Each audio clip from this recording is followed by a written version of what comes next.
On March 14th in 2011, the finals of ESL Hanover were about to kick off as My Revenge would play against French powerhouse Against All Authority. Everyone in the crowd real quick, if you can yell and cheer if you wanted to be here for League of Legends. No. This was the early days of League of Legends esports when the spectator mode wasn't even created yet, the teams would be presented with big checks after the tournaments, and the roles and metas still wasn't set in stone. Back a little bit too much for the new full channel ultimate. Kills misfortune now when Nivea has been egg. My Revenge will go ahead and win Intel Extreme Masters for League of Legends. My Revenge would come out on top against AAA, but it would also spell the end of these 5 players playing under the My Revenge banner, because after this final, they would be acquired by the organization Fnatic. The 5 players on that My Revenge roster, Xpeke, Cyanide, Shushe, Lamia and Melisande, would all become hugely influential in the early days of League of Legends and lay the foundations for what would become one of Europe's and the world's most historic League of Legends organizations. Fnatic would start that time in League of Legends by finishing 3rd in the World Season 1 qualifier, doing just enough to earn them the last spot as Europe's 3rd seed and the inaugural World Championships being held in Jönköping, Sweden, or more well known as Freaks Basement. Fnatic would have a rough start at the World Championship, with We Will Failure being forced to sub into the top lane during the group stage, which was played on just one day because Xpeke missed his flight. This meant Fnatic's performances in groups weren't that great, but they did manage to beat Team Pacific and do just enough to get out with a 1-2 record as the 3rd seed from Group A. In the playoffs bracket, they would have to play 3 rounds before potentially reaching a final where they would have a chance of being crowned the inaugural World Champions of League of Legends. With Xpeke back into the team, their fortunes change. In the playoffs, they would beat both CLG, Epic Gamer and Against All Authority in the upper bracket before having a rematch with Against All Authority and SOAS and Yellowstar in the finals. They had a 1-game lead due to coming from the upper bracket, but in game number 3, with the series tied 1-1, Fnatic would come out on top and be crowned the inaugural World Champions. Fnatic going to win the Season 1 championship if they can hold on. This Nexus will go down. Congratulations to Fnatic winning the Season 1. GG. GG indeed. Well played. Showing strong, able to come out, having to use a sub in the beginning because of delayed fights, and still keeping their composure with We Will Failure, and then getting XPK as failure.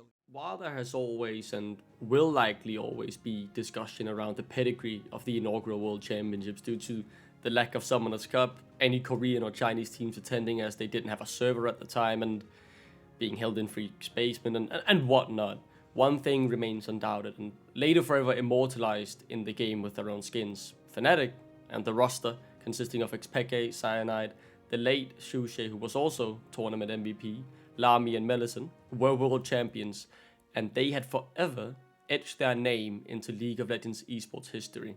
For years after Season 1, Fnatic would remain a powerhouse in Europe, almost always being the region's best shot of international glory, and for many years, also the most decorated European organization. Today, however, it's a different story, with the organization's last trophy being in 2018, last quarterfinal appearance as Worlds being in 2020, and titles slowly drifting further and further out of reach. And to top it off, a shambolic 0-3 showing at the Worlds 2025 Championships, where they would be one of the first teams eliminated from the entire tournament. So how did it all go wrong? How did Fnatic slowly drift further and further from success? And that's what I'm here to explore today, as I, a more than 10-year loyal Fnatic fan, look to take you through the good and the bad of Fnatic's history as we look to understand how the original Kings of Europe lost it all. Let's start with 2012, shall we, and see how they managed to defend their title as world champions.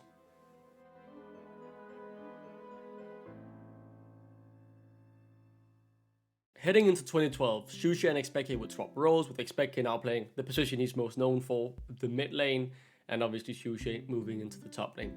Results, however, would start to decline as the team only managed a top 10 finish at the IEM World Championship, being eliminated in the group stage with a disappointing 2-3 record. But after this, they would have one more shot at showing why they were the remaining world champions that would travel to South Korea to participate in the OGN's first major tournament. This would be the first rendition of the LCK as we know it now, and Korea had at this point now gotten their own server and very quickly looked to be one of the strongest, if not the strongest region in the world. Fnatic would be one of 2 Western teams going to Korea to participate alongside CLG, which is another very interesting story, to be honest, with this having huge implications on the early days of NA League of Legends, with TSM controversially deciding to stay in America to pick up the easy tournament wins, and due to the fact they had just signed a huge lease in New York, I believe. But I digress, another story for another day. Fnatic would, however, manage to make it out of the group stage of the LCK, but they would quickly be swept in the playoffs simply by Korean team OP, who would only end up finishing 4th. So Fnatic, without much of a fight, losing to a not the biggest Korean team. 2-0 was not the best look, and this would also spell the end of the reigning World Championship roster, as for the first time ever, Fnatic would start making some roster changes. The roster changes meant that Shushay, due to his performance, would end up being benched, and support Melissa, who had to commit to his studies, would also move to the bench. So joining is Soas, who many of you will likely know from his time from Fnatic, but he was joining from Against All Authority. And in the support role, someone very much less known, Fnatics, would end up joining the roster. But the results didn't immediately improve, as the team would finish 5th to 6th in the IMLG 2012 Spring Championships, losing 2-0 to the OG TSM roster, before then being eliminated in the lower bracket 2-1 by Team Dynamic, who has a few notable players on it, and Sion Sparta, who you might know as Darshan, obviously the guy who won the LCS a few times with CLG, and a Streets Won't Forget level player in Nintendo X, who I mainly remember due to his name, but he did also end up making the inaugural NA-LCS finals alongside Sion Sparta. Heading into the most important tournament of the year, the Worlds Qualifier Season 2, Fnatic would make another change, and raided from Soas' former team AAA, who were disbanding, would join Fnatic as Fnatics was heading to the bench. This Worlds Qualifier was crucial for every organization participating. Top 3 would mean a spot at Worlds Season 2, but not only that, Riot was about to standardize the top 5 leagues across the world, mainly here in NA and EU, with the EU and NA-LCS. Getting in that would be crucial as well, and if you qualified for Worlds, you were guaranteed a spot, so top 3 was everything. And the defending world champions Fnatic, well, they looked up to the task in the quarterfinals, quickly dispatching Team Curse Europe 2-0 before facing what was widely considered one of the best teams in the world at the time, Moscow 5. This roster would later turn into Gambit Season 3. It consisted of early day icons such as Darien, Diamond Prox, Alex Itch, Genja, and Gosu Pepper. This roster was undoubtedly incredible, and Fnatic, they would sit in a 1-1 standing against them heading into Game 3 with Worlds and EU LCS qualification on the line. And they are just moving in now onto the Nexus. This is almost a sure victory here for Moscow 5, winning the first semifinal today, securing themselves into the World Championships in October. The second turret will fall, and Moscow 5 looking to clean this up. Fnatic would lose. Moscow 5 would pull through, and they would end up finishing top 4 at the World Championship. As the first seed, they'd go straight into the quarters, win that pretty easily, and miss out on the final, losing to TPA. Fnatic, however, they still had one more chance. They had to play the third place decider. This was EU LCS and Worlds on the line. Their final shot, win and you're in. And they would get to face CLG EU, who were undoubtedly also one of the best teams in the world at the time. They finished second in the LCK Summer Split, only getting reverse swept in the finals by World's favorite, Superfrost. So this was undoubtedly going to be rough, as they go up against the roster consisting of Wicked, Snoopy, Froggen, Yellowpete, and Crepo. Undoubtedly a legendary roster. But Fnatic lost 2-0. They didn't qualify for the World Championship. They were no longer the reigning World Champions. They didn't even get to defend their crown on the biggest stage. And more importantly, this also meant that they weren't guaranteed a spot at the EU LCS, and they, in 2013, would have to fight their way through the qualifier. Missing out on the World Championship led to yet another change on the Fnatic roster, as they had found this young Swedish up-and-coming AD carry in Reckless, who they would settle on as the main AD carry, replacing Lamia. And this team, heading into 2013, looked incredible. They would round out 2012 on a high, winning DreamHack Winter 2012, the ESL Major Series Season 10, while also challenging Eastern teams like SKT T1 at IEM Cologne, where they would lose 2-1. But the biggest one was IPL 5. IPL 5 was considered the last big international event organized by a third party before the standardization of the ecosystem with Riot Games, Worlds, and everything you guys know as it is today.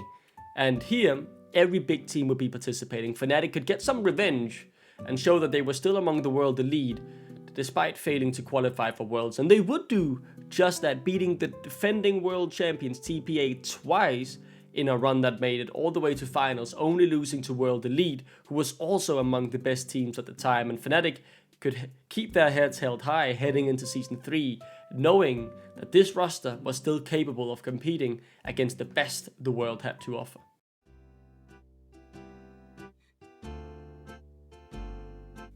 Despite Fnatic coming into 2013 red hot by doing so well at IPL just before, they were forced to make another change. With the EULCS starting up, Reckless was simply too young to participate in the tournament and therefore had to first play a bit in Fnatic Academy that was being made just for him, and then later moving on to Copenhagen Wolves on loan, and just simply spent 2013 developing in the background. But to replace him, they brought in another former teammate of Soas at Against All Authority, Yellowstar, into the AD carry role. Before the EULCS really kicked off, Fnatic would go to IEM Season 7 Katowice, where they would end up finishing in a nice top 4 place against some very competitive team in Gambit Gaming, formerly known as Moscow 5, a Super Frost and a Super Blaze. But that's not really what this tournament was remembered for, because it was at this tournament where Xpeke would write himself in the League of Legends history books in a tight game against SK Gaming. And they're just going to pile straight up towards those super minions in the base. You can see there's going in there. Peke is desperately up towards the Nexus. Kevin is going to be able to go towards him. He's trying to do it. But meanwhile, they're in the base. Yellowstar's trying to defend them in the base. Peke is trying to take the Nexus down. Is anyone going to be able to deal with this one? Catches him with another axe. He's very low on health right now. They're pushing on the Nexus to his Peke back to Peke. I do not believe it. Peke's stuck in there. Catching it. Takes down the Nexus. But now he's going crazy. On his now famous Kassadin, Xpeke would once again write himself into the history books of League of Legends with his epic backdoor against SK Gaming and Ocelot. This was a huge moment and is forever remembered and immortalized in the League of Legends history books. But back to business, as Fnatic would easily make it through the EULCS qualifiers, only losing to Giants along the way, securing them a spot at the inaugural EULCS split in spring. At the inaugural EULCS, 8 teams will be participating, fighting to be crowned the champions of Europe. Giants such as SK Gaming, Gambit Gaming, the former CLG EU roster, now EG, and of course, the greatest team of all time in Copenhagen Wolves will be battling it out, with the top 6 teams making playoffs and the top 2 going straight into the semi-final. Fnatic would secure first place by going 22-6 throughout the regular season, securing them a spot right into the semi-final. Here, they would end up playing EG, who they would end up beating quite easily, before narrowly beating the IEM Season 7 Katowice champions Gambit in a grueling 5-game series to be crowned the first ever champions of Europe. It was between the spring and summer split where Riot would release the champions sack, and if you're wondering why I mentioned this, well, it was also shortly after this a 9-year-old me would end up being convinced by his friend to download League of Legends on his mom's PC, and this would be a decision that would end up changing my life in total. And yeah, a tournament called All Stars was also going on around that time, but more on that later. Now back to the EULCS. In summer 2013, Fnatic would shuffle the roster around a bit, with Enrated eventually slipping out of the team, not being too happy about it, Yellowstar moving into the support position, and Pushu joining as the ADC for the remainder of the year, with Reckless looming in the shadows for 2014. The format remained the exact same in the EULCS.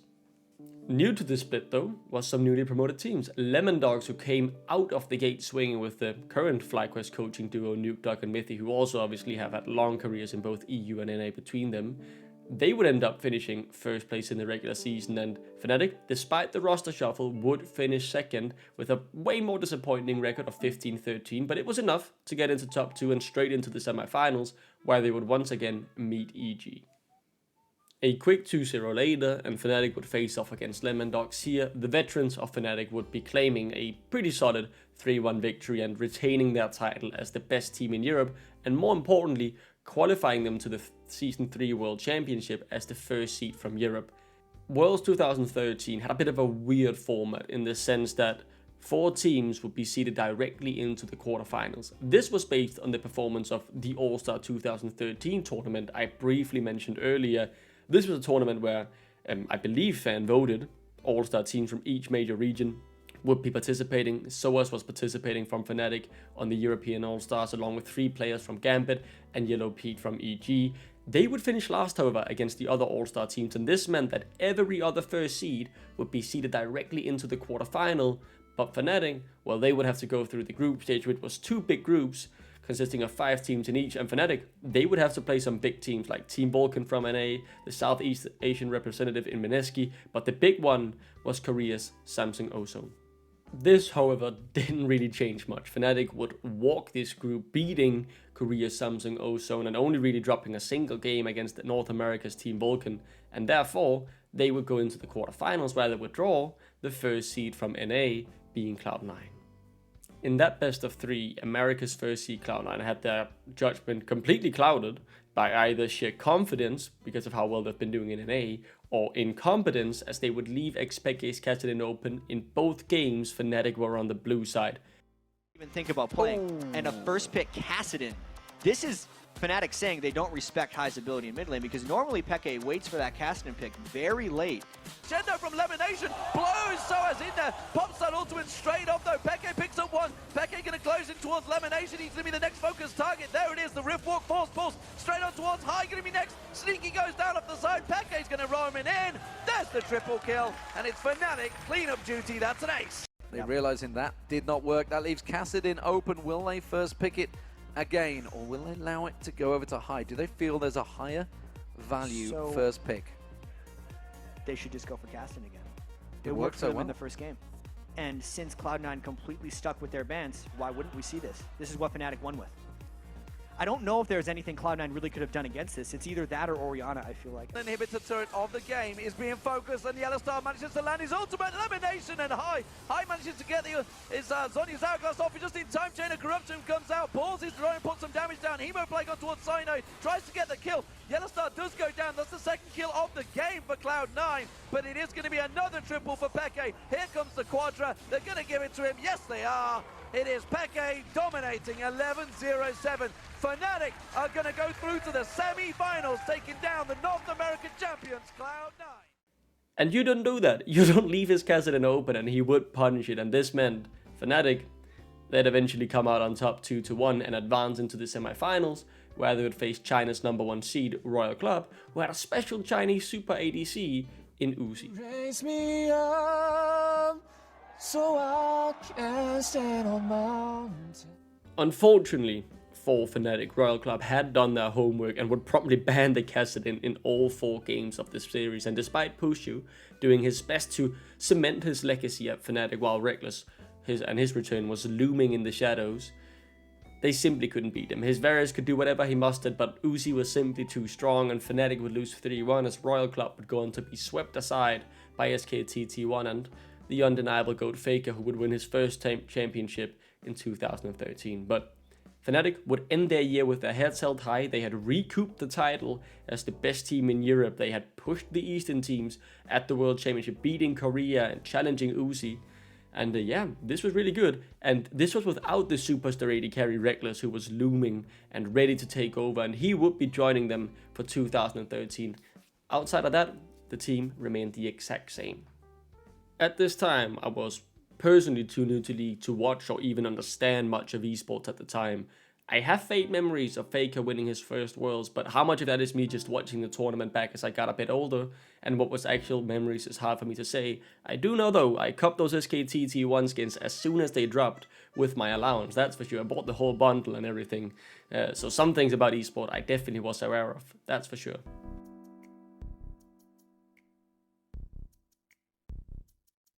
With Reckless back in Fnatic in 2014, Fnatic would kick off Season 4 at the IEM Season 8 World Championships. Here, top teams from around the globe would participate. Fnatic would finish second, only behind Korea's KT Bullets, who for once did not disappoint their fans with a roster consisting of players like Score, Ryu and Insec. A very fine performance to kick off the year, getting them ready for the EULCS Spring 2014. And well, back in the EULCS, Fnatic were looking to add their 3rd out of 3 possible trophies to their cabinet, and they would once again make top 2 in the regular season, this time finishing with a 17-11 record, and that would yet again see them straight into their semi-finals where, you guessed it, they will be playing EG I mean Alliance this time around, who had bought the spot from EG, who moved to NA, but it was in many regards still the same old even CLG EU roster, because it was still Froggen and Wicked leading the line. Fnatic would once again squeeze past them 2-1 in a best of 3 and set themselves up for their third final in a row, this time against a team that finished first in the regular season, SK Gaming. This was the early day El Clasico of European League of Legends, and at this massive game kicked off once more, Fnatic would find themselves coming out on top, winning 3-1 against an SK roster which has some big names on it, their former support and rated, other noteworthy names such as Freddy122, who you might remember as the coach who won a title with Rogue, Sven Skaren, who obviously had a great career in NA, and some weird random Danish guy in the mid lane who I'm sure won't show up and be a part of the story later on, called Jessis. Fnatic had now won 3 titles back to back out of 3 possible, and yes, despite them finishing second a few times in the regular season, they were clearly the kings of Europe, the best Europe had to offer, the flagship organization, and this first place finish in spring would get them to go to the All-Stars event in Paris 2014, which was basically MSI before MSI started in 2015, with the first seeds or the winners from the other top 5 regions participating. Here though, some worrying cracks would start to show as Fnatic would only manage to beat the Season 2 World Champions TPA in the group stage, barely making it to playoffs where SKTT1 would make quick work of them, sweeping them aside 2-0. But don't worry, I mean SKTT1 was clearly the best team in the world at the time. They didn't even drop a game the entire tournament, and Fnatic are still far and away the best team in Europe, right? I mean, just take a look at summer 2014. They would even improve their scoreline from spring, winning 19 games, only losing 9, but still, they would have to see themselves come second in the regular season, with Alliance taking first place heading into the playoffs. But don't worry about it, it's playoffs. Fnatic always step up. They haven't even lost a series in playoffs before in the EU LCS, and I mean, yeah, okay, they did have to go to Game 5 against the Polish roster of Rocket with talents such as Jankos and Vander, but I'm sure they'll still beat Alliance in the final. They have never lost in European playoffs. Sheer targets on the team. Froggen or Shook basically going into this one. A lot of damage coming in. Shook's gone very deep. Ulti from Froggen comes through. There's a tidal wave. It's 3 kills for Alliance. They might not need burn. They could win it here. The Nexus turrets will fall. Fnatic are dethroned as the champions of Europe. The new kings are Alliance. They will go to the World Championships as the #1 seed. And just like that, it was over. Fnatic had lost in the playoffs in 3-1 fashion. Wicked and Froggen had finally gotten their revenge on Fnatic after losing semis to them 3 splits in a row. While heartbreaking though, to lose their title as the Kings of Europe and not go into Worlds as the first seed, they were still qualified to the Season 4 World Championship as the second seed, where they once again could prove that if any team could hold the flag high for Europe internationally, well, it would be Fnatic. Being Europe's second seed, however, meant that group would be a little harder than last year, and the draw certainly proved that, as they would draw the favourites of the whole tournament in Samsung Blue, alongside Chinese third seed OMG and the American third seed LMQ, who made it very clear to Riot why having restrictions on homegrown players would be a good idea, as this roster consisted of 5 Chinese players who moved to NA, qualified into the NALCS, and got 3rd place in their first split, qualifying them into Worlds as NA's third seed. But don't sweat. Fnatic are the team that will always stand up for Europe internationally, a shining light, always performing well. Hell, they got semi-finals last year, and this season, I mean, Alliance, they failed to do so as they got knocked out in historic fashion, losing in the group stage to none other than Kaboom Esports of Brazil. And yeah, Fnatic might have started off with a loss against LMQ, but then they shocked the world. They beat Samsung Blue fair and square in a best of 1, and Reckless, he even managed a pentakill in the rematch against LMQ, so as long as Fnatic just managed to beat OMG once, they should be in with a good shot of making quarters. And in a game that would last more than an hour, Fnatic managed to climb back from an early game deficit, defend their Nexus, so as TPs to the top lane to look to finish the game and get Fnatic one step closer to the quarterfinals. It's going to be over. There's Soaz. It's not Cassidy, but it's Rumble. Soaz TP to the top. He's going to go for the Nexus here as well. Soaz trying to be the hero.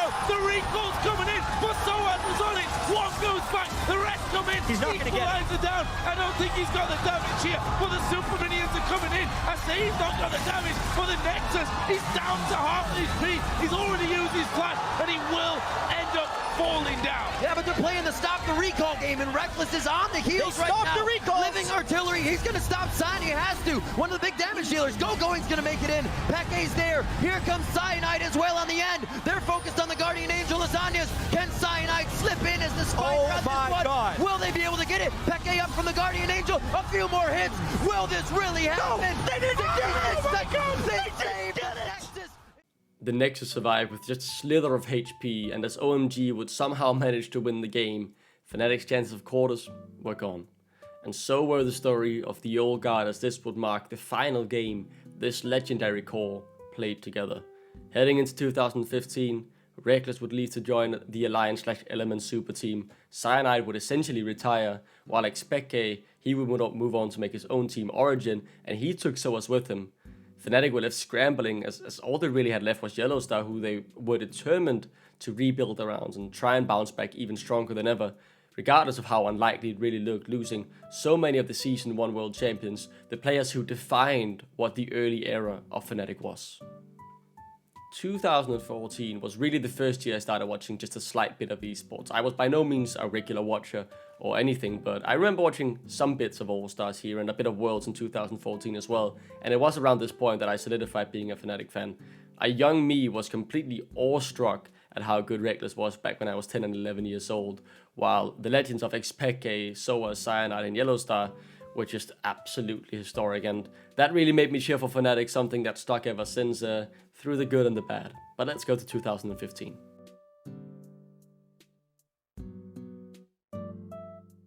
So how do you rebuild a roster when essentially every legendary player you've had is leaving, plus your young superstar AD carry and left with only a support? For Fnatic, this was untreaded territory. They had lost the guys who had defined what Fnatic was and had to rebuild essentially from scratch. So what did they do? So to start off with, they added Daylor as a coach and added young French AD carry from SK Prime in Steelback. To fill the shoes of Xpeke, they went down to the challenger scene of European League of Legends and got Febiven, who had just won it with H2K. And to fill in the top side, replacing Cyanide and SOAS, well, they went over to the best region in the world and scouted two nobodies that nobody really knew anything about in Huni and Reynova as a duo. So Fnatic had rebuilt. They had bet on young talent around the veterans Yellowstar. They'd taken two random Koreans, a Challenger Series winning mid laner who couldn't even qualify for the EULCS before the expansion tournament came, and some random French young AD carry. This is the Kings of Europe, right? Surely, like, what could go wrong? As the EULCS expanded to 10 teams and the well-known double round robin that was there for years would come into effect, Fnatic would play 18 games in the regular season of spring 2015. It's easy to look back on history and say this was a slam dunk off-season for Fnatic where they just clearly won and everyone agreed they would be the best team and they would do the historic things this roster would go on to do. But if you go back and look at the comments, I mean, the expectations were a bit mixed. The roster was described as a revitalized Fnatic, but some random guy, or X-missing name on Reddit, who had apparently correctly predicted the 2014 summer split, they predicted Fnatic to finish 6th. Esport Heaven described the pick-up as Febiven as an undoubtedly good decision, but said every other decision seemed questionable, with Huni and Reynova speaking little English, likely stunting their growth. And even Thorin would make a 30-minute video describing how Fnatic lost the offseason with these moves. I will say though, to back up some people thinking Fnatic would do well coming into Spring Split, on the first inaugural desk, well, Mr. Riles and Freeze, who had been scrimming against the team, said they were absolutely cracked, which I guess they had a good read on them from having to play it against them, but it was a different split, right? Fnatic had already lost the title of Kings of Europe.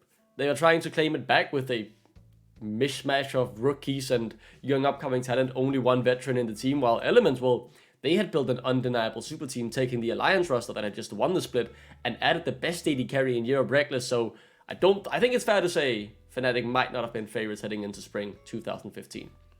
So how did they do? Well, would you believe it, Fnatic would for the fourth split in a row finish second in the regular season, this time with a 13-5 record, with only SK finishing above them with a 15-3 scoreline. Fnatic were fun to watch this split. They had the rookie in the top lane, Huni of course, playing loads of different carry top laners, being crowned rookie of the split as well. The team was revitalized, it was brand new look Fnatic. Febiven on his carry mid lane is incredible as well. It seemed like every risky decision Fnatic had made in their management had paid off, and fair play to them. Heading into playoffs, both SK and Fnatic once again finishing in the top 2, being seeded directly into the semi-finals, Many expected another El Clasico in the final, and while Fnatic would take care of their opponents H2K in a close 5-game series and get themselves into the final, the same could not be said for SK, who lost to a bit of a miracle run from the Unicorns of Love, who only qualified with a scoreline of 9-9 as the 5th seed. This roster was led by a man we'll know a bit more about later, a very aggressive Bulgarian support in Hulisang, who also consisted of such memorable names as Visichachi, Kikis, Power of Evil, who you might remember, and the often forgotten Bardax, who really just falls under the radar for basically everyone. But UOL would beat SK in a thrilling 5-game series, setting up a final between the Unicorns of Love and Fnatic. This final would be as much of a nail-biter as every single semi-final had been in the EULCS in spring, with the game being decided in a Game 5 where Fnatic were in control for much of the game, cleanly closing it out with a perfect team fight from Reignover in particular. They managed to get 4. They look at Visichachi. It is an ace. Fnatic have an uncontested Nexus, and they will finally win the spring splits. Fnatic were back at the top of Europe, having completely rebuilt their roster just a few months prior around rookies. This was incredible and a testament to the Fnatic management doing a very good job. And this also meant Fnatic would qualify to the first MSI of its kind, representing Europe at MSI 2015.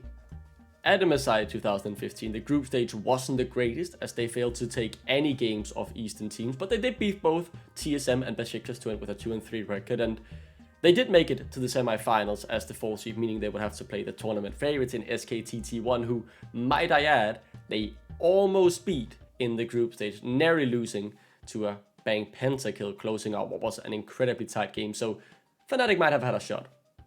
This series was iconic.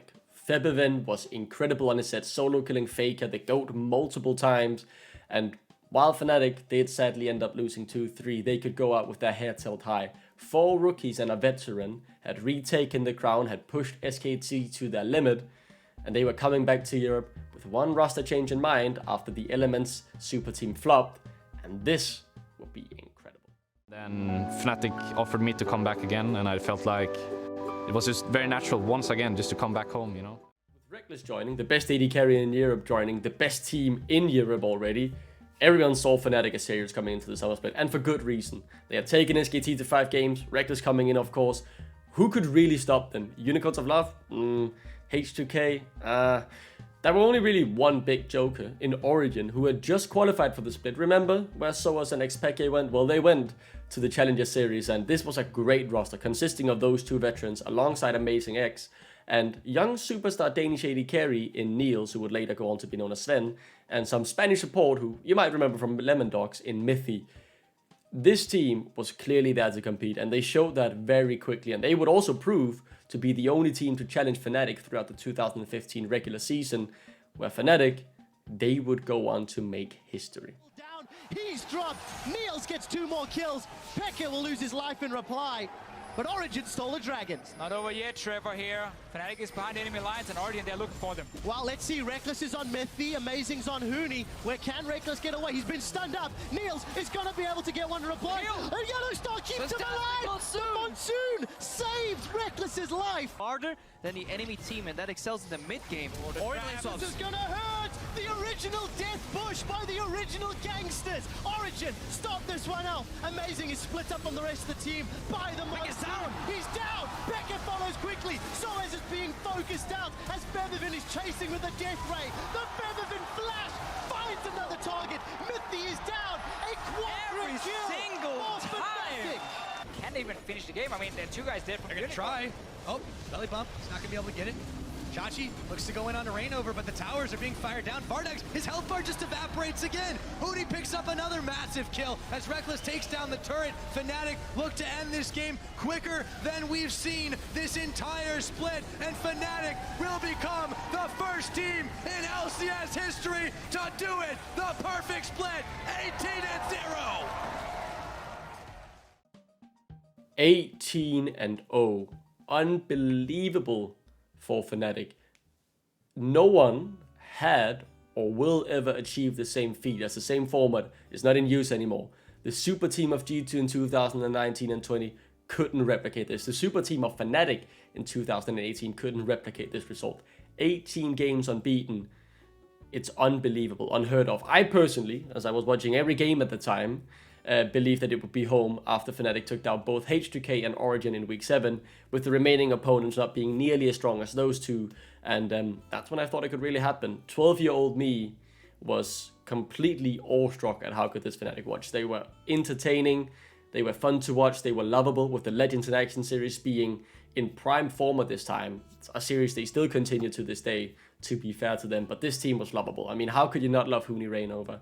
Reckless and Yellowstar was an incredible duo. Febiven was also just a silly, incredibly talented mid laner, and this roster, with the competitive result and the personality in them, I think is what many got converted into being a Fnatic fan. Heading into playoffs, a lot of the question is how long could they keep this win streak going, and in a semi-final, I personally remember very little about outside the Reckless Pentacle. They would sweep Unicorns of Love 3-0, booking their tickets to Hovard Arena in Sweden, where they would get to play against Origin and 2 former Fnatic legends in SOAS and XPK for the title. Gets sped up, going for the combo here, but misses because Origin could just sidestep, re-engage. But look at the barrel! Fnatic have lost one, they've lost their captain, even through the unbreakable will. Origin are going to push forward. The Chain of Corruption doesn't connect, but it didn't need to, because Niels has got himself another kill. Origin are pushing into the Nexus Toast for Fnatic in a 2v5. It's simply not going to happen.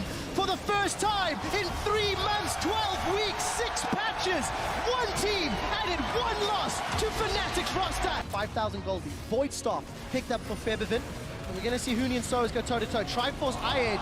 And Huni just Goomba stomps SOAS. There's no teleport on Huni. Use ultimate, so this Baron fight is 4v4. This might be a bit too much from Fnatic. Shockwave goes out, but doesn't get a kill. No, it doesn't. Yellowstar's Monsoon Origin into the Baron pit. Pekka is down. Febiven's been able to kill him. Febiven's in full retreat. Baron has been stopped. So as Huni continues to push down bottom, and Niels is flashed away. Reckless is looking for the kill. He gets headbutted towards Niels. Niels is down. Mithy's going to be so disappointed with that. For Huni, he does have Home Guard to come in. Playful Tricksters forward, and a 2-man taunt on the front line of Origin forces a defensive onslaught of shadows. SOAS rides the lantern out, and the passive from Azir will keep the tower alive. Reignover was in trouble. There goes Yellowstar, another taunt. Huni's looking for Mithy. Wild Growth will slow them down. Glitterlance connects as well. And Reckless plus that's a kill to Reckless rather. That's a double. He's looking for more. That's a triple. He's looking for 4. That's the quadra. He will get it.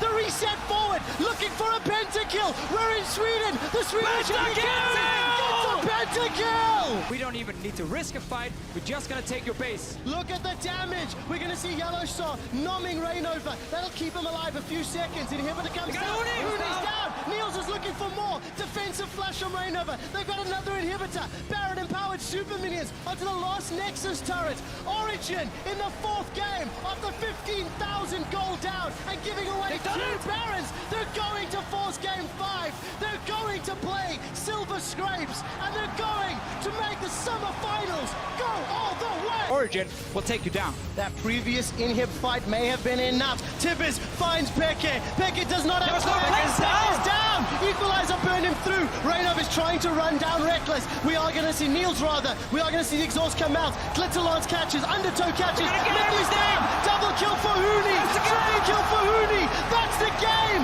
Huni's forced to run away. So Yellowstar, the captain, he found the engage. They're going in. Fnatic, they're going to finish it. They're going to kill the Nexus, and they're going to Worlds. They will represent Europe as the #1 seed. Fnatic had done it. They had rebuilt in less than a year. They'd gone to MSI Game 5, 2 European titles, and I want to say most importantly, 18-0. A feat again, I reiterate, that has not been or will never be repeated again in Europe or anywhere else, as this best of 1 format is not used anymore in League of Legends. So, unbelievable historic team in just 1 year. The Fnatic management had done their job to top grade. Worlds was going to be in Europe, on home soil. 12-year-old me, I naively believed that Fnatic could win it all. And I don't think maybe I was too naive. There was definitely a chance, but Korea were obviously still the best region in the world. But I did not know that, as I mainly just watched European League of Legends. LCK was in the morning. I was at school. I was not watching that. So I thought Fnatic, they could take it all the way. And the meta, though, would receive a huge shakeup heading into Worlds with the Juggernaut patch that changed everything. If you haven't heard about it, There are plenty of good videos out there. I'm not going to go too much into it. But top laners became different. Darius became a pick of the tournament. Mordekaiser could kill the Drake and then use it for himself as a pet in the bot lane. He was basically permabanned. Cinder hulks were broken in the jungle. The jungle pool was thinner than ever. And in the quarterfinals of Worlds, Graggers even had to be disabled, one of the few good junglers. The meta was all over the place. The diversity was not that good in the jungle. But nonetheless, I remember this Worlds very fondly. So let's get into it. As the first seed, Fnatic would get drawn into a group consisting of rookies IG, Cloud9 from NA, of course, and Westdoors AHQ from the LMS. An opening day win against IG calmed the nerves a bit for how Fnatic were going to do, but after that they disappointed a bit, giving a pentakill away to Balls, losing to C9 on his Darius pick, and also losing to Westdoors AHQ, the best team Europe had ever seen at this point, I'm gonna be honest. Were 1 and 2 in the groups. Week 2 had to be theirs. And back in the day of this format, you'd play 3 games across 3 days, 1 a day. And then when you were rounding out the groups, you were playing all 3 remaining games on 1 singular day. This meant you had some time to adapt, but if you didn't show up on that final day, it could either make or break your entire year. And Fnatic, coming into the final day, they knew they had work to do, and they showed up. It's caught by the Cocoon, and the Shadow Dash goes down so low, but not dead just yet. Inhibitor may suffer from this one. Double knockbacks, but look at all of the AoE action as Balls trying to get something done. High locks down the first one, but it's already a double kill for Bivin. Make that a triple as they are tearing apart the base, and there's just too much damage. It looked okay. C9 just don't have enough to work with. Super minions here too. This is going to be the end of the game with everybody except for High dead. Teleport from Huni, he has flank. He's found Zitai, the onslaught slows him down. Reckless has got one. Reignover flashes over the wall, he's looking for kitties. That's a defensive flash. Emperor's Divide will not pin Kakao to the wall. It's a battle on 3 fronts, and it's a battle that Fnatic is winning. That's a triple kill for Reckless. In the jungle, but Fnatic on the verge of losing their 3rd inhibitor. Yellowstar should go down to this death mark. The face of the mountain will not save him. Ziv's looking for a stun, and he's found Reignover. We do see Ziv getting down. He's dunked by Reckless. This could be the final fight. Falcon and Reckless are alive! They killed him! Double kill for Fnatic! And Huni gets more! They can push for the base right now. They can knock down Westdoor. Now's the time to go. But it's gonna be enough. There are no respawns, and Fnatic take the first seed out of the group. They'd win all 3 games. They beat IG, C9 and AHQ. Some games closer than other, but this was enough to secure the first seed for Europe's first seed heading into the quarterfinals of Worlds, where they would play China's number 2, EDG. Reckless and his good friend Deft were going up against each other, just like they did in the group stage of Worlds 2014, as Samsung Blue took out Fnatic then, where Deft was playing. EDG had a star-studded lineup, picking up Pawn, the world champion after the Korean Exodus post-season 4, future world champions in Deft and Mako in the bot lane, alongside Clearlove in the jungle, who was an icon in the early days of Korean, or Chinese rather, League of Legends, with Korra1 and Amazing J in the top lane splitting time. But this was not the year, nor was it China's year, with their first seed LGD bombing out of group stage. Was a massive surprise, having Imp in the bot lane. Fnatic would clear EDG 3-0 easily, as Europe on home soil would have 2 teams in the semi-final. OG had also made it there, playing against SKT, while Fnatic would get to play the Coup Tigers in a best of 5. The Coup Tigers, which later become the Rocks Tigers in 2016, had Smep, Hojin, Koro, Prey and Gorilla, and they were simply too strong, as Fnatic would get deconstructed in a convincing 3-0 fashion. This was a shock to me. I was not expecting them to be that good. Again, I didn't watch the LCK. I remember watching the highlights and I was like, wow, they get cooked. They really did get cooked. And I was heartbroken because I genuinely thought they could win it all. But maybe that was just my naivety of a young 12-year-old. And I really hope this roster would run it back in 2016, the greatest Europe had ever seen at that time. And sadly, they did not. It's a young team though, Fnatic. A lot of new players being picked up for this season. We know the potential is there for this team. They will be back next year, 100%. They're very, very serious, great coaching. Everything is there for Fnatic to become one of the best teams in the world. With the roster only playing 1 split, they did still manage to write themselves into European League of Legends history with that 18-0 undefeated regular season, but this would also be the last time they would write themselves into European history, as Huni and Reino would go abroad, joining Immortals in North America. Yellowstar would go to a super team at TSM, and Fabiven and Reckless were left to be rebuilt around the two young superstars in the carry roles. 2015 was the year I really fell in love with esports. I watched both the EU and the NALCS, especially during the summer split. I had really gotten into it.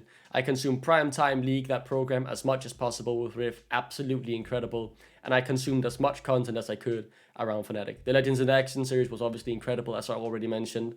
And the connection to the 2015 roster was incredible. It was so nice to get behind the scenes, see how they performed, and with the results they had as well, how could you not love this team? I used to watch the EULCS with my dad in 2015, in the summer split in particular. We'd put it on the TV on both Fridays and Saturdays, and these were core childhood memories to me, as my dad also played League of Legends at the time, something he sadly doesn't do anymore and hasn't done for many, many years. So he cheered for Copenhagen Wolves, I cheered for Fnatic, but nothing would beat those Fridays, spending the evening watching the games with him. It was clearly very special to me, and it's something I'm look very fondly back on, and maybe that's what makes this Fnatic roster so special for me. But I mean, the results speak for themselves, and having those core memories on top of it as a child back then was just the cherry on top, really. But let's get back into the business of things and see how Fnatic would rebuild for 2016 around Reckless and Fabiven.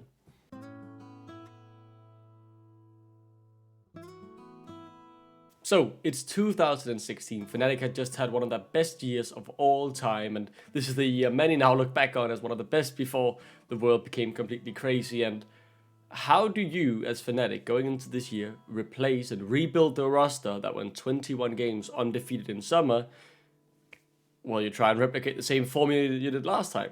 That of course meant that another Korean duo would join in the top side. Gamsu would be joining from NA, where he was known as Chef Gamsu for Dignitas. He very much liked to cook food. And in the jungle, the big star pickup of the off-season was here.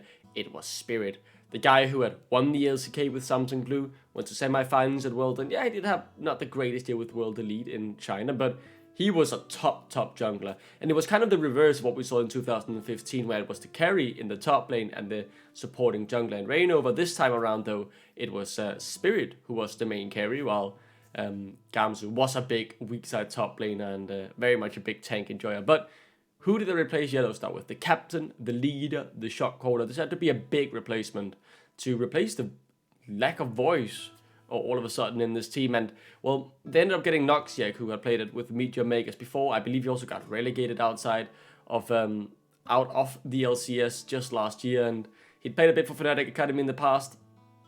Didn't have many notable achievements in his name. I thought this was a bold move, but you know, Fnatic, they have been rewarded in the past for going bold and signing players who many didn't expect to be stars, and that's how they made their name. So why not give them some faith? And while yes, they didn't really impress at the start of the season at IEM Season 10 in Cologne, where they would be seeded straight into the quarters and would also quickly get eliminated by Chinese team QG, well, the regular season was about to start, and Fnatic, well, they were the defending champions, and they tried to replicate the success they had in 2015 in terms of recruitment at the very least. And it was in this regular season that it started phenomenally. In that first game, Gamsu sold everyone a dream. He looked like the perfect Huni replacement. He wasn't even supposed to be a carry, and he was running rings around Origin, who were also among the favorites in the season. The preseason expectations I can find on the internet still floating around this. They had Fnatic in top 3. Many said that, you know, Spirit was obviously exceptional pickup, but the rest was a bit questionable. Top 3 should still be secured though, because they had faith in Fnatic. They had faith in their management. They had faith in the coaching. They had faith in the organizational structure, which is something I don't think I see many Fnatic fans saying to this day. But that start really seemed to back up what everyone was expecting. Fnatic would still be good. They might not still be the best. We'll see as time comes. But they will still be competitive in the EULCS, that's for sure. Simply because of the foundation the organization has laid. But after a few 1-1 weeks, more and more issues cropped up. The bot lane never seemed to really get along. And, well, they would make a change. And they wouldn't sub in their substitute support player in Mickey X, who would end up leaving for the summer split. And at that time, I think as a fan, you can't really blame them. We didn't know what Mickey X had. But they did have a very good support on the bench then. But choosing not to play him was a bit weird. Management, in hindsight, should have known better, as Mickey would obviously go on to be one of the best supports Europe, if not the best Europe has ever seen, winning MSI and going to World Finals in 2019 with the prime G2. But they got another suite for Reckless. That's understandable as well. And Cly, a rookie who definitely helped in the bot lane in terms of the synergy between those two, but results did not improve a lot, and Fnatic would end out the spring split with a 9-9 record. That's the worst I've ever had. but it's still playoffs, so it's something, I guess. And while Fnatic did disappoint a bit there in the regular season, finishing 6th again with that 9-9 record, they did actually show up very well at IEM Katowice, where they made it all the way to the finals, only losing to SKT. They beat both Uzi's QG Raiders, one of the few times they would actually beat Uzi in the organization's lifetime, and RNG on the way to the finals, where in particular, Reckless played a lot of Jhin, the utility obviously, with the aggressiveness of Febvin, the easiness to back up when he went far, on the Lissandra for example. And yeah, they look really good. So coming into playoffs, Fnatic always seemed to step it up a level when they came into playoffs. They were still the reigning champions, even if they finished 6th in the regular season. So let's see how they can do. The playoff buff was real. Fnatic would beat Vitality, the 3rd seed, before meeting the newly promoted team, who I'm sure won't become the main rivals and enemy of the entirety rest of this video, and IRL as well, of course. G2. Or Gamers 2 at the time. I don't know if they were, I think they actually renamed them to G2 just when they came up, but they did get promoted as Gamers 2 in the summer split. Ocelot, who famously got backdoored by Xpeke, was here to haunt his former team, creating Gamers 2 and slowly but surely building them up with a star rookie mid laner in Perks, who would take this team to new heights and write himself, of course, into League of Legends history. But they had gotten promoted into the ELCS. They also had Trick in the jungle, a Korean who was insane. And yeah, they finished 1st in the regular season with a 15-3 scoreline, but it's Fnatic's playoff buff. Who knows? Who knows what could happen? G2 would end up winning everything. They got Trick, got MVP vote, Perks got Rookie of the Split, and Youngbuck got Coach of the Split. So it's against a pretty good team, right? A pretty good team, and Fnatic in playoffs, even with that buff, simply wasn't enough. Well, they lost 3-1, and that's the first time they missed finals. Fnatic with a 6th place in the regular season. You could say coming into the 3rd place finals and the LAN finals was a win, but with the expectations the organization had with it, it was hard not to be disappointed, even if G2 was clearly just a better team at that point. And luckily for Fnatic fans, in probably the weirdest best of 5 game, or game 5 I've ever seen, in the 3rd place decider when it was 2-2 against HDK, nothing happened for 35 minutes or 30 minutes or whatnot, and then all of a sudden Fnatic won one team fight, clean ace, won the game, and got 3rd place. So it's not too bad. The good showing at IEM Katowice, the improvement in playoffs, and this Fnatic roster looked like it had the potential to be better in summer, especially as after Yellowstar had a disappointing regular season and disappointing season as a whole with TSM, where he had moved to that super team. He came back to Fnatic. Clyde was out, the shot caller, the leader, the captain was back, and I mean, Spirit had looked pretty good. Febvin and Reckless were still top carries in the league, and I'm sure summer split would be a lot better, and G2 was shit. Internationally at the very least. They went G2 and 8 at MSI 2016, creating the famous vacation meme. They also had the "My Rise is bad, my SC is worse." You guessed it right, I'm G2 Perks. All of the banter around G2 internationally was at a prime time in 2016. It was clear Europe needed its flagship organization back to bring pride to European League of Legends again. And Fnatic, with Yellowstar back in the team, had their eyes and sights set on Worlds. In the summer split of 2016, a lot would change. They would go to the best of 2 things, and if you guys have watched any football in your life, that means we now go to points. If you get a win, a 2-0, you get 3 points. If the series ends 1-1, you get a point each, and if you lose 2-0, you get 0 points. So it's a bit weird, but Fnatic, they started very well in the summer split, and at week 4, they had 17 points, sitting top of the table. But after that, it started to all go downhill. Gamsu, he was inconsistent. He was never that great for Fnatic. He did have some good games, he did have some poor games, and they would bench him for the defending champion Kikis, who had been replaced a bit by G2, by Expect. So, good pickup, you would say, but some doubts in there with the fact that Spirit came over to Europe with the goal of playing with Gamsu, and now benching him didn't really seem to help his form a lot. They did also get Wordip as a backup to Kikis as a substitute, with Mikiex obviously leaving for Splice. There was a substitute spot open up, and it didn't work at all. They continued to slide down the standing, and they eventually finished 5th with 7 wins, 6 draws, and 1 loss. You could do the math on how many points it is. I didn't write it down, and I'm not going to sit and do it right here. But it's not that well. They even lost the playoff spot, I believe, to get top 4 and a bit of seeding difference. But at the end of the day, it's Fnatic, it's playoffs. We all know what's going to happen. They're going to play better. Worlds is on the line as well, of course. So yeah, let's get into playoffs. Before the playoffs could even start, Fnatic had already lost. It was 3-0 to H2K. They got destroyed in that series by a very good H2K team, to be fair, with Odoamne, Yankas, Ryu, Forgiven, and Vander. But still, as Fnatic being swept 3-0 is completely, or was completely unacceptable. Luckily for Fnatic, this was in the time when we still had the regional gauntlet and championship points, so despite finishing 6th or 5th, 6th in the summer split, they still had a chance to qualify for Worlds.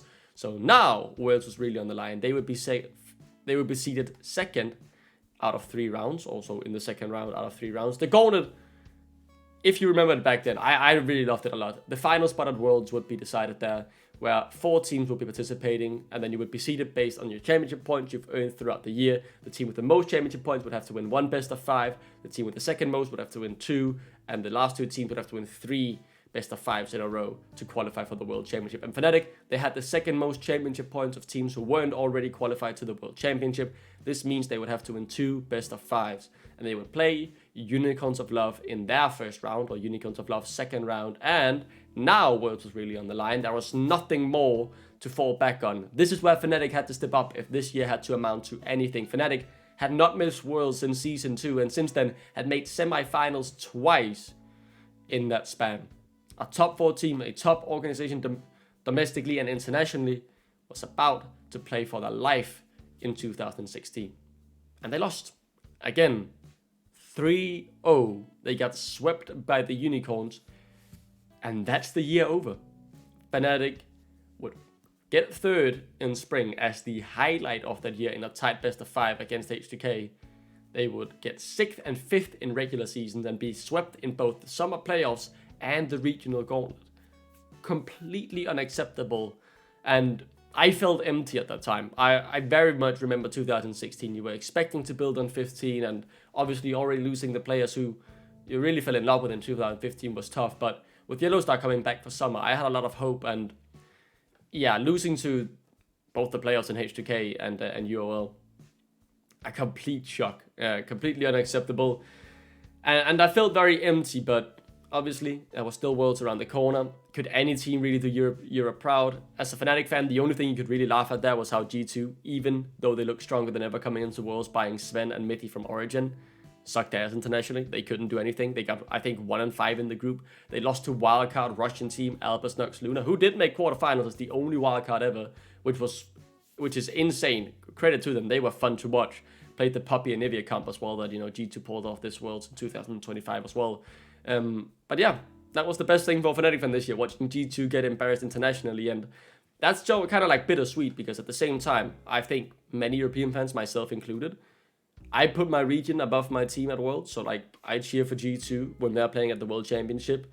I cheered for them at MSI 2019, because I want European League of Legends to succeed. So while, when they lose, you gotta be like, yeah, I mean, haha, you can't do it. It also did suck, but let's take a look at Splice. How did they do? They also qualified for the World Championship, with Fnatic's former substitute support, Mickey X, being a revelation to the otherwise full Danish team, who was full Danish in spring, sucked ass, got Mickey, became insane and made finals. They sucked. I mean, maybe it's the MCOY / Mad Lion / Infinite Reality and whatnot, the club that's got a family tree more complicated than an IRL one in terms of their founding, but I can't hate on this team. They won a game against RNG and no one really expected anything from them, so MCOY, Mad Lions, Splice fans, whatever you are, you get a pass for this one. But we had H2K, who had knocked Fnatic out in the summer playoffs, and H2K, they would top the group, they would beat EDG, and they were incredibly fun to watch. They smashed Albus Nux Luna in the quarterfinal. In the semifinal, they did get smashed by Samsung Galaxy, however, but they made us semis. Europe still didn't disappoint internationally, despite the biggest team and the favorites from Europe disappointing heavily. H2K would hold the flag high, and there were insane internal issues at the team, apparently. Like, they couldn't even scrim at one point, if I recall correctly. But they made the semis, they were fun to watch, and Europe could keep their head held high, that they still had some competency in the region. But if we focus back on Fnatic, within a year, they had lost the titles of Kings of Europe and the Pride of Europe internationally as well, because H2K showing up at that World Championship, and it was an insane setback. Missing Worlds for Fnatic doesn't happen a lot, and obviously history will go on to prove that statement as we keep going through the years. But yeah, it was a long off season. I remember it being very dark time, just seeing your season end around early September. With so much of the year still to go. I can't imagine what the fans of, LCS teams or LEC teams who get eliminated before playoffs even feel in the summer, because how do you live half a year without even watching your team play? But the offseason was needed more than ever, as Fnatic would head into yet another complete rebuild, as this performance was obviously unacceptable for one of Europe's top orgs, and Yellowstar would retire, Whirlip and Fabeven would leave, Kickers would go to Fnatic Academy and help them actually qualify for the EU Challenger League for 2017.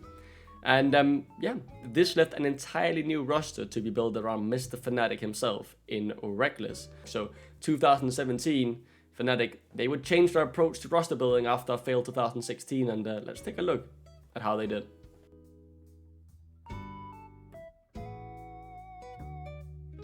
For the rebuild heading into 2017, Fnatic had experience in mind. That's what they thought they needed if they were going to dethrone and take the crown back from G2. So they added Source and Amazing, who had played at OG at the time, who was crumbling and faltering down towards the bottom of the EU LCS standing at the time. For support, they would go with that guy I totally didn't foreshadow about earlier, Jessis, who helped SK qualify for Worlds in 2014. And no, he was not going to play mid lane, he was role swapping to support. And in that mid lane, it was the talk of the town about who was going to replace Sepaven, who was still very highly rated despite a disappointing 2016. And Fnatic, they would once again go for a rookie, and here they found 17-year-old Danish gem in Caps. Caps had been breaking ankles in Turkey when he joined Dark Passage, helping them to win the entire split and qualifying them for what was basically then the World's Play-ins, the international wildcard qualifiers, where he was too young to play though, and Dark Passage would fail to qualify for Worlds. But Fnatic had once again taken a gamble. They had a proven top tier AD carry, a young exciting rookie in the mid lane, and loads of experience around it to make sure the foundations were strong of this team. And the predictions in total had Fnatic finishing around 4th. I saw 1 for top 2 in Group A, 1 just in general for top 4, and that's because heading into 2017, the format would change again.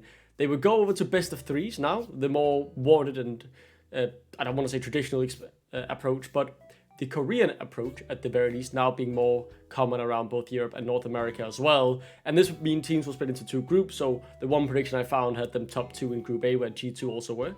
The other had them in general just as a top 14. Fnatic was ready to take Europe by storm, and in the first game against G2 Esport, well, they wouldn't win, but they've had some other highlights. Being annoying, and Caps didn't get to push out and get that super Scatter early the recall. weak, gets the stun, Caps flashes forward, Oh, he's in turns it tower! onto Perks, first blood to Baby Faker! Oh my god, that is why I like this guy so much. For these bigger events, and let's just hope he can grow, let's hope that this is somebody who can bring some additional competition here in Europe.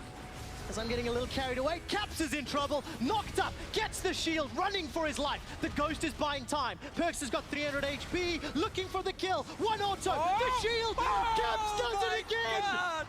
He does it again! Are you kidding me? He got all the cooldowns ready, he gets the shield, and he stays alive and picks up another one. And yes, while they did lose to G2, Caps was certainly the real deal. He was really an exciting prospect, but performances as a team in total continued to be a bit more mediocre, and they decided to make a change. Fnatic. They subbed in Brox from the academy and benched Amazing X, and this didn't really improve their form that much. They finished 6-7 record in Spring Split, in best of 3s of course, qualifying them just barely into the playoffs as the 3rd seed from Group A, ahead of Team Rocket. And heading into playoffs, it was exciting to see that playoff magic was back, right? Fnatic in the past have been very good at playoffs, always leveled up despite the regular season standing. But that had changed a bit in 2016 summer, so the nerves were high heading into playoffs 2017 spring. But those nerves would quickly be calmed as they, in the quarterfinal, beat H2K, got revenge for 2016 and their former mid laner Fabeven, taking them down convincingly 3-0 in the playoffs. And yeah, they did it once again, lose to G2 in the semifinals, but at this point, G2 was by far and away the strongest team in Europe. No one could really touch them, and this seemed more like the beginning. There were some exciting players here, right? Caps had a ceiling who we didn't know at the time how high he could go, but he seemed like he could do whatever he really wanted, although he was a bit inconsistent, as you would expect, with a young player. But they did also convincingly beat Misfits in the 3rd place decider, yet again just solidifying that while they're not quite the level of G2, they were certainly a top team in Europe. While not winning the split obviously meant Fnatic would miss MSI again, G2 for once, after 2016, did not disappoint internationally and managed to make it all the way to the final, only losing 3-1 to SKTT1. And while this was nice as a European League of Legends fan, it did also mean, however, that if Fnatic didn't retake the crown soon and show the traditional Fnatic European performances at Worlds and MSI, well, They would be overtaken by G2 as the flagship organization, and at this point Fnatic had won 5 EU LCS titles. G2 in 3 splits had already won 3, so they were quickly catching up. Summer split had to be better for this roster. And summer was better. Fnatic looked unstoppable in the regular season, only dropping a few series here and there to Ninjas in Pajamas and Rocket. They beat G2 twice in best of 3s and confidently returned to form, finishing first in Group A, winning 11 best of 3s, only losing the previously mentioned 2. Fnatic was back, Caps was magic, Broxah was fantastic, Reckless was on MVP form, with his ADC Kennen being a staple at this time. Just like a weird thing that almost only happened in 2017, was also seen at Worlds 15, but this was his pick of the year, and it worked out wonderfully for Fnatic. Coming into playoffs, of course, Fnatic was red hot, finishing top of Group A, seeding them for the first time in quite a bit right into the semi-finals, where they would play against the Misfits. Fnatic looked destined to make it back to the finals for the first time since 2015, and this roster looked stronger than ever. They had everything on their side, and heading into the semi-finals against Misfit, they crumbled. The Misfits roster that would eventually take SKT T1 to 5 games at Worlds would shock everyone by taking down the favourite Fnatic 3-1. Heartbreaking. This seemed destined to be Fnatic's return to the top, and it became another disastrous split. And Reckless, seen in tears, picking up the MVP award at the finals, heartbroken at failing to make the finals.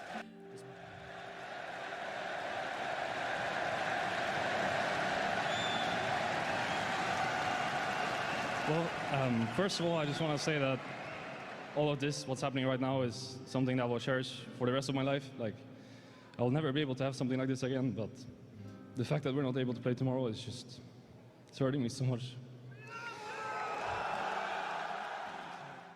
Despite Fnatic beating H2K 3-2 and finishing 3rd, G2 managed to bounce back in playoffs, take another trophy. 5-4 now was the count, and while they're off to Worlds as the first seed, Fnatic had to make it through the gauntlet once more to even get a spot at the World Championship, the same hurdle they stumbled on just last year. But luckily for Fnatic, they had enough championship points this time around to only have to win that one best of 5 and go into the World Championship. And they had looked incredible throughout 90% of the summer splits, so they were definitely favored to take that 3rd seed. And they didn't crumble this time around. Despite beating them 3-2 H2K in the 3rd place decider, this time around it was even more dominant. 3-0 aggressive. Fnatic were back, and most importantly, they were back at Worlds. This time around, the International Wildcard Tournament was not a thing anymore, so they had play-ins for the first time, and play-ins were incredible as always. Fnatic would not crumble here. They would only drop a single game to Young Generation from Southeast Asia, easily making it into the group stage, beating Hong Kong Attitude from the LMS 3-0 in a best of 5. Fnatic were back at the main stage. Heading into the main stage, Fnatic looked to likely draw an incredibly tough group, as coming from the play-ins, you would be seated in Pool 3, likely, potentially drawing a group of death. But luckily for Fnatic, that honor went to G2 as the first seed of Europe, who got an insanely tough group with Samsung Galaxy and Uzi's RNG, who was on home turf in China. And sadly for them, to be honest, they did play quite well. They got eliminated with a 3-3 record, and that would be the end of that very dominant G2 roster. But for Fnatic, they got blessed. They got the Korean first seed and tournament favorites Longshu, whose roster consisted of former Ku/Rust Tiger players in Prey, Gorilla, alongside BDD in the mid lane, Koss in the jungle, and Khan in the top lane. But they got blessed other than that. It was Immortals from NA and Gigabyte Marines rounding out the group. Fnatic, who has shown such promise in the summer split, would easily take down the Southeast Asian first seed and America second seed, right? The opening week quickly dispelled that sentiment, however, as Fnatic would go 0-3. A Paranoia level 6 Nocturne 5 minutes into the game from Levi, and Reckless overstepping against the Immortals meant both of those games were quick losses, and they got dog-walked by Longshu Gaming. So Fnatic looked lost, looked hopeless. They struggled to adapt to the Ardent Sensor meta, which, yeah, it was the Ardent Sensor meta at Worlds 2017. And coming into the final day of groups, everyone thought Fnatic would finish last. It was over. No team had ever advanced from the Worlds group stage, starting 0-3. But this was Fnatic. This was week 2. Backs against the wall. Fnatic would not fall down.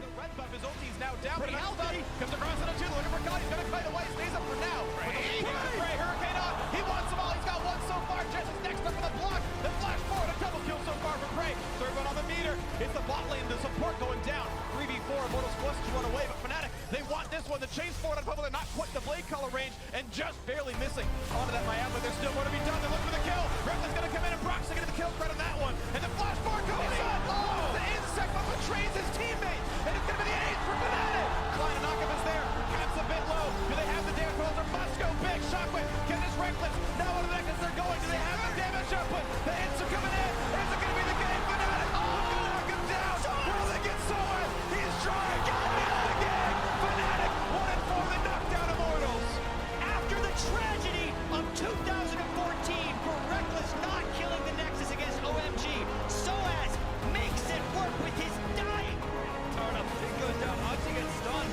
Soaz is trying to keep everyone away. Wildbird, Odie, but huge double drop there. Massive team fight start there for Genesis and Fnatic. Leap forward. Broxy gets the kill on the Kane, and everybody's flashed in. Archie, the only one left is Broxa.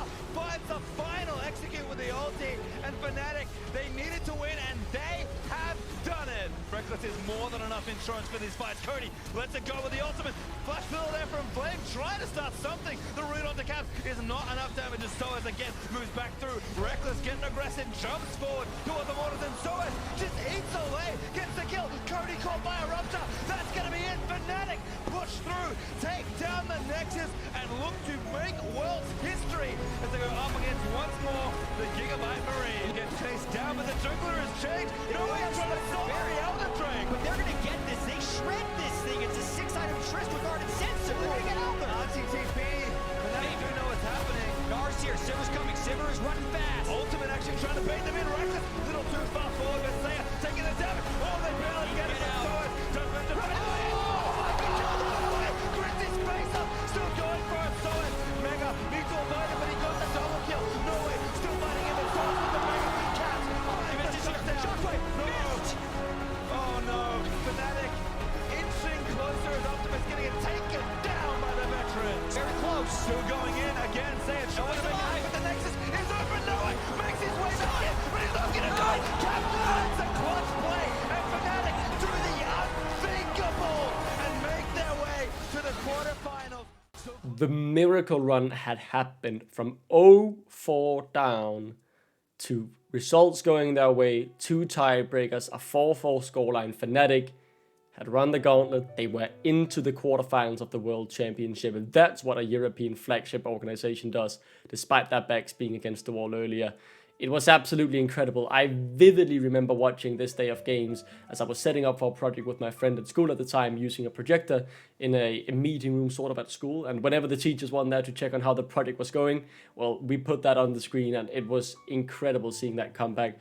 I had lost a bit of my love for League of Legends throughout 2017, didn't play much for the first half of the year, didn't watch much either, I assume.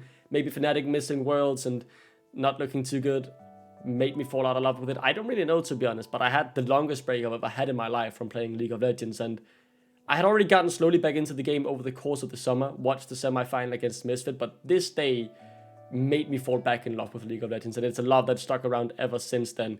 It was incredible. And yes, they did lose to RNG 3-1 in the quarterfinals, but no one even expected them to be there after that opening week of group stage games. And Fnatic very much felt like they were just one piece away from assembling an insane team. A change in the support role was all I really wanted heading into 2018, as that could be what really unlocked this team full potential and took them right back to the top of Europe.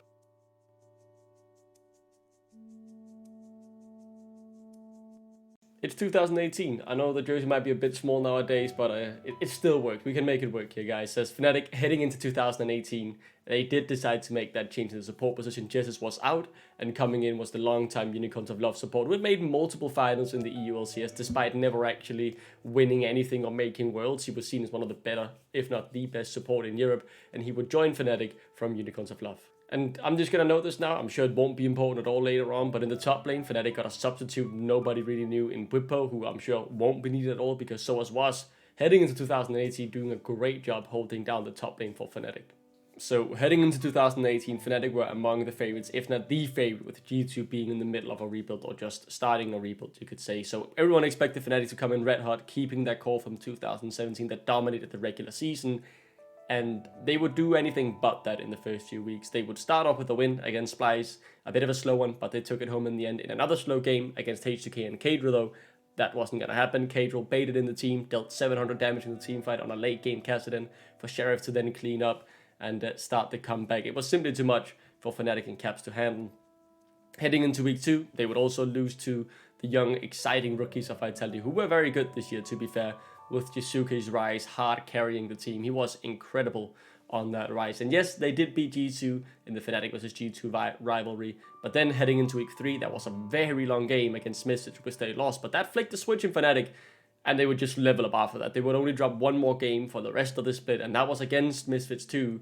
Misfits really seemed to be the crux in Fnatic's shoe, you could say, having beat them in the semi-final last year and going 2-0 against them in the regular season. But luckily for Fnatic, they would still finish first with a 14-4 scoreline, and they, had only dropped that one game in 6 weeks, so they were definitely the favorites heading into playoffs, right into the semifinals. Luckily for Fnatic, heading into playoffs, Misfits weren't gonna make it, so despite losing to them twice in the regular season, there were no doubts that Misfits could not do the same they did in the last semifinals in 2017 summer.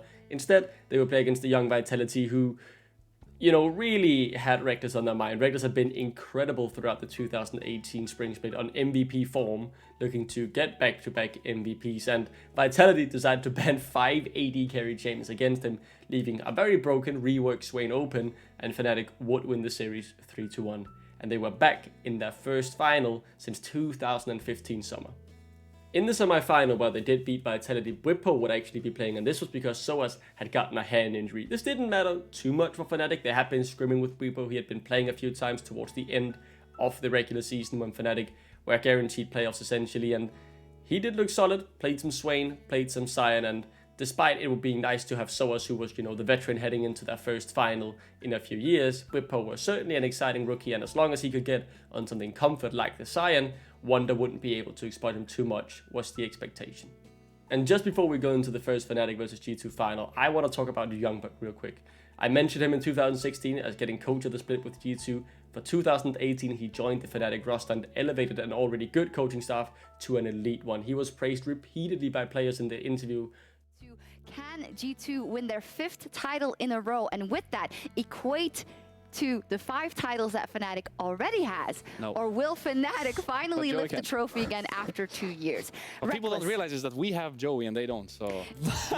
You took him. That was the difference. The best transfer. So how important is Joey actually? How over the split and in these situations like today? I think today was a clear case on how important he is, because usually after we lose a game in a best of 5, at least from experience with this team, we have no way of coming back. But in this case, it looked like we just play... Like the game didn't even exist to begin with, right? We just played game 4 as if... What is it about him? What does he say? I don't know, he just has like a calm presence in the room, and he makes sure we're well prepared by any sort of sheets that they might pull in terms of draft, in terms of mental. He just like brings the team together. I think it's just very easy for us as players to do our job when he's around. Alrighty. And I don't want to like flame previous coaching staff either. I think Joey is a very special person, level. and yeah, it's hard to like replace him. So it's safe to say that DonJake had a big difference mentally and just the aura, you could say, he gave to Fnatic, as they felt very confident heading into the finals, with Caps talking a lot of smack about Perkz. What are you going to do to Perkz in Copenhagen? I'm going to smash him so hard that he's going to think that it's an international tournament. So heading into the final in 2018 Spring Split, Fnatic would have to pry the crown back from G2 themselves if they wanted to reclaim their title as Kings of Europe. The final was to be held in Copenhagen, home turf for Broxah and Caps on Fnatic, and Wonder for G2. I could try and make this exciting, right? This was our first Fnatic G2 final, but I'm not. Fnatic were major favorites as G2 for some reason only knew how to play the early game and were always unable to close out the games, as Fnatic would simply outscale, outmacro their opponents, and the final turned into an easy, quick 3-0, as G2 did well in all early games, but Fnatic would keep it within reach, win the mid game, and late game with Reckless being the difference maker in the team fights. He got a pentakill in the final, almost got another one just a bit too slow in game 1. He with Deathless as well, MVP performance throughout the entire split, best AD carry in Europe, best AD carry in the West, I would say at this point. He was insane. The aura this man had in 2018 Spring cannot be matched. 5 bans, by the way, against Vitality in the semi-final, only on Reckless. He was cracked, and he did get MVP of 2018 Spring. But Fnatic, they were back. The Kings of Europe had reclaimed their title, and they were heading to MSI. MSI was obviously going to be tough. Kingzone Dragon X / Longsu from the year before were here again, and yeah, they were the ones that just absolutely dog-walked Fnatic at Worlds 2017, alongside a prime Uzi with RNG, who also kind of dog-walked Fnatic in the World quarterfinals the year before. So expectations were get top 4, that's the minimum, get top 2, and it's a great achievement. And yeah, heading into the tournament, many were looking forward to see what Reckless could do as he was on red hot form, but the tournament would turn out different. Grabbz stepped up massively. This is when he really came into himself, I would say, internationally, where he was gapping mid laners, man. He was incredible. The Yasuo was insanely keen, both against RNG and Kingzone Dragon X, and despite Fnatic starting weakly, they did also beat some big teams in Kingzone Dragon X on day 2. They had a great game against Flash Wolves that was maybe not the best game of League of Legends, but certainly entertaining, with Broxy stealing Baron twice, and you know, some poor performances towards the end though meant that Fnatic would have to play a tiebreak against Team Liquid to get top 4, and this was the game where Reckless really stepped up again. The captain of the team, the EULCS MVP, carried Fnatic over the line, and they did get top 4. I'm not going to make it entertaining for the semifinals. Fnatic got absolutely destroyed by Uzi's RNG. Uzi just mocked on Reckless, man. I don't know, he walked away with lane like 50, 60 CS leads. The aura that man had in 2018, Reckless just simply couldn't compete with him. I don't know if it was something mental, or if Uzi just simply was that good, but he was among the best players in the world at the time. Uzi in his prime was disgustingly good. But Fnatic, and Reckless in particular, did get a pentakill in Game 3. So despite being 3-0'd, there was something to cheer about as Fnatic would head back to Europe for EULCS Summer 2018. It's EULCS 2018 Summer Split, and Fnatic were looking to win another title, but the meta had other plans. ADCs would become entirely useless. This was an insane meta, one of the craziest I've ever been a part of, I want to say, as Fnatic, they looked a bit hopeless in the first week. Funnel strats had taken over, mages were heading into the bot lane as well, and they were struggling to find their footing. As do they play Taric Master Yi? Reckless were playing Janna. Do they play Karthus Nunu? Do you do all these crazy combos to try and make it work? But no, they tried to play Funnel Strat in game 1, didn't work. They barely beat Splice in game number 2 as well, with Reckless still on a supportive champion, and that led to him, the EULCS MVP of 2018 Spring and Summer 2017, benching himself so Bwipo could move into the bot lane and play the mages, because he was obviously very capable of that, while Soaz, who came back from his injury, would play in the top lane. And this would improve the performance quite a bit while this meta was in effect. Misfit had mastered this meta and were 9-0 until Fnatic did play them, where Grabbz, who was cooking this split, insane player, played Wukong against them, beat them. He also played Fizz this split, by the way, and towards the end of the split, the meta did start to stabilize. Fnatic was struggling to win games without a traditional AD carry as they came back into shape, as Riot started buffing them, because they were, at a good period of time, genuinely unplayable in professional play. But they did come back towards the end. Reckless came back into the team, Bwipo moved back into the top lane, and stability, you could say, came back to Fnatic, and they did still, despite this unstable meta and moving around the squad, Bwipo in the bot lane, finish first yet again. They had survived the chaos with a 13-5 record. This was a fun split to watch. That's all I can say. First time I got to watch the EULCS live in 2018 down in the studio in Berlin. Did get to watch the finals in Copenhagen, of course. Got as a birthday gift, I believe, for my 15th birthday. It was incredible. It was the week where Fnatic beat Misfits, who were 9-0 at the time, and that was even more hype, you know, finally taking down Misfits after losing to them for essentially more than a year straight. And yeah, young me really enjoyed this split. It was fun watching Bwipo and Hylissang cook in the bot lane. I guess if you didn't watch it, you can imagine how chaotic it was. But yeah, let's look forward to playoffs. Heading into playoffs, Soaz and Bwipo would again share the game time in the top lane, with Soaz playing most of the playoffs actually, with Bwipo then ended up somehow playing most of Worlds 2018. But Fnatic, as first seed of course, would be seeded right into the semi-final, where they would surprisingly get to play Misfits, who, you remember I mentioned were 9-0, but after they lost to Fnatic, they capitulated. They went 2-7 in the second half of the regular season, but in the playoffs, they managed to 3-0 G2, who got knocked out in the quarterfinals, and Fnatic, they were up against their nemesis, you could say at this time, or their Achilles heel, or their crux, or whatever the phrasing is. Fnatic, they were in the exact same situation they were in summer 2017. The demons in the back of their minds tingling as the series was 1-1. It was hanging on by a knife's edge in game 3 rather, as Grabbz had picked Vayne mid lane against a very tanky composition, and it was not working out. But when push comes to shove, the biggest stars rise to the biggest occasion. Galio, Oh my Jesus. Dylan. On my Dylan, we have to go main. No, we have to go Corki. No, Olaf Galio, Alisa, we're going main by the way. Are you serious? It's Trundle main. Shouldn't we just go Corki? But are you serious? Is it gonna win us the game? Of course. Four-man strong, pushing for the in-hit. Brox is the one to step forward. Alfari will tank it up for the moment. Here comes Caps. Getting on to Alfari. With the three-man knock-up. Hero's entrance comes in. Another three-man. Caps! Caps! Killed Hans Summer! And that is exactly what you want from your main man in a fight like this. Caps comes up huge! What an amazing performance from Fnatic!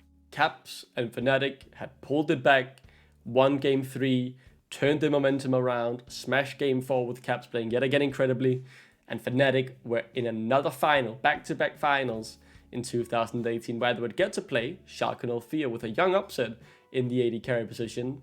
But heading into the finals, this was not the year of the duck, as who would have thought? Fnatic, they would win another split, their 7th EULCS title, as Caps had a bit of a poor showing, but Reckless once again stepped up, carrying on the Sire, with Soas playing 3 games, I believe, in the final after Fnatic lost the first game, and that is really the strength of this Fnatic lineup. If one carry wasn't having the greatest game, another would simply step up. If Caps was insane, Reckless didn't need to hard carry.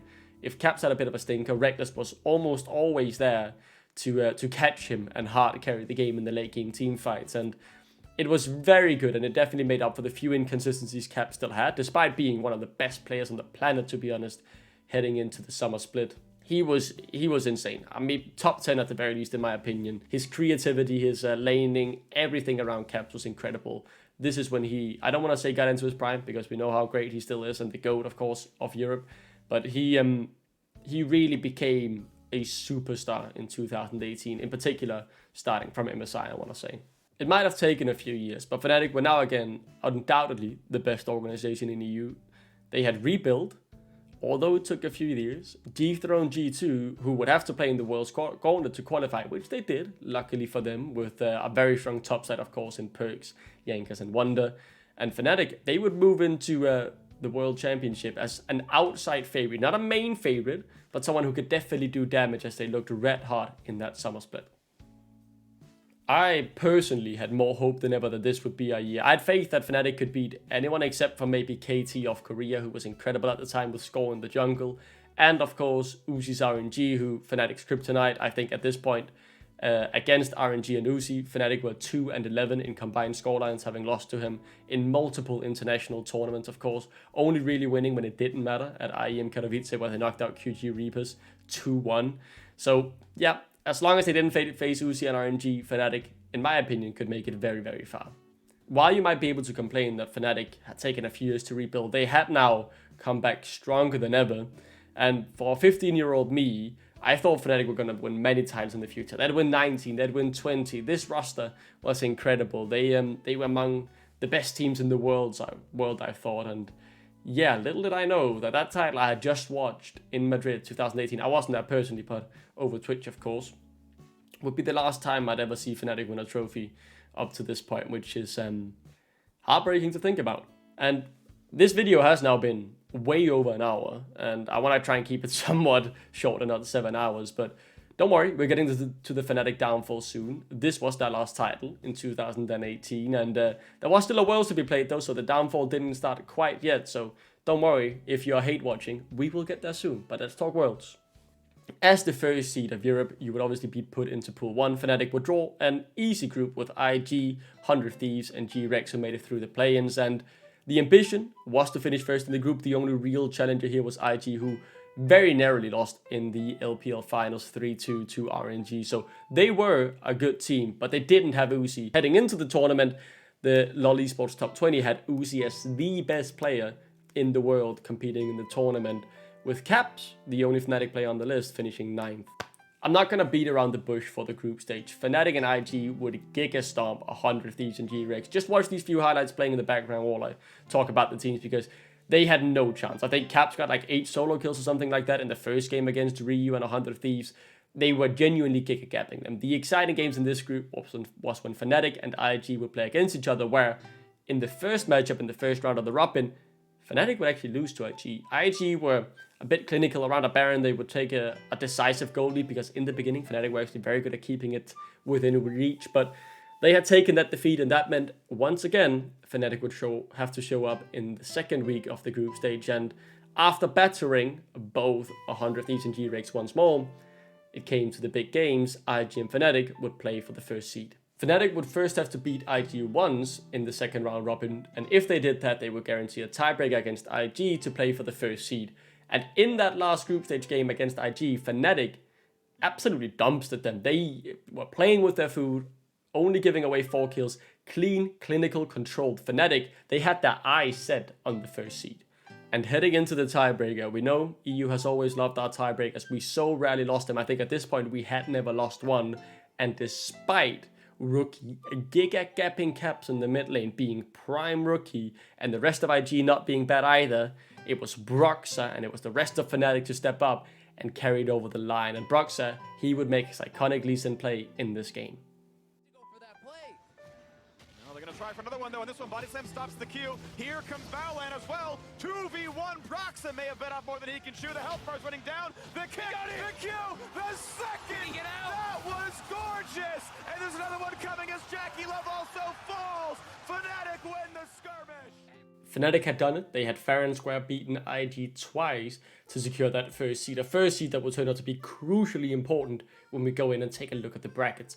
But before that, let's do a short little European roundup here to see how our fellow European teams have done, because this was a very good Worlds for Europe.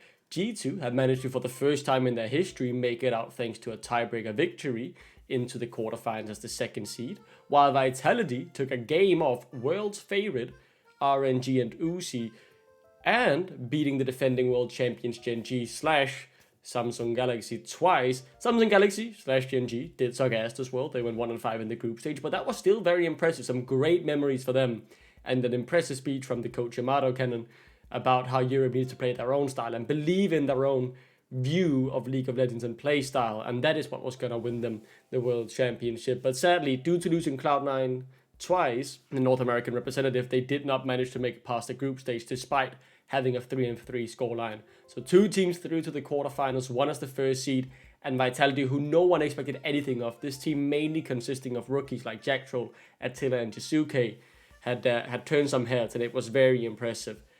Heading into the gauntlet though, or the knockout stage should I say, C9 and Afrika Freaks would join Fnatic and EDG on one side of the bracket, by far the easiest side of the bracket, while IG, who got the second seed, was stuck having to first play KT, one of the world's tournament favorite, and likely RNG in the semi-final, who would play against European representative G2 in the other quarterfinal. So one side of the bracket had the 2 remaining favorites, while the other had Fnatic as the outsider, while Afrika Freaks and Cloud9 and EDG, no one really expected too much from them.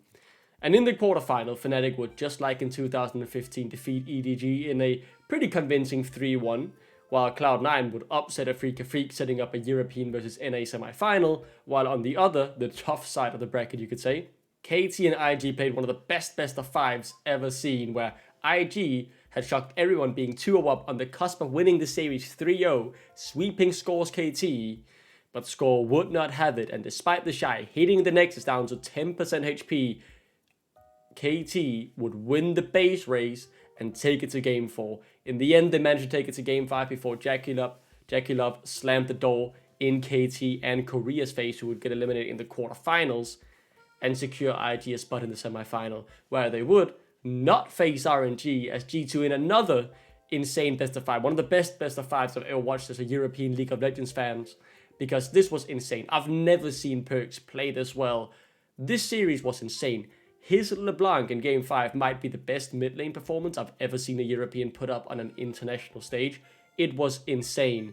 I have memories as well of the fact that Shannon and what did that bot lane. Yes, they beat RNG and Uzi in game number 5. Uzi unable to take the lantern. What a series, man. That was also peak League of Legends. But that's it up. A semi-final where 3 Western teams were there and 1 IG from China rather.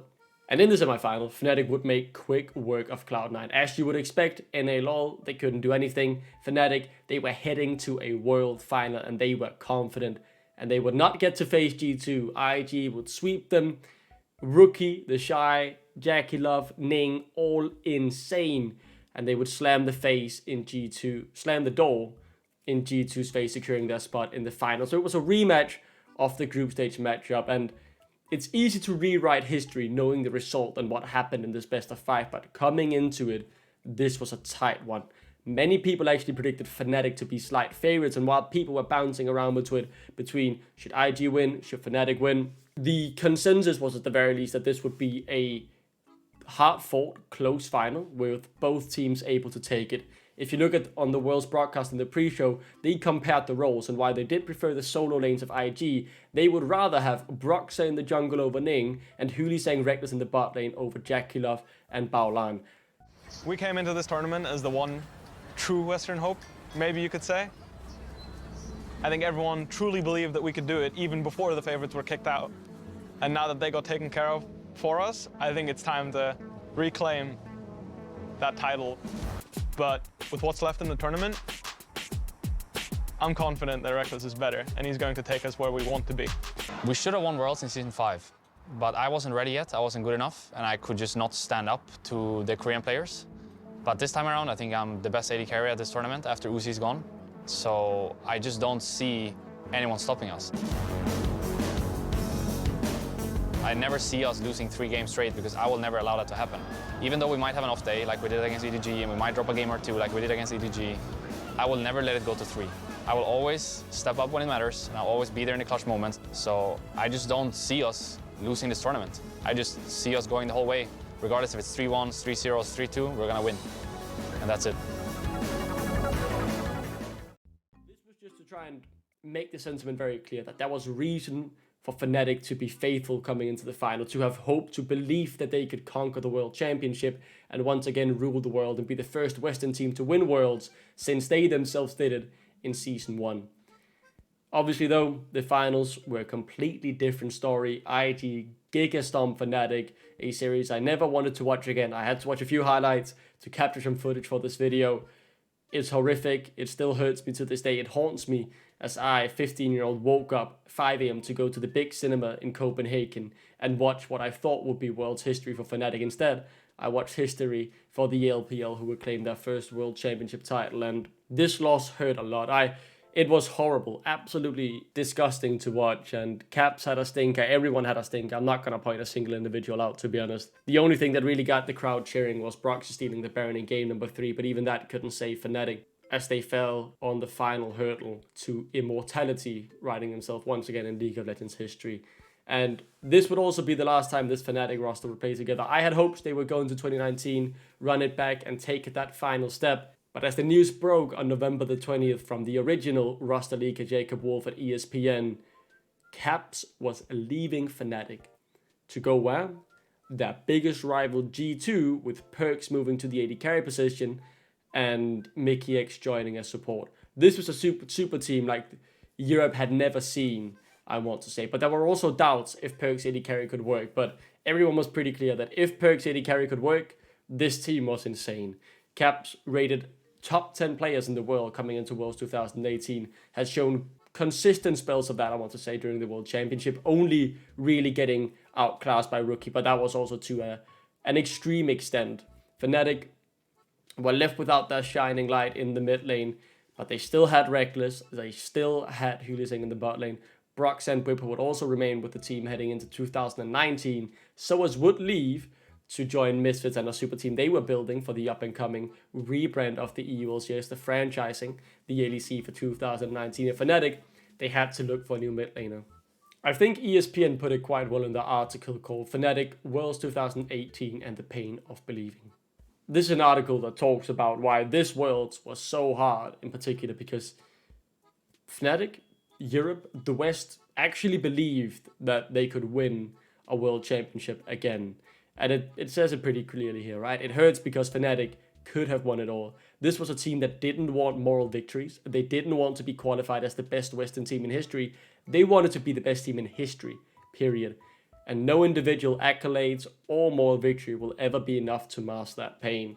This Fnatic roster was their chance to make history once more. They were on the cusp of history. Instead, they now go into 2019, the LEC rebrand, as defending champions, needing to find a replacement for the biggest shoes Fnatic have ever had to fill as Grabbz left to join G2. 2018 was a truly special year as a Fnatic fan, of course. For me as well, I was now old enough, as I said, to be able to go to Copenhagen, go down to the studio in Berlin, see the team live, meet my heroes, and to see this Fnatic play that was not only entertaining, especially in the summer split when Weeper was in the bot lane, but also just so incredibly good. It felt insane to actually have that faith and belief, and not just from Fnatic, but the performances Vitality put up at Worlds, the performances G2 put up at Worlds, that Europe were not far behind the pack. This was a really exciting year as a general League of Legends fan, because if you were from the West, or if you were even from China, you have been watching LCK versus LCK finals since Season 3, so to see a different matchup like that, with the Europe being against China, it was refreshing, it was hopeful, and obviously this hope would have been carried into 2019 with G2, but Fnatic, let's see how they did heading into 2019 replacing Grabbz.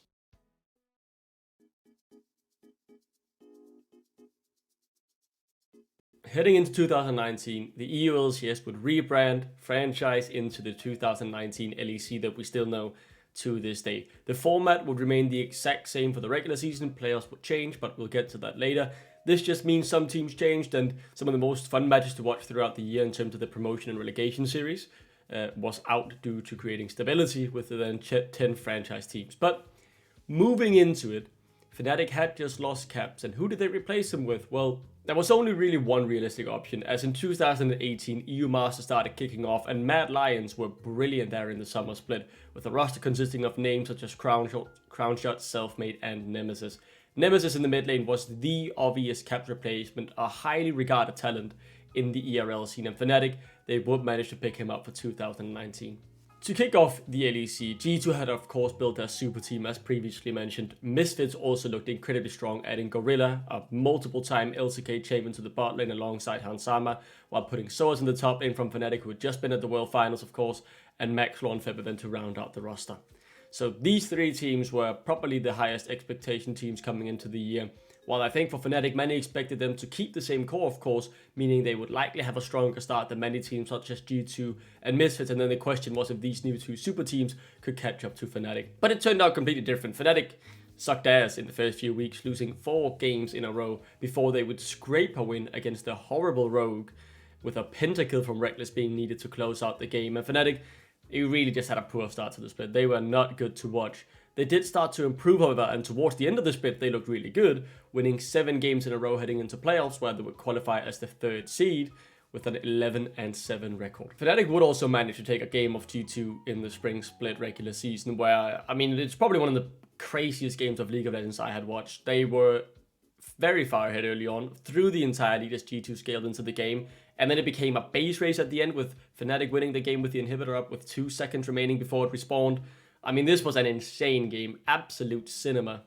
As I said, the playoffs were changing in 2019. The top 2 would go straight into a Titan match, where the winner from that would move straight onto the final. The team who lost would play in a semi-final to have another chance of qualifying for the final. So essentially, top 2 had an extra life, they were in an upper bracket, while the other 4 were fighting for table scraps. And it was not G2 versus Misfits in that upper bracket, it was Origin who had rejoined the league after franchising, who were in that 2nd place, and they would lose to G2. But for Fnatic, let's focus on that journey. They would first play Vitality in the playoffs and would confidently sweep them 3-0. Nemesis on his kill was fantastic in game 3, getting a pentakill and crushing the new look Vitality, who had been very good, remember, in 2018.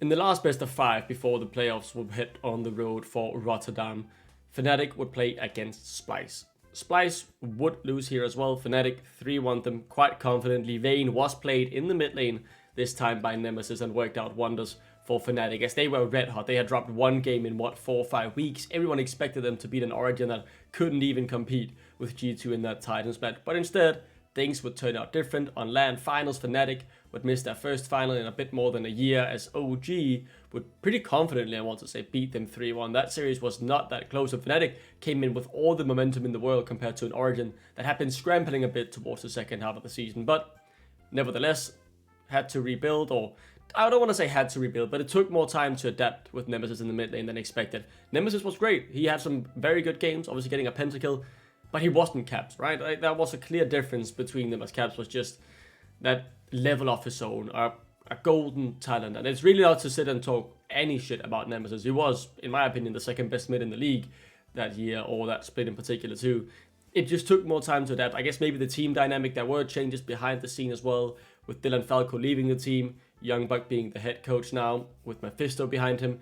And there were some troubles behind the scenes, where if you follow Legends in action, they were struggling a lot in the early game. And while the players did seem to somewhat get along, there were some issues at the very least with how the team grew. But they were still able to put out a decent result. They would miss MSI, of course, since they didn't win the split. And heading into summer, well, they were going to try and change a few things behind the scene to kick up a gear. But before we talk about that, G2 did of course win the split. They went to MSI, they delivered a historic tournament for Europe, the first of the LEC era. And as a European fan, of course, this was fantastic.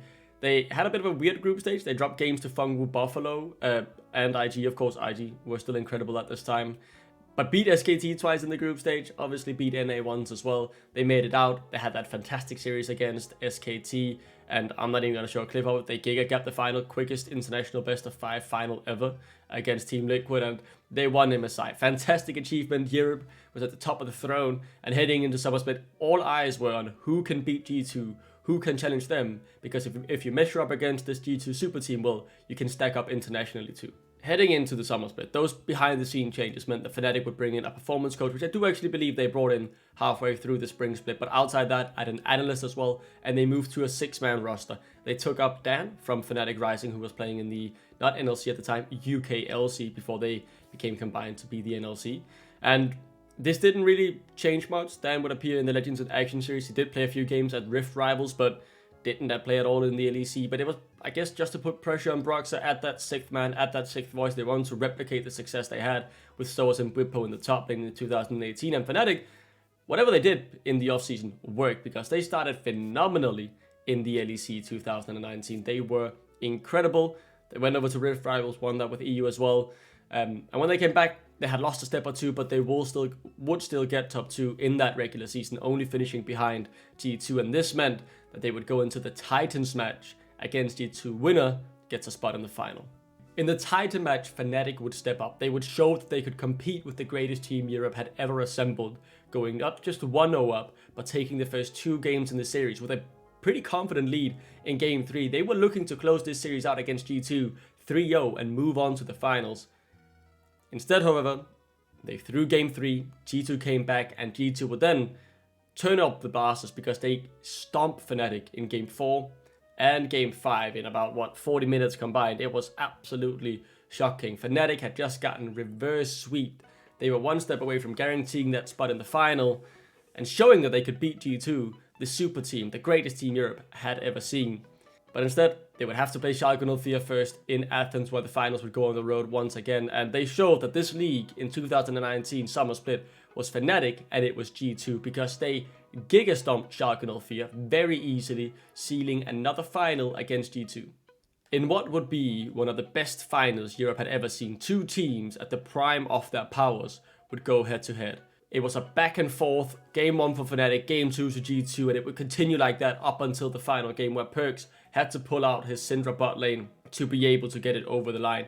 This finals was incredible. It was very clear this was 2 insanely good teams going head to head. G2's chaos was a more Fnatic's fundamental approach, but they were able to dance and play with G2 as well. This was a phenomenal final, although incredibly heartbreaking to lose 2 Game 5s to G2 in a week's time. As a Fnatic fan, there was no doubt that when we look towards the World Championship, well, Fnatic and G2, they were not just there to play, they were there to challenge. G2 obviously the strongest of the 2 teams, but Fnatic could definitely step up against them and step up against any team in the world, really. And just to quickly reiterate how clearly the cut Fnatic and G2 were above any other team in the league in the Summer Split.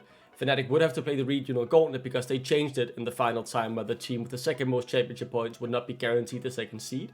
They would be guaranteed to play at Worlds, but they would have to play the winner of the gauntlet to solidify who would be the 2nd and who would be the 3rd seed. Here, Splice would qualify for the World Championship, and playing in the seeding match where they decided who would have to go to play-ins and who would go straight into the group stage, well, Fnatic, again, giga-stomped, 3-0 Splice. The 3rd best team in Europe had nothing on Fnatic, and it was so clear that these 2 teams in Europe, Fnatic and G2, were cut above the rest. Heading into Worlds in Europe, Fnatic did also release one of the best jerseys they've ever made, to be honest. They really could go back to the White Force Special Edition when they make it to Worlds next year. That would be phenomenal. Just a little hints out there, Sam Matthews, but yeah, take it as you want. In the World Championship, Fnatic would draw an incredibly tough group, the Group of Death. They would face the best organization of all time in SKT, their arch rivals internationally, and you could say, their father, because they would always beat Fnatic, RNG and Uzi, who were still playing at this time, and the third seed from NA, Clutch Gaming, who, were like just going to get to Goomba Storm, but it was 4 of the biggest regions and 2 teams who had their eyes set on final. SKT was rated very highly coming into the tournament, and some people claimed RNG was a dark horse, the second seed of the LPL, only losing to the first seed, FunPlus Phoenix. And with Uzi in the bot lane still being incredible, not quite the same aura he had in 2018, many thought that this was his last shot in the World Championship. In the first week, however, things didn't go all too well. In the opening game of the World Championship group stage, Fnatic would play SKT, they'd play the Garen Yuumi in the bot lane with Reckless and Healy. It didn't really work out. They would lose in the second game against Clutch Gaming. It was a bit scrappy in the early game, but they would scrape the win. And yeah, there was a must-win game. You cannot lose to the third seed of NA when you are the second seed from Europe. And against RNG, they would lose as well. Reckless had not played a single AD carry in the first 3 games, and that lack of an additional carry when he was playing the Morgana and the Garen could definitely be felt as the teamfight just became so much harder without that strong carry in the bot lane. But at this World Championship, euphoria had never been higher. Fnatic, the team known for their great week 2s, in 15, they went 3-0. In 17, they went 4-1 to make it out, starting 0-3 in the group stage. In 2018, they went 3-0, beating IG in the tiebreaker to the world champions to make it out as the first seed. In 2019, this miracle run would need to happen once again. They started off playing one of the craziest world group stage games I've ever seen in terms of chaos. This was a clown fiesta between NA and EU, where they would come out on top. Clutch Gaming would end up 0-6 in the tournament.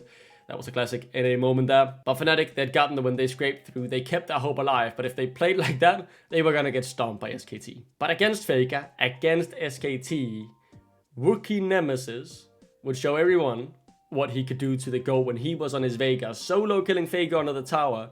And his Vega this tournament was incredibly obnoxious to play against. The slows, the baby cage, everything was there. And Fnatic, they would do what many thought they could not. They would take down SKT. The magic was in the air. They had now a do-or-die game against Uzi and RNG. The kryptonite of Reckless, the kryptonite of Fnatic was all that stood between them and the quarterfinals at Worlds. At Riot International tournaments, Fnatic against RNG had a 1-9 record. If you count what RNG was before that in Season 3 in Royal Club, it's 2-12. And this same could be said against Uzi. He was on all iterations of those roster. Reckless had a bad record against Uzi as well. This was his demon, his kryptonite he was going up against. One shot, one game. But nothing at that time would stand between Fnatic and their week 2 magic. This is the time where Fnatic is going to beat down their bully. Spam this static to help Fnatic. Let's go! Okay. There are favorites, but there are no absolutes. I think Fnatic have rebuilt themselves this year. I think they bring the creativity to take the win today, and I think Reckless will rewrite history and finally conquer his demons. I think Fnatic can do it. This is a best of one. It comes down to execution, and it better be spicy, Fnatic, because I'm putting a lot on the line here. I don't want to see that graphic. No! I am sure the fans have voted for. However, maybe selling the fake here as Broxah now turns his attention to bottom lane. Okay, level 2's on the side. Hylissang won't find the stun. Ignite's thrown down to Ming. That's a gigantic minion wave to be fighting into. First blood to Fnatic. That spots out that fat man. Broxah gets the body block. And there's the dash forward, looking for the stun. So much damage onto Ming. Hylissang picks up the kill, but it's at the cost of his life. So far, trade 1 for 1. Here comes Nemesis. Throws up the miasma. Trying to put the twin fangs onto Xiaohu. He's burning, and he's down. Now Cast is the target. He's trying to show him back. The Sonic Wave misses. Fnatic get another, and Uzi is flashing for his life. You can go top and kick GP away from his turret and get advantages, but it's all bot lane. It is indeed. Uzi's going to be in so much trouble. One more auto, And it's a trade. The frontliners from the comp of RNG every time he walks up. We've seen this play on the domestic stage, working on the international one. Cannon Barrage comes down, Caster throws out the Dragon's Rage kick, but it does nothing. Realm Warp comes in, that's an interrupt on Lightning. He's dead, Caster's dead, RNG are done. They will not advance to the quarterfinals for the first time ever. All three European teams make it to the knockout stage. Fnatic eliminates RNG! Fnatic had done it. They had finally overcome their demons in RNG.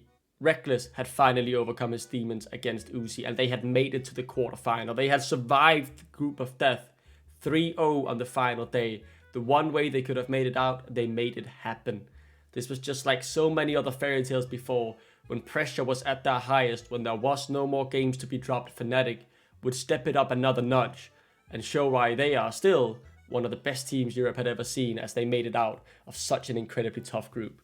Rekkles was seen overcome with emotions at finally beating Uzi as well, and Uzi, who had just played his final game at the World Championship ever, saw his chances slip away to win that championship at the hands of Fnatic, seen crying in the break. Two of the greatest AD carries that respective regions had seen had gone up against each other so many times, and with it almost always being Uzi to come out on top, seeing Rekkles finally get a win, and one that mattered so much as well, getting into the quarterfinals because of it, it was emotional, incredible, and this was Europe's tournament. That was the gut feeling heading into the playoffs, as, surprise, surprise, for the first and only time ever, all three European teams had made it out of the group stage. G2 would go out as the second seed, only losing to Griffin in the group stage, and a tiebreaker there as well. The first time Europe had lost a tiebreaker in ages. Splyce had somehow also made it out of the group stage in a bit of a miracle run themselves, actually having to play a tiebreaker as well for the first seed, losing that to FPX. All three European teams out has never happened, and likely will never happen again with how the Swiss stage is now formulated, but this was an incredible achievement. Euphoria was truly at its peak. Splyce would go up against SKT in the quarterfinals and sadly be eliminated. That's the last time Splyce put up a good international showing, as they would then become Mad Lions and show some incredibly low lows. We'll get to that later. While G2 would obviously beat Damwon, beat SKT in the semifinals and make it all the way to the final, but more on that later. Because Fnatic, they would draw Fun plus Phoenix, a team that didn't look that good in the group stage. The first seed from China had their ups and downs in that group stage. They had the group of life with Splyce, and they had to play a tiebreak against them, a game that was very close as well, to be honest, for a majority of it. So I was hopeful that Fnatic could beat them. They had survived the group of death. If they could overcome that, who could really stop this team? Well, Fun plus Phoenix could. They beat them quite confidently. Fnatic, they did manage to take a game, more than G2 managed to do in that final, where they would get giga stomped. But yeah, Fnatic were out of the tournament. They made quarters.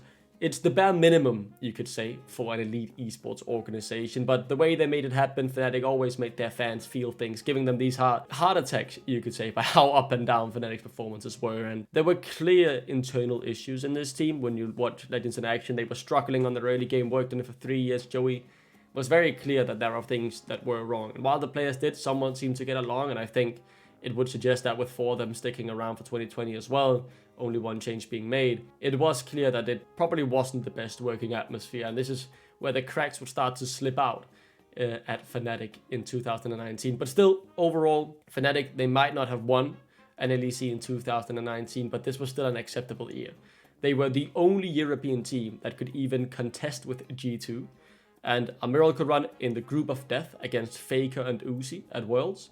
A success, making it to quarters. Would have been nice to make it to the semis, but it was a very good year overall. It's an acceptable year at the very least, even if there weren't any trophies to follow, because in 2020, I'm sure Fnatic would get those, right? G2 would, of course, do what Fnatic did in 2018 and get giga stomped in the final. Once again, Europe had their heart broken, as this time, even more than last time, I feel like people thought G2 could win it. Just because they had one MSI, because they always seem to pull a rabbit out their hat, right? They always had that ace up their sleeve, and obviously G2 losing in the finals was a heartbreaker for Europe, but it was also time to reflect and just realize how insane this year was, right? Europe was one of the best regions in the world, had one MSI, Fnatic and G2 in Summer Split, them going head to head was some of the best League of Legends Europe had ever seen. It was incredible. And while all the heartbreaks was there as a Fnatic fan, as you could never quite overcome G2, you were still clearly the second best team in the region in the Summer Split. And yeah, heading into 2020, that would be one roster change made on Fnatic. Broxah would leave for North America, leaving a spot open there in the jungle position. And for me personally, this was another enjoyable year as a Fnatic fan. It was so sad to not get a trophy over the line, especially in summer. But I got to go down to the LEC studio again, meet the new look Fnatic. It was fun. Nemesis, although a very different character to Caps, was also fun to follow. He was a bit more of a, cold hard killing machine, but he had his 1+ memes. He had a fun character, and he was also, I think, brutally cold after Fnatic made it out of the group stage, saying it's the bare minimum for an elite esports organization, and I think he's quite right in that. As Fnatic were at this time still an elite esports organization, but as cracks were starting to show with some dysfunctioning behind the teams and some internal issues, even though they didn't quite translate to the Rift yet, there was some worrying signs, you could say. But hey, again, 4 of these players decided to stay together for 2020, so the issues can't have been that bad, you could say. But let's go into 2020 and see what this new decade has for Fnatic.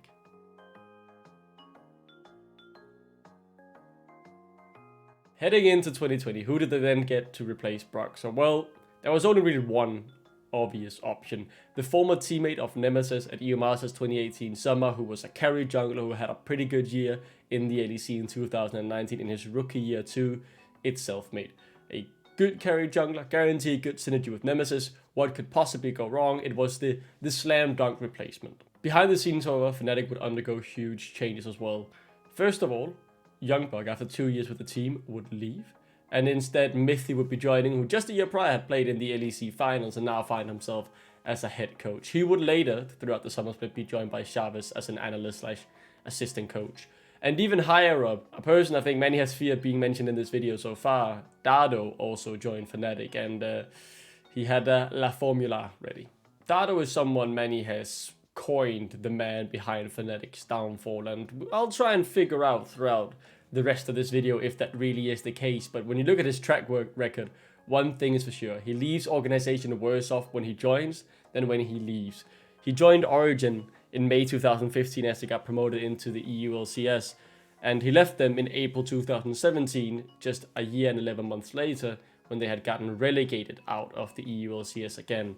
He joined H2K shortly after that. H2K then was a top 3 organization. A year after that, when he left, they barely made playoffs, didn't do anything in the quarterfinals, and continued to tumble further down after his departure, ending up not getting a franchise spot in 2019. So a track record that didn't really boast confidence, let's put it like that. But he joined Fnatic. Fnatic were still near the top of the food chain. Yes, G2 was above them, but they were clearly the second most attractive team. If you couldn't join G2, well, Fnatic was your best chance at trophies and international glory. Fnatic would end up starting 2020 very well. The team looked good. They got second in the regular season. I was down in the LEC studio just before COVID when Reckless got a pentakill against a Rogue that was definitely growing and getting stronger and stronger with their rookies. So overall, a pretty good spring split regular season. Obviously, COVID made it a bit harder, but they adapted well to the circumstances. They dealt well with the issues at hand, and the only worrying sign was they didn't beat G2 at all. 0-2 in the regular season, but that happens. It's best of ones. Let's see if they meet in a best of 5, if Fnatic can do some damage. In 2020, players would once again change, as the top 4 now qualified for an upper bracket, giving them an extra life. If Fnatic were to win their first round matchup, they would then move on to a semi-final, where they would have to play one more best of 5 to get into the final. If they'd lose at any point, they'd go down to the lower bracket and fight their way through. And Fnatic in the first round will play a pretty good Origin with players like Upset and Alfari there, and Xerxes, who was pretty highly rated at the time as well. So a very good team, to be honest. And Fnatic in the playoffs here absolutely dumps them. 3-1, denying the reverse sweep after losing Game 3. Game 4, they managed to close it out a bit tightly, but a pretty good series overall, a very confident one. And many expected them to meet G2 in the upper bracket semi-final, but instead, the young rookies of Mad Lions, formerly Splice, formerly Dignitas and whatnot, who knows. But Mad Lions had kept Humanoid from 2019, added 4 rookies, and they looked very good. They were the first team to beat this G2 super team in a best of 5 outside of Fun plus Phoenix. Domestically, it wasn't Fnatic, it wasn't Rogue, it wasn't Origin, or any other top team. It was Mad Lions in a crazy Game 5 with Caps trying to backdoor with Mickey failing, and then Mad Lions winning. So in the upper bracket semi-finals, these rookies came in with all the hope that they could beat Fnatic, and they would get gapped. They would get absolutely gigastomped. Quick 3-0 for Fnatic. They were in the final. If only the upper bracket hadn't been implemented, G2 wouldn't have been a threat at all. But obviously, G2 had to claw their way through the lower bracket and meet Fnatic in the final. But Fnatic They came from the upper bracket. The team that managed to beat G2, they dumpstered. So surely they will at the very least put up a fight. The last final in summer 2019 was incredibly close. One of the best Europe has ever had. And the final was over before it even started. It was 3-0 to G2. They giga-stomped Fnatic. A disappointment, really, after being so good for the entirety of the split, being the first team in the final through the upper bracket. And you don't even take a game off G2. It was Cap's AD carry, for God's sake. This wasn't the peak 2019 G2. It was still a very good G2, but it was not the G2. And Fnatic would disappointingly falter. At the very least, though, there was no MSI, so G2 wouldn't have to go there instead of them due to the pandemic, of course. So we go right into summer. Heading into summer, Fnatic started sucking. They were horrible for much of the split. Having 2-0 weeks here, 0-2 weeks, 1-1, not looking that great. The mood was definitely not there in the team, and the confidence was not there either. It's clear in the Legends in Action series that the team dynamic was not good. It wasn't working. It wasn't functioning smoothly, and they just really didn't seem to do well. Reckless even, specifically said that, and all I can say is if a bad team dynamic slips out into this Legends in Action series, it's pretty clear there are issues, and there will likely always be slight issues and tensions when a highly competitive team that wants to win does everything and puts everything towards winning, but obviously cannot get to a point where the team dynamic is just completely horrible. You can have some frustrations toward each other, but you gotta be able to talk it out and be in a good working environment, otherwise you can't grow. But let's focus on how the regular season closed out, because this is one of the most insane, or I will say, the most insane ending to an LEC regular season ever. So many teams heading into the final week had not secured players. I even believe G2 hadn't at the start of the week, but very quickly would do so. But this little side tangent of a story is about 3 teams in particular. Schalke 04, XL, and Fnatic. These 3 teams would end up fighting for the final 2 spots in playoffs. Schalke 04 had a 1-10 record 6 weeks into the split. They were out. They were discounted. They were struggling. They didn't have the same budget they had the year before, where they were very competitive. And my God, were they bad for much of the split. They did manage to take their first win against Fnatic, as things would have it, in a dominant game. And that was because Scott Gilly is subbed in. This man was a step above anyone else in the league when he joined. It was incredible. He had been there in spring as well for a bit, been benched actually. But when he came back, something changed. There was magic in the air around the Schalke roster. They had that 1-10 record, and they won 7 games in a row. Absolutely insane. Clutch games, Baron steals. God Gillius couldn't lose a smite fight. It was absolutely insane, and they beat anyone who stood in their way towards the journey of playoffs. And Fnatic were one of those teams at the start of week 8. Fnatic lost to them, and they hadn't secured playoffs yet. Fnatic, with a 7-9 record, had to play a crucial game against XL, who were also fighting to get the first playoffs in their lifetime. And this is when another little side story comes into play, because I think maybe might this be one of the biggest butterfly effect moments in European League of Legends history, by how big the consequences of XL failing to make playoffs were. Because Cadril, in the background throughout much of this story, since 2017 really, had been grinding through the European scene to get into the EU LCS. He did that in spring 2018, playing for H2K in the mid lane, before he later came back in the summer, role swapping to the jungle position when things weren't going well. He never made playoffs there. He moved on to become the franchise player of XL really when they joined the league, a British player for a very proud British organization. Made a lot of sense, and Alfari and Maxlaw were off the table. And they were poor in their first year, but in the second year, they were getting better. They were actually steadily improving. They had some decent players on the team. They got 7th in that spring split, and in summer they wanted to take it one step further and get playoffs. I believe, if I recall correctly, I couldn't find the right statistics. I believe the folder sheet might be gone, but 96% of scenarios had XL in the playoffs at the end of the Super Week 8, and this would be Cadril's first playoffs. But with the way results unfolded, Fnatic would beat XL, taking themselves to an 8-8 record and bumping XL down. Fnatic had an easier way to XL on the final day. There were 3 possible scenarios. Either Schalke lost to Mad Lions and were out of playoffs, XL beat G2 and were in playoffs, and Fnatic, they just hoped one of the 2 lost, then they were in playoffs. And to start off the day with, against the young Mad Lions, who were still good in the summer split, they got themselves into playoffs. Fnatic were hoping that XL would lose to G2, and they would. G2 would beat XL, they were out of playoffs, 96% chance had slipped through their fingers, And as Fnatic beat SK, they actually managed to secure top 4 despite being horrible. And remember, top 4's upper bracket, crucial. In the end, what this really led to was obviously a great story on the LEC for Schalke. But Cadril stopped playing after this as well. He started becoming more on the broadcast. He had been guesting a bit in spring, if I recall correctly too. And he ended up actually casting a bit with Quickshot at Worlds. Obviously did a great job there with the whole illegal thing with how they pushed side lanes and whatnot. And he did a very good job. Started streaming in the off-season. I thought that was when he first started streaming. I went back to check because I remember watching him back then. But I've apparently been following him since 2018. So I guess he's been streaming sporadically since then. But the first time I really remember him going into streaming was 2020. And I think we all know how big he became throughout his casting and his streaming to now, you know, be the biggest League of Legends streamer. That little moment of Schalke making playoffs might have set on course an amount of events to make and create the new biggest League of Legends streamer. And if I recall correctly as well, it was very much this playoff spot that kicked off those events because he was streaming, he seemed a bit down. I recall his account being named 96%, and when people asked, it was because, yeah, we at XL had 96% chance of qualifying to playoffs. I'm 90% certain of that. I couldn't find like a clip or anything because his stream wasn't that popular back then, of course. But yeah, I think that's just a fun little side tangent, but let's try and look towards players because, as I said, Fnatic were shit, but lucky enough to get top 4. That's the upper bracket. And in 2020, that was no gauntlet. If you got top 4 in the playoffs, you were in Worlds, because this year EU had 4 seeds. So heading into playoffs, Rogue, the first seed, with a G2 looking quite weak, going 11-7 in the regular season, would choose to play against Fnatic in the upper bracket. Rogue were very good at this point, to be honest. They had Hansama, they had Last when he was very good, and a young Inspired with Vander and Finn rounding out the roster. I think many expected Rogue to win this series, but it's Fnatic in playoffs in summer. Worlds on the line. What do you think is gonna happen? They were gonna 3-0 them. Of course they were, out of nowhere.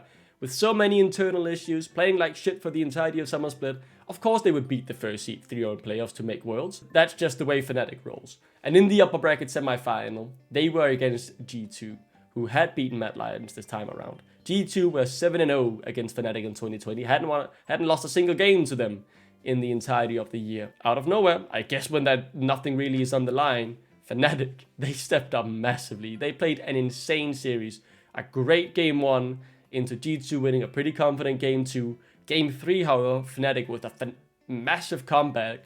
G2 were at the base, and it ended up instead with Nemesis one-shotting Wonder to win the entire game. Game 5, incredibly close.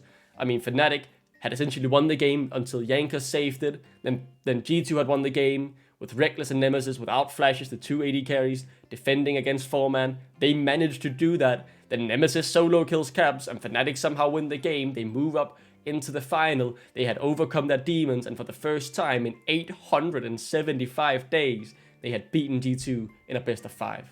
I mean, this was crazy. And going into the final, who would they face except for another year, another Fnatic G2 at this point?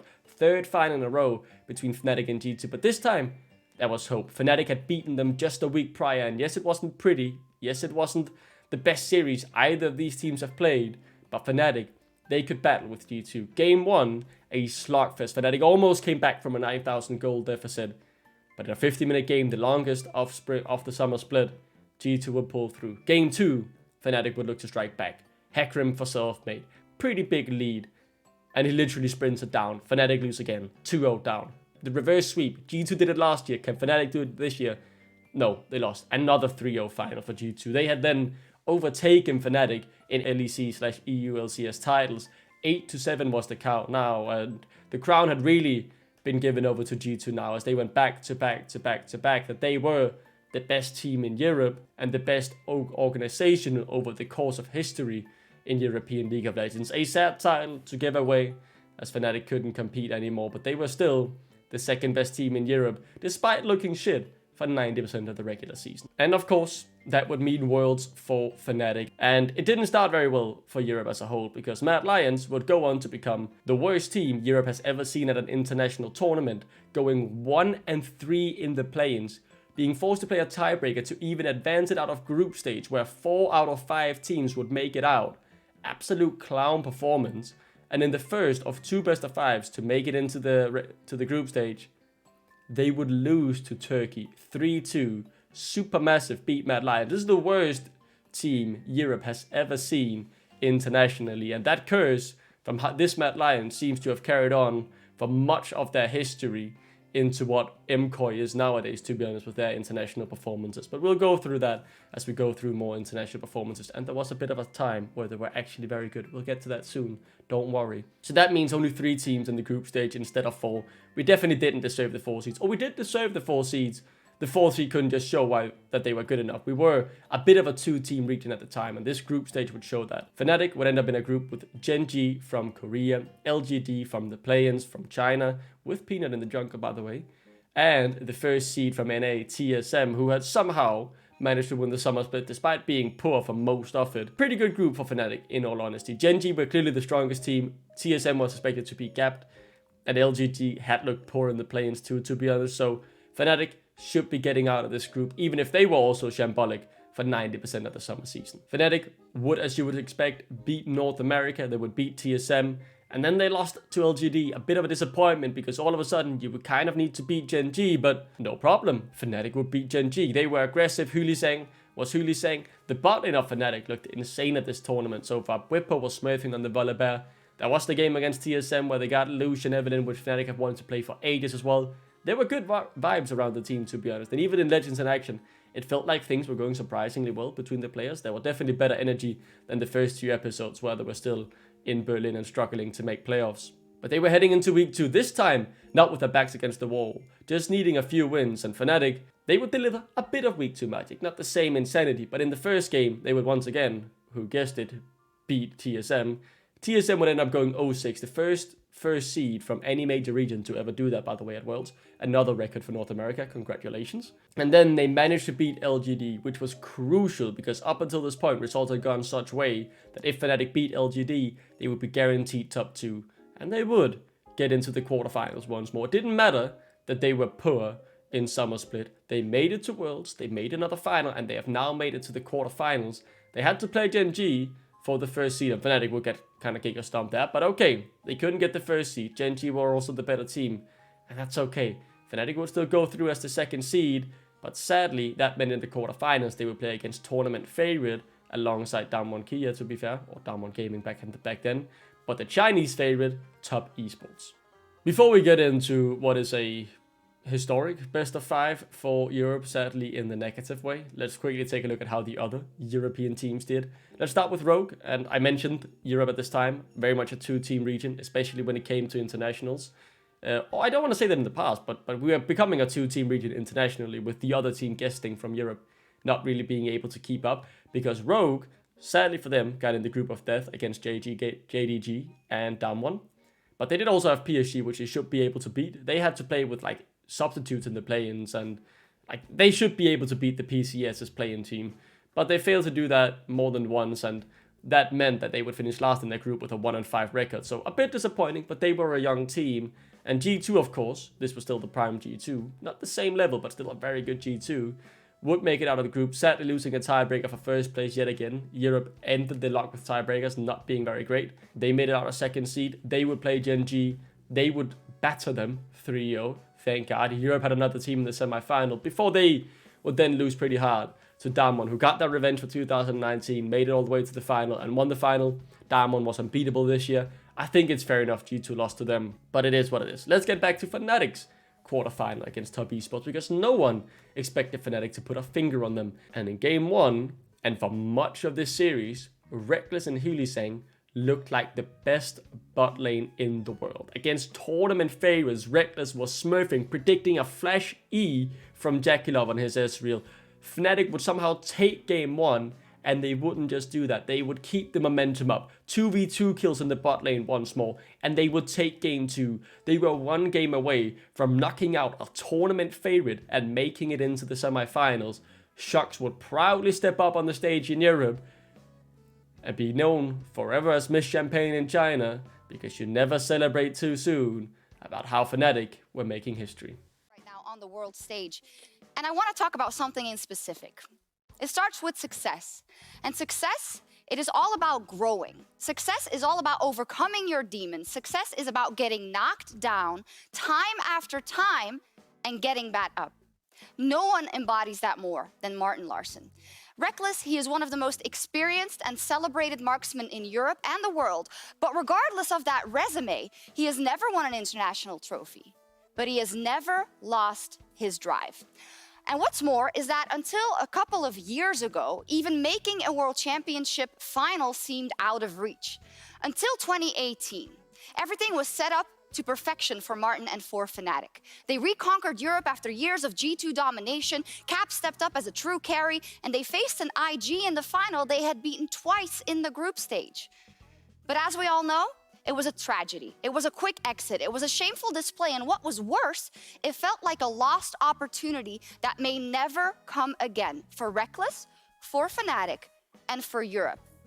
The LPL rose as the unbeatable beast we know them to be, and the LPL would dominate the World Championship 2 times in a row.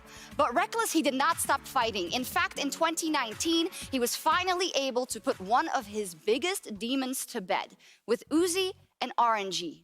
And now we're here, 2020, where the expectations for Fnatic were at their lowest ahead of this best of 5 versus top esports. The first seed from the LPL that has beaten EU down in these best of 5s time and time again. And the Jackie Love standing tall and poised to win his 2nd World Championship.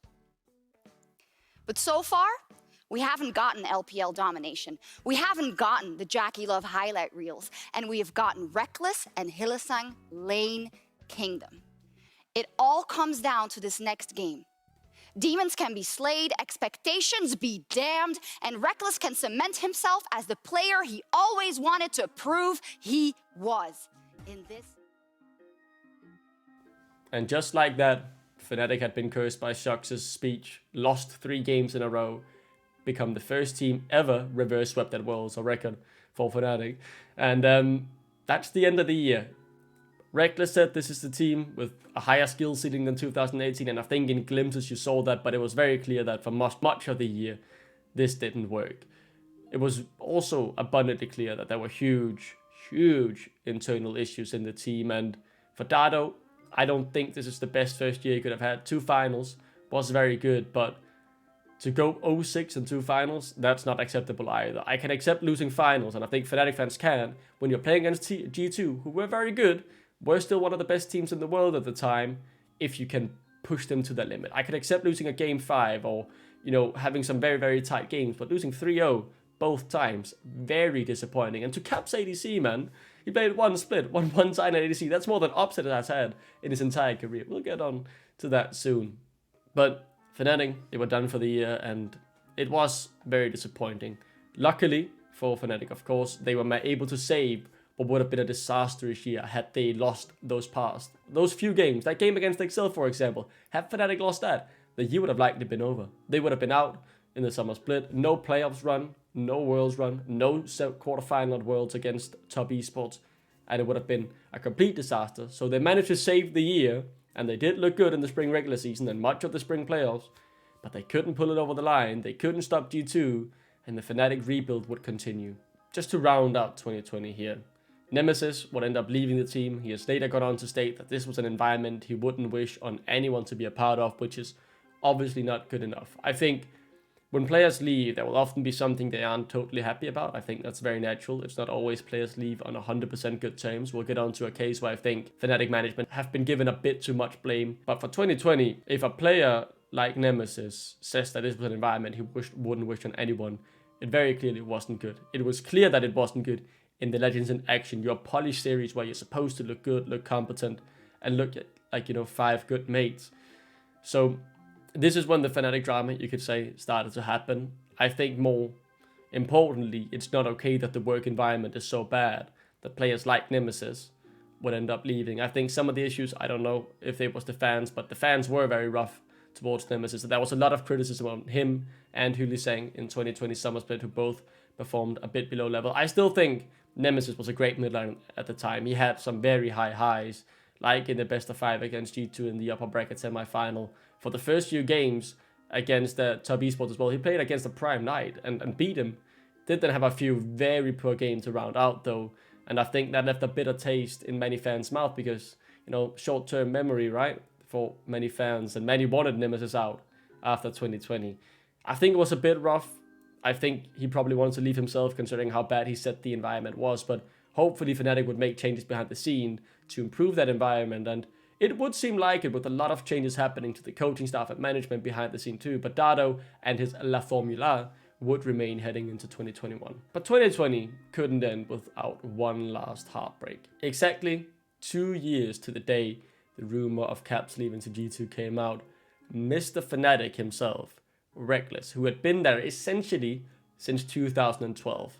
Yes, he had to play a bit with Copenhagen Wolves Unknown, had to play a bit in Academy before he could play with the LEC team or EULCS team. And yes, he left for Elements for one split, but he had essentially been a Fnatic player for about 8 years straight at this point. Do what Caps did 2 years prior, leave for G2, leave for Fnatic's biggest rival, and with the reason that if he wanted to win Worlds, well, G2 was his best shot.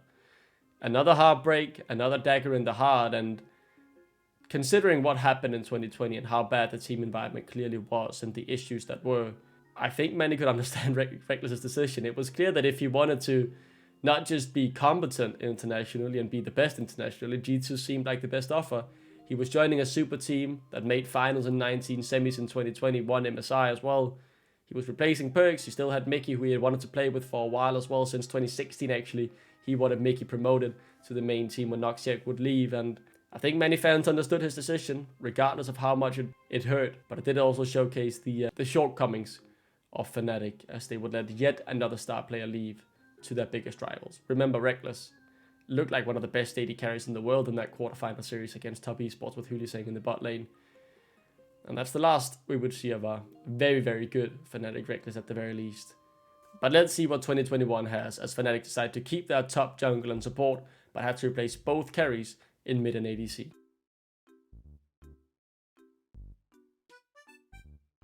In 2021, to replace Nemesis, Fnatic brought home a European mid laner in the form of Niski from NA, who had spent time over there at Envy in the beginning, then in Cloud9, while also spending some time at Splice in between. His arrival, and I will say, did disappoint quite a few Fnatic fans, I myself included. Niski was without a doubt a great mid laner, a top LEC mid laner, but he wasn't unknown. He wasn't this rookie talent that came out of nowhere. Not to say that neither Nemesis, Caps, or Fibberwin were unknown, but they were unknown quantities in the sense of what can they do in Tier 1. They were coming from Tier 2. They were very hyped. They had this, unknown ceiling of they might be the next world's best mid laner, where Niski, you know what you're going to get. You knew you were going to get a great mid laner who could be like top 3, top 2 LEC, no doubt about it, but you didn't feel like he could go out and win your world championship, which is very much still, and was very much still, the ambition for Fnatic heading into 2021. They were not far from making a semi-final one game in 2020. When you look to how they replaced Rekkles, their franchise player, Mr. Fnatic, well, there was only really one choice. The German AD carry, Upset. Upset was a great AD carry in Europe. He is very much known as one of the best AD carries in Europe throughout most of his career. The thing is, though, he never really did that well in the teams he were in. Yeah, he's had some good finishes. He made finals with Schalke 04 back in 18, losing to Fnatic in the summer. But he's also finished 10th with Origin just a split before. And his teams were a bit up and down, but there was still no doubt. I mean, Upset had to replace Rekkles. He was the best AD carry in Europe outside of Rekkles heading into 2021. So 10 out of 10 replacement from Dardo. La Formula seemed to be in effect. I want to say Niski at the time, solid. You knew you were going to get. I want to say like 7 out of 10 because it just lacked that hype, the energy of what being a Fnatic mid meant at the time. You were this wildcard, this exciting, young, raw rookie that were going to take over the world when you joined that organization, where Niski was just a great mid laner. For Upset, 10 out of 10 replacement. I couldn't imagine anyone else replacing Rekkles at that time, so I thought that signing was brilliant, even if he did finish 10 in the previous split. But Mithy would also leave Fnatic, so behind the scenes some changes were also happening. Yamato Cannon would be the one joining. He would be the new head coach. He was famous for leading that young Vitality in 2018 that was very inspiring, playing their own style into the World Championship. And he was also, and is still, the first European coach managing a Korean team when he went to manage Sandbox Gaming over in the LCK. When we get into the spring split, I don't really have much to say. Fnatic were up and down. They had their good periods, they had their bad periods. They finished with a record of 9-9, which was a bit disappointing with an 0-3 week in the final Super Week, meaning they couldn't get a top 4 spot, so they would have to play in the lower bracket. But for the first time in quite a while, actually, they took a game off G2 in the regular season. So that's something at the very least, stomping down on what everyone expected to be the best team, and G2 did finish first in the regular season. So, I mean, they did kind of live up to that expectation in the beginning. So while Fnatic's rivals G2 came in with that expectation of being potentially the best team Europe had ever created, Reckless was seen as an upgrade on perks. Everyone thought if any G2 roster was gonna win Worlds, this was the one. While Fnatic, they were, expected to be top 3 again, which they had done for 4 years in a row. To kick off playoffs, Fnatic would have to play against SK Gaming, and SK Gaming were relatively poor, but for them, it was big making it into the playoffs. Didn't happen often, and Fnatic, despite being poor at the end of the regular season, did manage to take 3 games off them, winning 3-1 and moving on to face Schalke 04. And Fnatic, so often did they perform in playoff. There was no doubt that they were gonna make some miracle run or boost themselves up the standings to at the very least finish top 3. They hadn't finished outside the top 3 for 4 years straight. But in 2021 spring, there were no magic, there was no runs up the mountain, there was no turning heads. Fnatic sucked. They got eliminated 3-0 by Schalke 04. Not by G2, not by Mad Lions, or not by Rogue, who are the 3 other very good teams at this point, but a Schalke 04 that, yes, took G2 to 5 games, but were nothing miraculous themselves. And the super team of G2, by the way, wouldn't actually end up winning the split. Mad Lions reverse swept Rogue in the final, with Armut on his famous Gnar turning the game around, winning them their first LEC title. And I'm honestly surprised at the level of that game. It was insane. What a best of 5 to watch. One of the best European finals ever. And it was the first LEC and EULCS final without either G2 or Fnatic in it. So a brand new era for the LEC. It felt fresh. It was a nice to watch as a neutral in that case. Obviously would have loved to see Fnatic in there, but what a final it was. Mad Lions were going to MSI, and this is the one year where Mad Lions / MKOI / Blaze doesn't really disappoint internationally. They managed to make it out, a bit up and down in the Rumble stage, but every European team had been that so far. As long as you made top 4, anything could happen.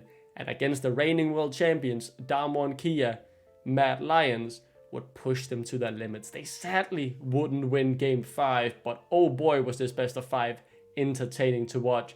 Dardo Kia would lose game 5 in the final to RNG, who would be the MSI champions, but Europe could head back with the head held high. The young rookies of Mad Lions had grown incredibly well, from being the worst European team ever seen at internationals to really challenging amongst the elites. Hopes were high for Mad Lions heading into summer 2021. It had been years, but we had finally found a roster that could compete for the worst Fnatic I personally had seen with the 2016 summer split. It was lifeless. It just felt flat. And it was scary how quickly Fnatic had fallen just a few years ago, being right up at the top, pushing G2, the prime G2, to their limit. Now 2 years later, finishing 5th. 5th place in the LEC.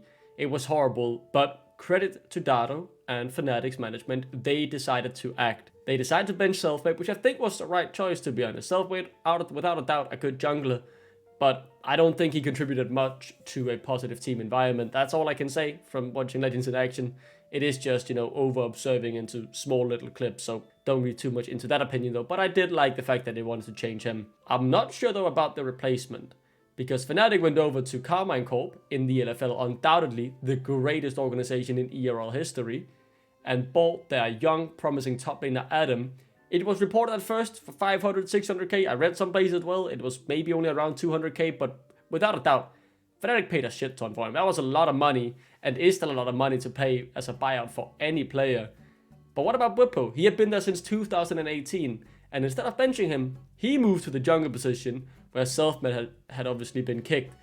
And I mean, this was a crazy kind of looking roster. You're getting a young, very raw, unexperienced top laner who had some very high highs, but some very low lows as well. And then Bwipo was moving to the jungle. It seemed bold, but Fnatic often get rewarded for being bold.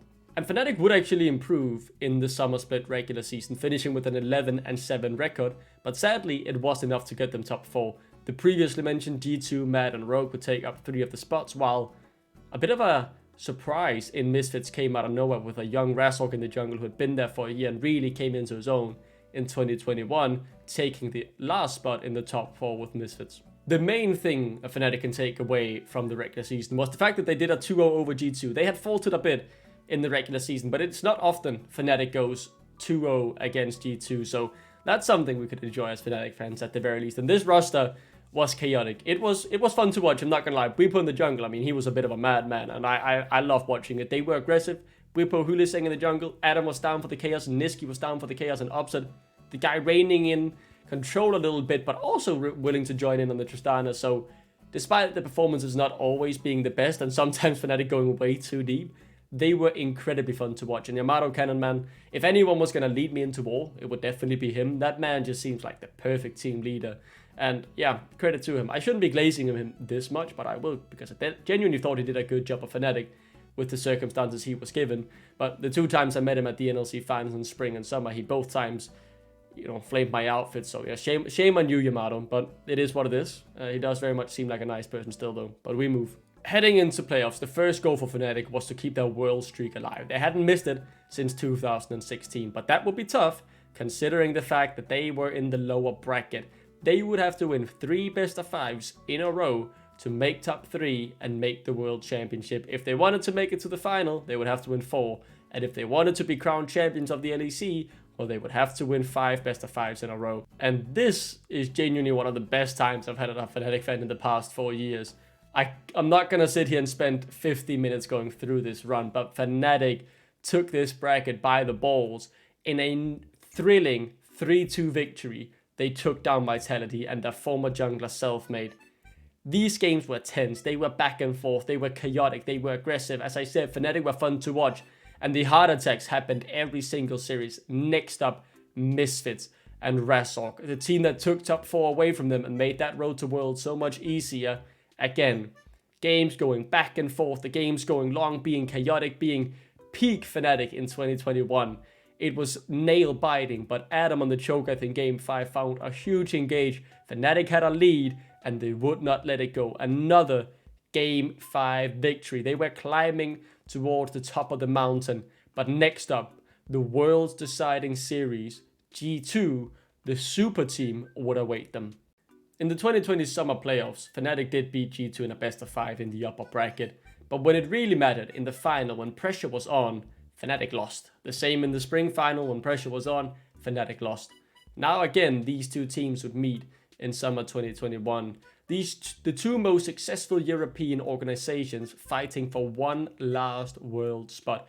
G2 has never missed Worlds at this point of history, and Fnatic hadn't missed it since 2016. As had been the case for the previous 2 series of Fnatic in this playoffs, it went all the way. Game 5 was on the cards. Fnatic had come back being 2-1 down, forcing that Game 5, and here, Fnatic would once again not let Worlds slip away from them. But Jankos is down before G2 can get in there, and now the flank is on, the Realm Warp comes out. Bwipo with the pillar!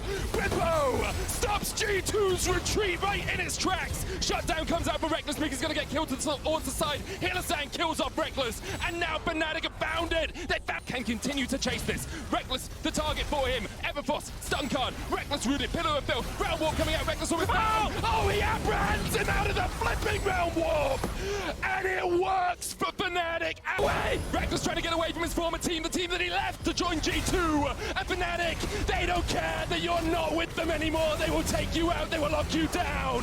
Jankos dead, G2 dead. Wonder able to get 1 kill on the backline, but Fnatic, still 4 members strong, will rip him right back in and rip away any hope they had of making it to Worlds. Fnatic will join Mad and Rogue at Worlds for Europe, and G2 are going home.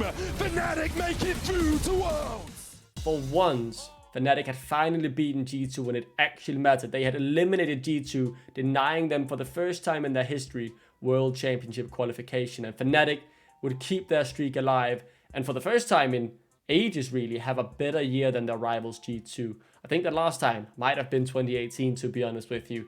But this didn't really mean that much now. Fnatic still had their eyes set on the title. There was no G2 to stop them anymore. The team that had denied them 3 finals in the past of the LEC era. And Fnatic, they would have to play against Rogue first. And Rogue in playoffs, you know how that happens when Fnatic meets them. They battered them 3-0. Their sights were set on the final. Mad Lions would await them. Fnatic had ran the gauntlet. They had beaten every single playoffs team, single-handedly eliminating the entire bracket, and only Mad Lions stood between them and their first title of the LEC era, their 8th title in total. This time, there were no G2 to stop them. This time, Mad Lions wouldn't deny Fnatic what was rightfully theirs at the top of the throne of Europe's food chain once more. I thought at the very least, with Fnatic losing the past 3 finals to G2, a new team now awaiting them, the momentum this roster had, how fun they were to watch in that playoffs run, I thought they were going to win it all. And despite bouncing back in Game 2, tying up the series 1-1, the young Mad Lions would beat Fnatic 3-1 and get themselves their second LEC title, while Fnatic would lose their 4th final. But of course, it's bittersweet, but looking back, Fnatic had one of the best playoff run in European history, running the entire gauntlet, eliminating all 5 teams ahead of them, and despite losing the finals, they still had so much momentum coming into the World Championship, the first World Championship for Adam and Upset, and a chance for Niski to redeem himself for his past sins at the World Championship. In the group stage, Fnatic would draw the defending MSI champions RNG, Life Esports the 4th seed of the LCK with Chovy in the mid lane, and PSG Talent the 1st seed from the PCS. Fnatic looked ready for the World Championship with their eyes set on another quarterfinal. They hadn't failed to make it out of group stage since 2014, and they were not going to start now with all the momentum that was behind this roster. But a day before the tournament began, Upset would have to leave due to a family emergency, and this fully mental boomed the Fnatic roster, as Bean from the NLC team would have to be substituted in instead. And on the first 3 game days, Fnatic lost all 3 games. They lost to RNG, they lost to Life, and they crucially lost to the PCS 1st seed PSG in a nail-biter. Niski seen in tears afterwards. This was heartbreaking to watch, but there was still a week 2, there was still a slight chance. The only team that has ever come back from 0-3 was Fnatic. And as Yamato said, as long as there still is a chance, they will keep fighting 100%. Their first game were against the reigning MSI champions RNG, and with Bean in the bot lane, Fnatic would get their one and only win at Worlds. There was no more miracle run, there was no more magic dust to put over themselves and just start winning every game. They sadly lost a close one to Life Esports, and that was it over. This sparked huge drama, of course, with the backlash and everything going on. And I'm not going to go too much into what happened. I think there's a 4-year-old scandal. I don't want to open up some wounds. But in terms of what really happened with this, Adam ended up leaving the team towards the end of 2021 feeling mistreated. And he was very angry about this Worlds, essentially amounting to nothing due to Upset having to leave. From what I've read and been able to see, it does very much sound like the reason this clash ended up happening was because there simply just wasn't that trust and bond between Adam and Upset to share such private information. Adam left claiming, being angry at the management, angry at Upset, and who knows what. I think he was a bit too young, a bit too inexperienced to really grasp the situation. Maybe the trust between the teammates weren't there. And the community also reacted very harshly towards Upset, which is genuinely insane, by the way. Anyone who lashed out at that is crazy. I think Yamato says it in Legends in Action. Anyone who knows Upset knows he wouldn't have taken this decision lightly. He didn't leave for some silly little reason about someone being lonely or whatnot. Upset as a player had fought since 2017 to make it to the World Championship. 2021 would have been his first Worlds. He was seen in tears in 2018 for losing the LNC finals against Fnatic. He would not leave, even just as a viewer you would know that he wouldn't leave his first World Championship if this wasn't absolutely necessary. So the community outlash towards him was just absolutely shocking. And I think Fnatic management, in my book at the very least, get a pass here. And you don't have to take the word of a Fnatic fan. Even Rich, someone who definitely likes to hate on Fnatic, said Fnatic management did the right thing. But obviously, this led to huge drama behind the scene. Fnatic missed getting out of groups for the first time since 2014, and this meant also roster changes would have to be made. Adam left Fnatic, Niski would end up leaving as well, Whippo would end up leaving too, and Upset and Huliseng would be the last 2 remaining members of this Fnatic roster that was so fun to watch in summer, and it was so sad to see it crash and burn over Adam simply being a bit too immature, I want to say. I think a lot of this, in my book at the very least, lays on him. I hope he's grown since then. It is 4 years ago. But as I said, I don't want to spend too much time at this drama, but I genuinely think Fnatic did what was right, allowing Upset first of all to leave and protecting and trying to, protect his privacy. But enough about the negativity and Fnatic World Championship. Let's quickly take the temperature on the rest of Europe and how they did without G2 at the World Championship. And it was a weird Worlds. It was a one of tiebreakers, you could say. Rogue sadly failed to make it out of group with a 2-4 scoreline, losing in the final tiebreaker game to Cloud9 in what was an insane group. But Mad Lions, they went up them. They played in a group where it was 3-3 for all 4 teams, and they had to play another bracket to figure out who made it out of group stage. They would win the first tiebreaker, meaning they would make it out of groups against LNG in an insane game, by the way, before then having to play against Gen G, where they would lose and get the second seed. So one European team only making it out. They would get swept in the quarterfinals to Damwon. I thought maybe they had improved, but Damwon had improved even more, I guess, who would make it all the way to the World Final, so fair enough. But yeah, a bit disappointing. The first seed of Europe only managed to make it out and get insta-swept in the quarterfinals. This was the first time since 2017 a European team hadn't made it to the semifinals, so of course it is a bit... I'm a bit bitter, but it was a decent performance from the young Mad Lions, and they get a pass here, but next year, I'll be after you.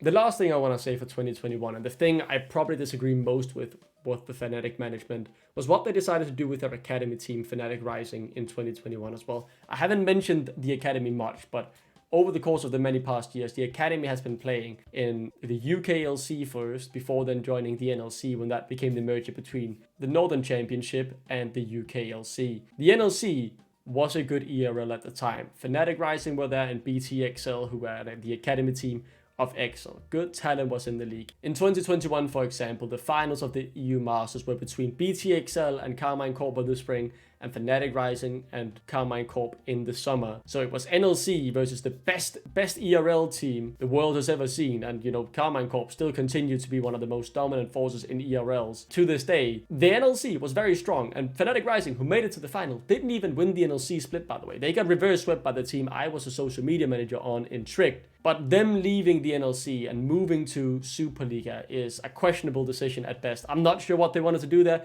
I'm not sure what the point of a UK organization going to the Spanish ERL was, when the Spanish ERL got outperformed by the NLC in 2021.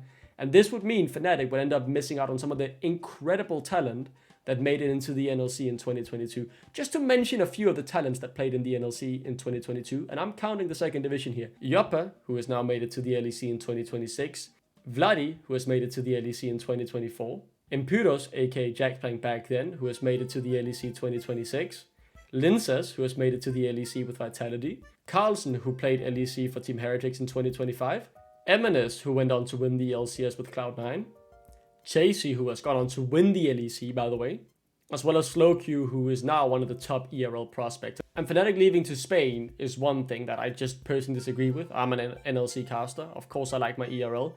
But it just didn't make sense to me. And just think about the talent that they have now missed out on in terms of developing them and then promoting them through their own pathway. And what is more embarrassing is the fact that not much more than a year after moving to the Spanish ERL, they disbanded the academy. I mean, I'm not sure who would ever sign off on that choice. Maybe La Formula from Dardo considers not having an academy a good idea. Nonetheless, to me, a laughable decision, leaving the NLC when it was at its strongest, with so much strong talent coming through that ERL, to instead move to the Spanish ERL and leave just a year later. Embarrassing, and one of the worst decisions Fnatic has done.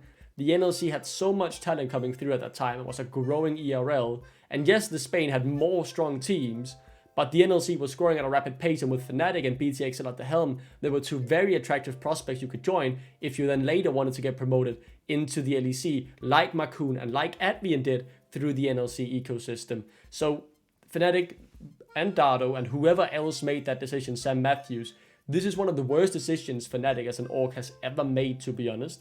And hopefully they bring their academy back in 2026, but genuinely just a shocking decision, man. Absolutely embarrassing. But let's round out the year, shall we? I'll leave 2021 on this note. Fnatic were tired of not winning. They got close, and with the internal implosion of their team after the World's exit, Dardo wanted to open the checkbook, and he wanted to go big for 2022.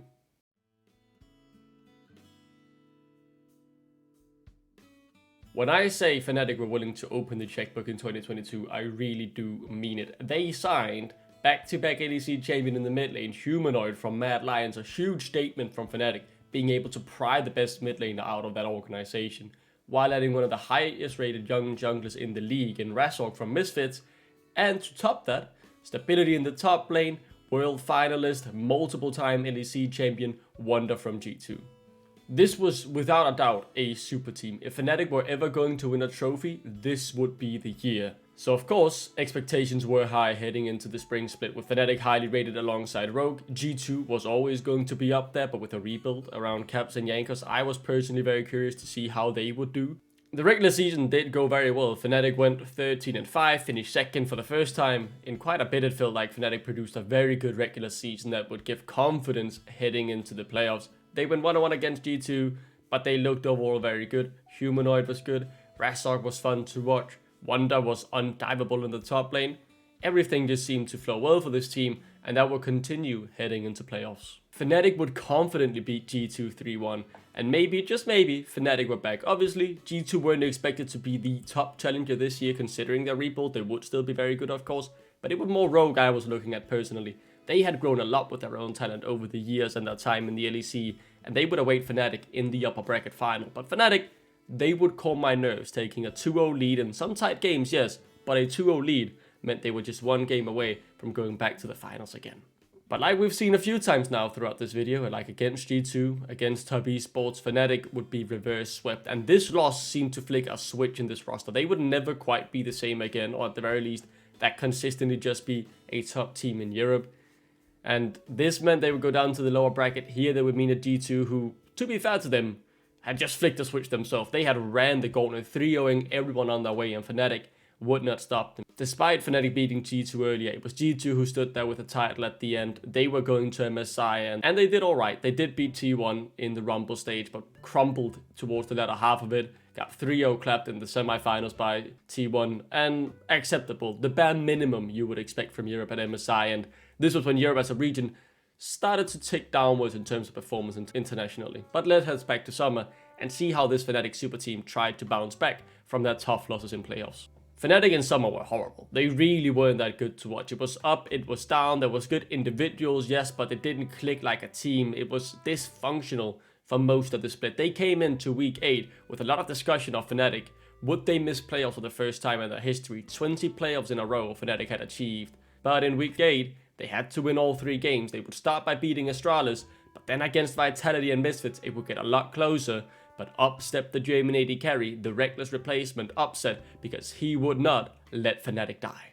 Carzzy still standing strong. Fnatic now with the Infernal Soul. Upset, ready. Is this his moment? Is this his time to shine? How many pentakills have we seen this champion get? Can he find one here? There's no angle quite yet. He's looking for an opportunity. Afari knocking down 2. Upset still standing. The healing massive. Upset for now. Leaving in. He wants to finish, but Perk says not today. No. Upset. The shutdown. The hero moment. Come in an instant. Reinforcements less than a minute away. Upset gonna give it the time pick. Upset now leaving away, but he's taking the 80 soul away to GA. No. No, just like that. Hopes and dreams. Can he keep them going? He's just upset. Are you kidding me? In the face of death, in the face of elimination, in the face of fate falling away from his hands, Upset says no. Fnatic say yes. Fnatic had made it to playoffs in the end, and despite losing a tiebreaker to Misfits, meaning they would have to be in the lower bracket, they ran the gauntlet last year. I'm sure Fnatic will find their magic again, because remember, Worlds is on the line. You had to finish top 4 this time around, with EU being gifted a 4th seed due to ongoing circumstances with the CIS region being banned from Riot competitions. And Fnatic, they would start off meeting a rebuild XL, who for the first time in their history had made playoffs. And XL, I mean, they were 9-9 in the regular season. Fnatic was slightly better. Fnatic had Worlds qualification on the line. Of course they weren't going to disappoint. They might be 0-2 down, but Upset and the team had come back. But Upset got caught. He got caught up by Macoon, Patrick took him down, XL were walking towards the base, about to 3-0 Fnatic. But when one hero falls, another superstar steps up, this time Wonder. The cannon minion going to be clean out. Wonder trying to step forward, but Patrick's doing exactly the same. The knockdown. Patrick's in! Wonder! What's happening? Wonder! Ults Patrick into Razork, who can CC him towards the turret. Fnatic, somehow, some way, had XL marching towards victory. The casters had called it, but Fnatic would win that game. And when that flick switched, you knew playoffs Fnatic, they were back. They'd take game 4, they would take game 5, they would advance to face Misfits. One more best of 5 stood between them and Worlds qualification. With Worlds once again on the line, I think all European teams at this point feared one team if they had to play for Worlds qualification in the summer split, and that was Fnatic. Misfits in their final year of the LEC were desperately trying to get back to that promised land, but Fnatic would not have it. Humanoid turned Umanoid. He showed why he was so good in 2021, and I think that's kind of what carried this roster through. Not just Humanoid in particular, but individuals at certain times showing why this team was a super team, because while the team was at many points dysfunctional and not clicking their best, there were individuals who could carry so hard. Mad Lions were up next. This was personal for summer 2021 for Yamato and for every single Fnatic fan watching for what they did to them in the final, but it was also for a ticket to Malmö with arenas returning after the pandemic, and Fnatic were not going to miss out on such crowds.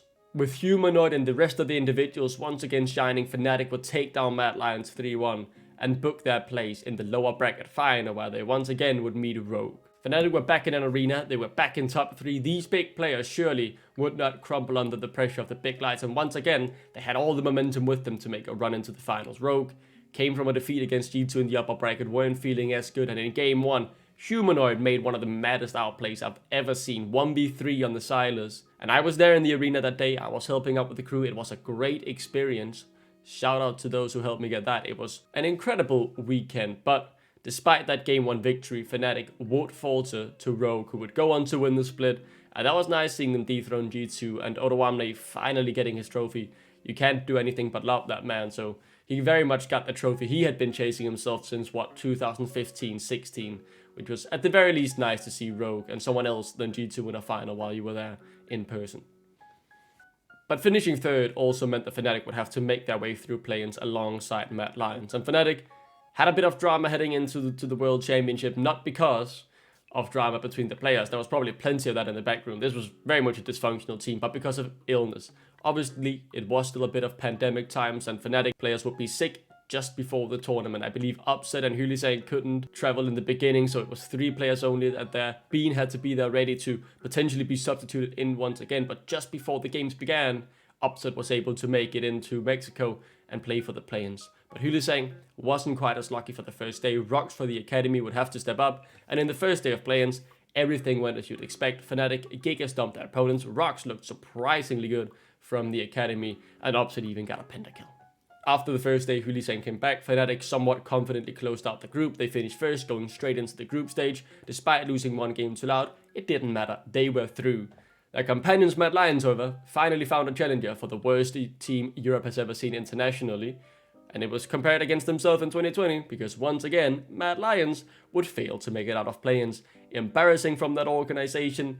And yeah, that's what happens when Europe gets 4 seed. Mad Lions takes it without winning a single best of 5 the entire year, I believe, and starts, sucking internationally. They were back. This wasn't the year where they were champions. Mad Lions, MDK, MKOI, whatever you want to call it. Another embarrassing international performance, and the only 2 European teams to have never made it out of play-ins. But going through play-ins means obviously you're going into the lowest pool when the groups have already been drawn. And this means, yeah, you have your backs against the wall coming into the group stage. Fnatic would draw the first seed from NA, Cloud9, beatable. They would draw T1, who were undefeated in the spring split finals of MSI, just barely losing to RNG. Very tough, COFGK. And lastly, EDG, the defending world champions. So definitely a tough group. I would say group of death up there with the group G2 ended up in, which was also very hard. And G2 would embarrass themselves. They would roll back the years to 2016 G2 internationally and put a 1-5 performance in, even losing to the NA 3rd seed, which is unacceptable. But that happens. G2 can't always be good internationally, just like Fnatic can't always be good internationally in 2021. But it's Fnatic at Worlds, and regardless of how shit the summer split once again was, Fnatic would step up in week 1. They would beat the NA 1st seed, which is, again, we shouldn't lose to NA, so of course they would beat them. Fnatic wouldn't falter like that, just like G2 did. And then they would play COFGK, T1, and in the bot lane, Hylissang and Upset would solo kill the bot lane of T1. Under the turret as well, Gumayusi would fall to Upset's Lucian, and T1 would lose to Fnatic. This T1 roster, the most legendary roster of all time, would lose a best of 1 to Fnatic roster that could barely qualify for playoffs. Absolutely incredible. And Umanoid was locked in. Humanoid at internationals. It's like he stepped up. I think that's the thing with Humanoid that I didn't really like while he was on Fnatic. It looked like in the regular season, he couldn't be asked to play the game properly and really try hard. He was playing at like 80%. That's what it felt like. And then when everything was on the line, you know, when Fnatic were facing elimination or internationals, he would step up and be able to compete with the best Eastern mid laners. And he showed that again against EDG. And despite his heroics in a team fight, Fnatic would not be able to win against the defending world champions and would end the first week 2-1. But it's week 2, and forget all about 2021. We knew there wasn't any magic, a substitute and everything, and even then in week 2, they were able to take a game against RNG. But the thing we learned in spring about this Fnatic roster is once it goes bad, it becomes really bad, and they got giga stomped in Cloud9 to start the second week, and that led to a tumble effect. They got embarrassed by T1, embarrassed by EDG, and they were out of the group stage. And had you asked me before the tournament if they would make it out of groups, I would have said no. But when you asked me after the first week when they beat T1 and beat Cloud9 and put up a good fight against EDG, I would have said hell yeah they were making it out. So you can't help but be a bit disappointed considering how good the first week were. And afterwards, it was very clear, as it had been for much of the year, or essentially all of summer, that this was a dysfunctional team. It was 5 very good individuals, each of them very good players, but together they just didn't click. And this obviously meant there would have to be some changes, but more of that after we check on Rogue. Because Rogue was in a crazy group. This is probably one of the hardest groups in World's history to predict, with Top Esport being heavily favored to make it out as a first seed, DRX being heavily underrated before their Cinderella run really began, and Rogue looking solid. But of course, your one and only, the best analyst of all time, correctly predicted this group. I was blasted on Twitter by Jamada and Orcs for this, by the way, and LCK Caster. Disgusting. I'm joking, of course, but I just wanted to give myself some credit there. I'm very proud of that prediction. I almost got the entire group stage correct, except for EDG and C1, who I had the wrong way around, and this is my best pick'ems ever. But what really matters is, Rogue made it out. At least one European team had made it to the quarterfinals, but they would get stomped by JDG. It was kind of like 2021. At least we got a team out, but they didn't really achieve anything. They didn't push on for a semi-final. They didn't even take a game in Europe, and had a poor year internationally, to be honest. But back to Fnatic, because they were going to make changes. To be honest, they should have probably just blown the whole roster up here. It was clear you had 5 good players who I still think would have been pretty attractive on the market in terms of how good they all were individually. They all showed why they were considered top of the crop in Europe at the very least at different points throughout the season. But instead, they only made changes in the bot lane. The top side would stick for 2023, while in the bot lane, Upset would be moved to the bench, and Hulisang would be sold to Mad Lions. And Hulisang was, I could say, a controversial topic. He has had years where his lows were really bad, and he struggled a lot through the last end of summer 2022, where like in the playoffs, he wasn't the greatest. He was playing much of Enchanters, and that mad genius Hulisang was often known as at this time for Fnatic wasn't there. So many fans did demand a change in the bot lane, despite the highs when they were there, still being top by Europe. I also personally thought it was probably time to try a new support, despite Hulisang being a legendary player for Fnatic, of course, achieving the highest highs the organization has seen in recent history. He also had some lows, and the lows were becoming more frequent, and sometimes you just need a change of environment. Even if Hulisang was still a good player at the time, he just wasn't the same level in Fnatic. They needed a new direction. And to replace him, they had someone who everyone was impressed with at the World Championship 2022, their substitute support from the Academy, Rox. And he would be moved up as one of the first pieces in the offseason. And according to rumors, not many people wanted to play with Rox, which I wouldn't have understood at the time. I thought Rox did well. I thought it was a bit quick to promote him just on the back of, games against some very bad teams at World's play-ins. But, put faith in your academy. They had moved them to Spain at this point, of course, and I was open to the idea. But Fnatic management, when many of the top prospect ERL AD carries didn't want to join Fnatic, should probably have realized this wasn't the best idea, and, maybe shouldn't have stuck to their gut so much. But things worked out pretty well, I would say, in the offseason. They managed to get Reckless back. Mr. Fnatic was back heading into 2023 for Fnatic. Absolutely incredible, at the very least in the marketing department. And Reckless, while he didn't perform well with G2, he went on to Carmine Corp, where they, once again, like they almost always do, to be honest, that organization, won EU Masters. So I still think he was pretty good. Upset was insane for much of 2022, at the very least in the summer split, single-handedly dragging Fnatic to the playoffs. But, if you were changing the bot lane, you might as well go all the way. Or there was some rumors as well that Upset just simply refused to play with Rox. I don't know for sure. Regardless, as a Fnatic fan, you're not complaining when your franchise player, Mr. Fnatic, comes back to the organization. So I was gonna accept that change. But Yamato Cannon, despite being offered to stay as well, said he needed a shit ton of money if he were to stay in that team and environment, so he left, and in came Crusher once again from the academy with Hiva for the assistant coach. And just before we get into how they performed in 2023, if a coach you've had for a few years who very much put himself, 100% into a project, really doesn't want to continue and says you need to owe him a shit ton of money, some things might be wrong. If it's up in the higher ups or in the team environment. And when Wonder so clearly stated after being eliminated for Worlds that this was a dysfunctional team, I'm surprised they only changed 2 pieces because, again, it was very clearly 5 good individuals on this roster, but they weren't coordinated as a team ever since that spring playoffs loss against Rogue. So for me, I was mainly just baffled that they kept 3 players from that roster, and in particular, I want to point out Razork and Humanoid, because both, again, very good individuals. Humanoid's highs was the best mid in Europe. Like when he went internationally at Worlds, he was the best mid Europe had there, I want to say, at the very least in my personal opinion for that first week. He was insane. And for players as well, he had periods where he was insane.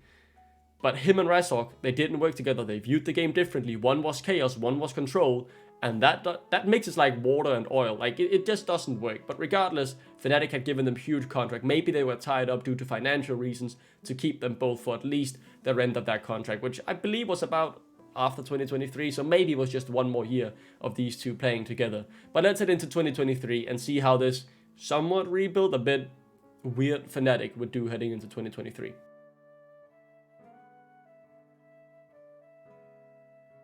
In 2023, the LEC would change its format drastically. It would go to 3 splits, and then there would be 3 different phases in each split. The seeding stage, the group stage, the playoff stage. We'll go through the different stages when we get to them, but the seeding stage is very simple. It's a best of 1 single round robin. You play against every team in the league once, and the top 8, they would move on to groups.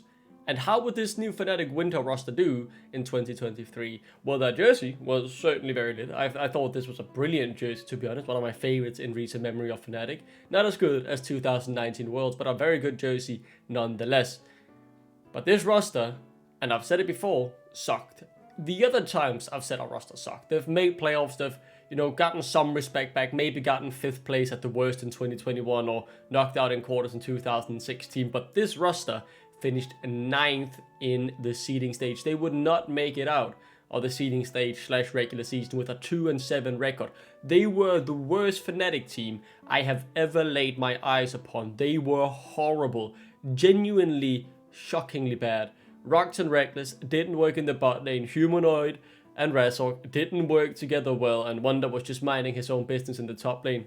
If things didn't change quickly heading into the spring split, Fnatic would maybe be doomed to mediocrity, become another SK Gaming, which, despite an interesting history, wouldn't be achieving much in the European scene. But Dardo and Fnatic, they decided to act, and that's the one thing I think you can't criticize Fnatic for. They act often, at the very least, if things don't go to their expectations. So heading into the spring split, they made some changes. Rox was the first to go in the support position. He had been given his chance, and while I didn't think he was the biggest reason for the team not succeeding, he didn't perform too well either, so he was benched and in came Advian. Advian had grown up through BTXL Academy, made it into the main team, but been replaced despite decent performances due to Mickey X being available in the market, and XL, they snapped him up. So the new bot lane would be Reckless and Advian, and this would be better. But there was another change also in the lineup, as in the top lane, Wonder would be benched for Oscarinin in the academy. I didn't think Wonder was much of a reason for the poor performances in winter. He was very much just on his own island. I thought he's, a good team player. Monk mental, I think he is, at the very least from the outlooks of things, but I didn't necessarily agree with this decision. But considering the performances in winter, things had to change, and I was willing to accept anything to try and improve results. Crusher would also leave after just a single split coaching Fnatic, and having watched the winter split Legends in action, I think that's a smart choice. He seemed, to be competent enough about the game, but when you go from Yamato Cannon, who was just so good at bringing together a group, even if they weren't working together too well, and get the most out of them, he didn't seem like that guy who could bring a team together that was dysfunctional. So they brought in someone else, and Nightshades came in a bit out of nowhere, the brother of Freeze, a former professional player, and I didn't know much about him, but again, I was willing to accept anything if he would improve results. And Nightshades is someone who I'll go on to praise quite a lot for the next few years, because he just seemed like he got Fnatic, to be honest. When you followed him in the Legends in Action, when you looked at, like, just this person, the way he spoke, the way he acted, everything just seemed like he got what Fnatic was. And he also started moving Fnatic in the right direction. So very exciting heading into Spring Split. It could only be up from here because 9th place in Winter was truly rock bottom. And Fnatic would be a bit better in Spring. It felt like they were taking steps in the right direction. A horribly slow start meant that despite picking up pace toward the end of the regular season / seeding stage, because it's only 9 games, they couldn't improve to more than a 4-5 record. But that was enough to get into the group stage. And that's the first thing that gotta be improved on, right? So let's talk about groups and how they performed there. Because they did kind of capitulate a bit. You would have to win 2 best-of-3s in your group to make it into the playoffs with the top 4 teams there being played for the title, of course. And Fnatic, they would first lose to, for once actually, a pretty good Astralis, who had leader in the mid lane, Younghoon, who was fun to watch in the support position, 2-1 before playing a do-or-die game against Mad Lions. And Mad Lions, they had been shit in Spring up until that point, but for some reason, they just couldn't be beat. Fnatic had essentially won the game and ended Mad Lions' season, but they couldn't finish the Nexus. OMG 2014 flashbacks, Mad Lions would win the game. And credit to them, they would go on to win the entire split. That shocked everyone as Chasey, NLC talent, would be crowned Finals MVP, and Niski, the former Fnatic mid laner of 2021, and Hulisang would get that title. And that's obviously nice to see as a Fnatic fan. Niski was a lovely personality in Fnatic, great player, and to see him win his first ADC title was great. And Hulisang to finally win one after 2018, you couldn't help but love the guy, of course, such a Fnatic legend. So at least that was good to see. But at MSI this year, the format was expanded. Mad Lions would not be the only team going. Winter winners in G2 would be joining them as well. And how did they do? Well, Europe sucked. G2 did manage to make it out of play-ins, but that's basically the only thing you could really say they did this tournament. Mad Lions, though, had the worst MSI performance Europe had ever had up until this point, going 0-6. Not winning a single game, being eliminated 3-0 by G2, who would then go on to be eliminated right after themselves. A wholly disappointing MSI for Europe. Truly showing just how poor our region was at this point. There really didn't seem to be much hope as they could only take games off each other. I believe G2 maybe got 1 or 2 more wins here or there, but they were also swiftly eliminated. EU was really in a hole and no one could really perform well internationally at this point. That's very disappointing. But let's go towards summer because Fnatic, they were not done making changes. Fnatic would not decide to change the top side heading into summer. Instead, the bot lane would once again be tweaked. Both Reckless and Advian were out. After a single split, Advian would be moved to the bench and eventually move on to Koi. This was not the Koi that became Mad Lions Koi. This was Koi with Rogue in 2023 that just slowly but surely became worse and worse until they were really, really poor in summer split. I know it's a bit difficult. Here's the graph again if you want to try and figure out who's who, but this was Rogue's Koi, if that makes sense. But who did they get in that bot lane? Well, from Koi or Rogue, they got the former LEC champion Trimpy in the support position, who just 1 year prior had won the league, and they took very promising Korean AD carry from the ERL, Zero Tenacity, in Noah. Noah came out of nowhere in 2023. He was great in the ERLs, and Fnatic were very clearly bold here. Not trying to sign up some big name, they were going for the promising, insanely high ceiling rookie in the bot lane, and then surrounding him by a leader, a shot caller, and an LEC winner in the support position made a lot of sense, and I really like both of those signings. Trimpy in particular, I thought was a brilliant pickup considering how poor Fnatic had been in 2023. The moves made definitely improved Fnatic. They were tenfold better in the regular season / seeding stage of 2023 summer. They would finish second with a 7-2 record. A very impressive performance and great improvement in such a short span of time. The new signings were working out. In the group stage, Fnatic were expected to quickly beat SK Gaming 2-0 and move on to the upper bracket just 1 game away, or 1 series away from making it into the playoffs for the first time in 2023. But sadly, they would lose 2-0 to SK Gaming. But down in the lower bracket, they would once again meet Mad Lions. This time it was not just a split on the line. For Fnatic, their entire year was on the line. And you know what happens when Fnatic is at risk of missing worlds. They leveled up and looked like they did in the regular season. They would beat Mad Lions and later get revenge on SK, beating them 2-0 to move into the playoffs for the first time in the entire year. Here they would play Team Heretics, and I'm not going to go too much into this series. It's Fnatic, it's the summer playoffs, Worlds is on the line, and Fnatic would of course win then 3-1 against Team Heretic.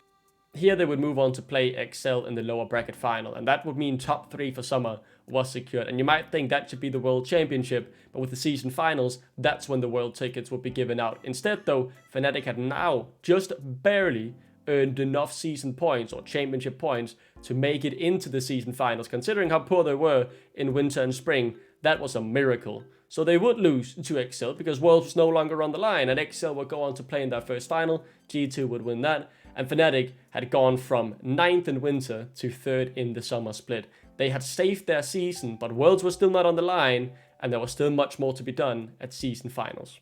With the championship points acquired in the summer split, Fnatic had just barely made it into those season finals as the 5th seed. That meant they had to play in the lower bracket and only had 1 life instead of playing in the upper bracket with another chance if they were to lose. But let's focus on the goal. Worlds, of course, was the first aim for Fnatic once again, and they would need to win 1 best of 5 to make it to the Worlds qualifying series. They would need to win 2 to make it into the main event or into the play-ins. The thing is, in 2023, instead of just giving the 4th seed to Europe because of everything going on with the CIS region, they made it a playoff just before Worlds started for the 4th seed of NA and the 4th seed of EU. So that's a small side tangent. We'll get on to that a bit later.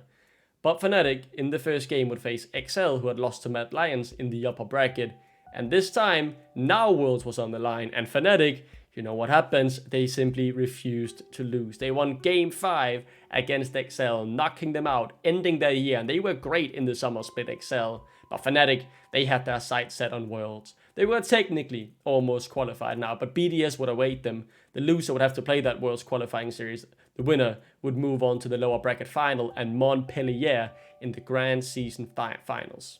Heading into the series against BDS, however, there were some unfortunate things happening as Oscarinian had been injured while playing against XL actually with a hand injury, and the thing is, it got so bad that the doctors advised him to not play for the remainder of the season. This meant that they needed a substitute, and despite how you could argue they didn't treat Wonder that well and offered him a 6th man spot in spring and all this, they got him back. He was kind enough to help out with Fnatic and play the season finals. And Fnatic had, essentially guaranteed Worlds, but they still had 1 more step to go to make it into the real event. And against BDS, with a substitute in the top lane, they would deny the reverse sweep, being 2-0 up, almost throwing it away. But Fnatic would not stop. They would not miss out on the real event of Worlds, and they would not miss out on a big crowd in Montpellier, because they would get to go to the arena and they would get to play Mad Lions in the lower bracket final. At this point, Fnatic had already multiple times throughout the entire year given us heart attacks with close series in either best of 3s or best of 5s. But against Mad Lions, they would do it 1 more time, as Fnatic would once again win our Game 5, guarantee themselves into the main event of Worlds, into the Swiss stage now instead of the group stage, and they would for the first time since 2020 face G2 in a final. G2, by far the better team on paper and throughout the entirety of the year, but Fnatic had momentum with them. They had Trimpy in the bot lane, and Noah was cracked. He was insane. Sometimes, yes, he went a bit too far, but he was that psychopath you needed who could step up. He could either throw the game for you or he could win the game for you, but more often than not, in summer, he won the game for you. This was Fnatic's 5th final since they last won in 2018 summer, and against G2 when the pressure was on, a team that had been together for the entire year against a brand new bot lane in summer split and a substitute in the top lane, Fnatic could not do it. They would lose their 5th final since they won in 2018 summer, and G2 would be crowned champions of the LEC in 2023. But considering how poor that year was for Fnatic, to end up with the grand final against G2 with a substitute was impressive. To make it to Worlds was impressive. To not be the laughingstock of EU was even more impressive. So let's head into Worlds and see how Fnatic and the rest of Europe did. In the Worlds qualifying series, BDS would make it out, easily beating NA. Of course, they are free. And in the play-ins, they would struggle quite a lot. But at this point, no 4th seed from Europe had made it out of play-ins. Mad Lions had tried twice and failed twice. But BDS, they would reverse sweep PSG in the crucial knockout qualifier, and they would make it into the main event. And that's, the best the 4th seed has ever done. Let's quickly round up their results, because they would get smashed in all 3 series they would play. They would lose to, for example, Mad Lions, but they would get knocked out by DK, and if those games were stomps, BDS was just not up to the level. But you know what? A bit of credit to them. It's sad they couldn't take a single game off anyone, or, cause 1 upset. But at least they made it out of play-ins, the bare minimum, I would say, and the acceptable must succeed if you are the European 4th seed. So I think they get a half pass. Still disappointing they didn't take a game, though. And just quickly on the Swiss stage. In the new Swiss stage format, you would be drawn into each round, matching teams with your scoreline. You would need to win 3 series in a row to make it out. Those not deciding either elimination or progression was best of ones or are best of ones. And the ones that either guarantee you knockout or qualification into the knockouts or elimination are best of 3s. And in the first best of 1, Fnatic would have to play LNG. Here they would lose. The team from China was simply too strong. And in the 0-1 bracket, they would get to play GAM from the VCS. And, you know, that's a team Fnatic should beat. Just like that, they would pretty quickly beat them. And then they would have to play BLG from China. Another Chinese team, Fnatic could not cause the upset. They had moments, but they were never really in it. And they lost quite clearly. Now, though, elimination was on the line and it became best of 3s. Here they would first have to play Cloud9 of America. And if there's one thing where I draw the line at, you can suck as much as you want internationally. And it is obviously very disappointing, but if you lose to NA, that's where I draw the line. And Fnatic in 2023 had not fallen that far yet, and they would manage to eliminate Cloud9 in a close best of 3 series 2-1. And they were now just one best of 3 away from guaranteeing top 8 and making it into the quarterfinals for the first time since 2020. Here they would draw 4th seed from China, Weibo Gaming. And this was on paper a doable matchup. Weibo Gaming had not looked that great throughout the tournament. They had lost to G2, they had beaten Mad Lions for example, but that was a chance, and Fnatic took them down in the first game. But this wasn't week 2 magic, the new format didn't suit them, and yeah, Weibo Gaming, they stepped up in game 2, stepped up in game 3 and eliminated Fnatic from the World Swiss stage. So close to making it into the top 8 again, but instead they would be sent packing. Weibo Gaming would go on to make it all the way to the finals, only losing to Faker in T1. So considering Fnatic's year, being knocked out to them is okay. I think Worlds for Fnatic, considering the expectations I at the very least have of them, is it's acceptable but not respectable. Like, this result it's okay. Europe was not good at this time. They sucked at MSI and they sucked at this Worlds too. But Fnatic, I always at the very least say you should come into Worlds aiming for top 8, and they were so close, just that one game away. So acceptable considering the entire year, but not really that respectable. For the rest of Europe, this was also a disastrous showing. Mad Lions, despite ending 1-3 being eliminated, they only managed to beat BDS. They would lose to both Cloud9 and NRG of America, losing twice to NA. That's where I draw the line. Losing to Weibo Gaming, again, I can kind of accept that. But losing to NA twice? Shambolic showing from the European 3rd seed, who had a horrible year internationally, just like Mad Lions so often did. For G2 though, the hopes were high. They were supposed to be the flag bearers. They are, and were at that point still, the flag bearers of Europe ahead of Fnatic. So they had their goals and sights set on top 8, and they started really well. They beat Weibo, they beat D+ Kia, but the draw was tough on them, having to face Gen G. They would obviously lose that. But then they had a free pass to the quarterfinals against RNG. They fumbled the bag there. That's the real one that stings as a European fan. And then they would have to face BLG, the 2nd seed from China, a very strong team. And despite taking a game off BLG, G2 would be eliminated. Europe were out before the knockout phase even began. No teams in top 8 for the first time since 2014 was a heartbreaker. Both Fnatic and G2 just had one game away, but both Chinese teams made it far. BLG made it to the semis, being knocked out by Weibo Gaming, and Weibo, as I said, all the way to the final. So a shit year for EU internationally. Fnatic and G2 so close to getting one team through to the top 8. Personally, heading into 2024, if Fnatic were to make any changes, considering how good the roster had grown together in 2023 summer split, I would still say it should have been jungle or mid. Humanoid and Razork, both individually very good players. I would have kept one of them and then tried a new pairing with the other, because he just simply didn't click. They were, not synergizing well. They were dysfunctional together at this point, but they managed to make it work, and that meant some games looked very scrappy. I think that's the reason the Fnatic heart attacks really came into effect in those tight playoff series, because sometimes they would come back games they shouldn't be able to come back from, and sometimes they threw games they shouldn't really be able to throw. But Dardo and La Formula had other plans. Trimby, I think the best acquisition Fnatic had made in 2023, was out, and that very much disappointed me. And who will Fnatic get to replace him? Some big name? No. Fnatic went back to their roots of what they did in 2015. They went to Korea and picked up June, who many saw as a direct downgrade to what Trimby did, considering how good Trimby was. And I kind of agreed. But you gotta remember, if you know Fnatic's history, when they go bold, that's what most often works. So I was willing to give it a shot. Nightshares was staying with the team, and they had the chance to grow into 2024. Although I was a bit disappointed, there was no change in either mid or jungle. I was heading in optimistic for what 2024 had in store.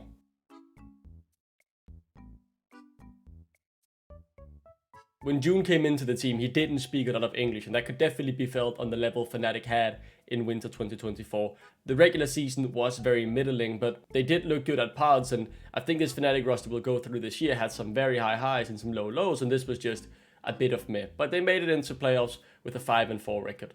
In 2024, the LEC once again changed format. That meant that after Fnatic had qualified to playoffs, there was no group stage. Now the top 8 teams just went into the playoff, with everyone going into the upper bracket. In that first upper bracket game, Fnatic would face off against MDK, where they would beat them 2-0. They then faced G2 in round 2. If they were to win this best of 3, they would move up into the upper bracket final essentially and be just one best of 5 away from getting into the final. And Fnatic, well, they would lose to G2 2-1. June still hadn't fully settled in. The bot lane did look very good, but it was clear that he didn't know a lot of English and the team was still growing together before they would then move down to the lower bracket, face SK Gaming, a pretty alright SK Gaming to be fair, and barely win that 2-1 in a bit of a scrap before then facing MDK again in the lower bracket. If Fnatic would win this, they would be in the lower bracket final, again one best of 5 away from the finals.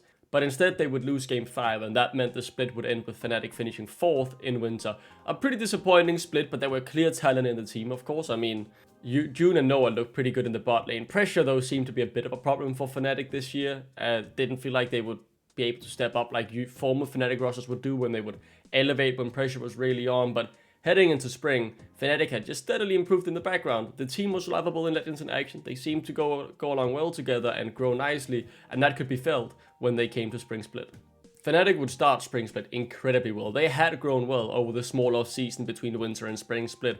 They would sit at the top of the table after week 2 with a 5-1 record, and despite a bit of a poor week 3 where the level had dropped quite a bit, they would still end up first place in the regular season with a 6-3 record heading into playoffs. In terms of how playoffs were formatted, it was the exact same as winter 2024. In the upper bracket, the first 2 rounds would be best of 3s before then heading to best of 5s from round 3 onward.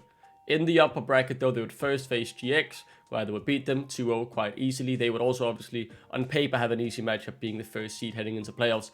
Unluckily for Fnatic, they would then face G2 in round 2, and that meant another best of 3 was on the line where the team that won would move up to the upper bracket final and essentially be guaranteed top 3 already and just one step away from the final with an extra life. But Fnatic, they would once again in that upper bracket best of 3 lose to G2, this time 2-0, so they went down to the lower bracket and had to make quite a run.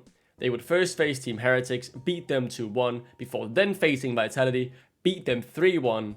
And then in the lower bracket final where MSI was on the line, Fnatic would beat BDS in a thrilling 5-game series going into the finals. And that was a big success. This was a fun split. Fnatic did well for most of it. The thing about this Fnatic roster is the highs were very high, the lows were very low, and there were often some silly macro mistakes of players getting caught, games being thrown, games being turned back around. You know, the heart attacks that Fnatic fans so often get with the recent iterations of Fnatic was really in full effect with this roster. Their games were at some times just pure chaos. But regardless, the results were good and the vibe seemed great in the team too, because Fnatic, for the first time since 2018, were back at MSI, and in 2024 the Esports World Cup also started. I'm not going to talk much about it, but top 2 in spring got your ticket for that too. In the main final, however, I'm not going to hype it much up. I didn't have much hype heading into it, because the hard work was done. Get back to MSI and the Esports World Cup is also a nice little extra money boost. But Fnatic would lose to G2. I kind of expected this. I didn't have much faith coming into the final because Fnatic really didn't seem to have G2's number this year. G2 had, you know, beaten Fnatic in the winter bracket, beaten Fnatic in the spring bracket, so I didn't really believe Fnatic would be able to take a best of 5 against them. But hey, this time around, they took a game. And let's talk about those internationals Fnatic finally qualified to. They were back at MSI, again, for the first time since 2018, and while the expectations weren't that high, they somehow managed to go even lower. The only thing they can be proud of this tournament was taking a game off top esports in the play-ins bracket and making it through play-ins the bare minimum. But when they then got into the real deal, they would first play against Gen.G, and okay, losing to them in a best of 5, fair enough, the best team in the world at the time. But in the losers bracket, they would face Team Liquid from North America, and the one bar I genuinely said for European teams is, just don't lose to North America, buddy. and Fnatic would be eliminated by TL 3-1. Absolutely embarrassing. Who cares you took a game off Top Esports in a best of 3 in play-ins if you can't beat North America? That's the bottom of the barrel, lads. Shambolic, embarrassing, horrific MSI performance from not Europe as a whole. I was about to say that. G2 did quite well, to be fair, but Fnatic should be ashamed of that performance. And I'll quickly mention this before we go to G2 and their MSI. Fnatic also sucked at the Esports World Cup. I didn't really care about that tournament, but they lost to Team Liquid again. And that's kind of why I draw the line again. It's North America. You shouldn't be losing to them. Embarrassing, Fnatic. Embarrassing Esports World Cup. Didn't even get the bag while you were down there and that. But G2, they beat Top Esports at MSI 3-0, also eliminating PSG. They had a pretty good run, I want to say. They even took T1 to 5 games in the upper bracket. So for Europe as a whole, you were feeling kind of hopeful that Worlds could be good. But for Fnatic, they needed a lot of work with this roster in terms of international performances, despite growing regionally. And in the summer regular season, it was a bit more up and down. It was the Fnatic you had come to expect with this roster. Sometimes incredibly good, sometimes not that great. Sometimes the game became absolute chaos and you would either win or clutch out and have these heart attacks as Fnatic fans. And they would finish 4th with a 6-3 record heading into playoffs. And I mean, the regular season at this point didn't matter much. As long as you were top 8 and hopefully not 8th, because then you would have to play a very good team at the beginning, it would be alright. And Fnatic, you know, finishing middle of the pack, that meant you'd be alright. Because playoffs was really all that mattered here. Fnatic would in the upper bracket once again face Giant Eggs and would beat them this time 2-1. And luckily for Fnatic, in that very crucial best of 3 where the winner would go to the upper bracket final in round 2, they would face the old El Clasico, their old rivals SK, who had a very good split with Rahel and Leon in the bot lane. SK though, they did fall off from here because Fnatic would beat them 2-0. They were in the upper bracket final, just one step away from getting into another final in 2024. No lower bracket run needed, but instead though they would have to face G2 this time in a best of 5. And while Fnatic had taken a few games off here and there G2, but this year it was G2's year. They were by far and away the best team. They had shown some decent international or good, considering the time we're in, international performances. So Fnatic, I didn't expect much coming into the series, but you're always gonna tune in. You're always gonna have that glimmer of hope. And Fnatic, when things didn't matter, or you know, only a ticket to the final was on the line, I guess, they stepped up. They beat G2 in a close series. Basically every game was close. 3-2 was the scoreline. Fnatic had once again, for the first time in something like 150 days, once again beaten G2 in a best of 5. And this meant Fnatic were in the final. G2 would obviously overweight them. They would beat BDS in the lower bracket. And when everything was on the line, Fnatic looked great for 80% of all 3 games. They lost game 1 with a lead. They lost game 2 with a pretty big lead. And game 3 was unlosable. I think Caedrel's reaction co-streaming the game, especially game 3, really sums up how it felt to be a Fnatic fan, because you came into the finals with hope for once. You had just beaten G2. It very much felt like 2020 all over again. And you threw your leads in the first 2 games, but in game 3 you had a bigger lead than you had had all series. It looked unlosable. If Fnatic lose this game, slap my ass and call me Sally. Bot tier 2, that's another 700 gold. No longer has that turret aggro. Nah, this ain't losable. Alright, if you just catch caps, it doesn't really matter. This ain't losable. Fnatic able to make that pick work. This ain't losable. Starting to move up once more. They will reset. As you're going to have Dragon in 20 seconds. Maestro's caught it! Maestro's caught it! No! No! No! No! Not again! No! No! They're getting a Baron you round, Mike! As well, Jun will die. No! Void Seekers just needs another to land here. Caps comes in, Noah dashes across with the arcane shift across the wall. Noah, you can't be real. Coming down.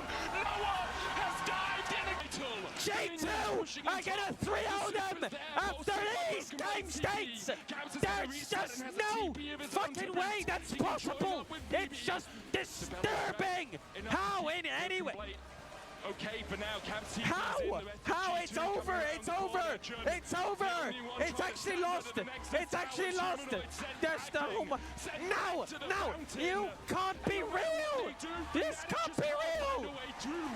This can't be real! It can't be real!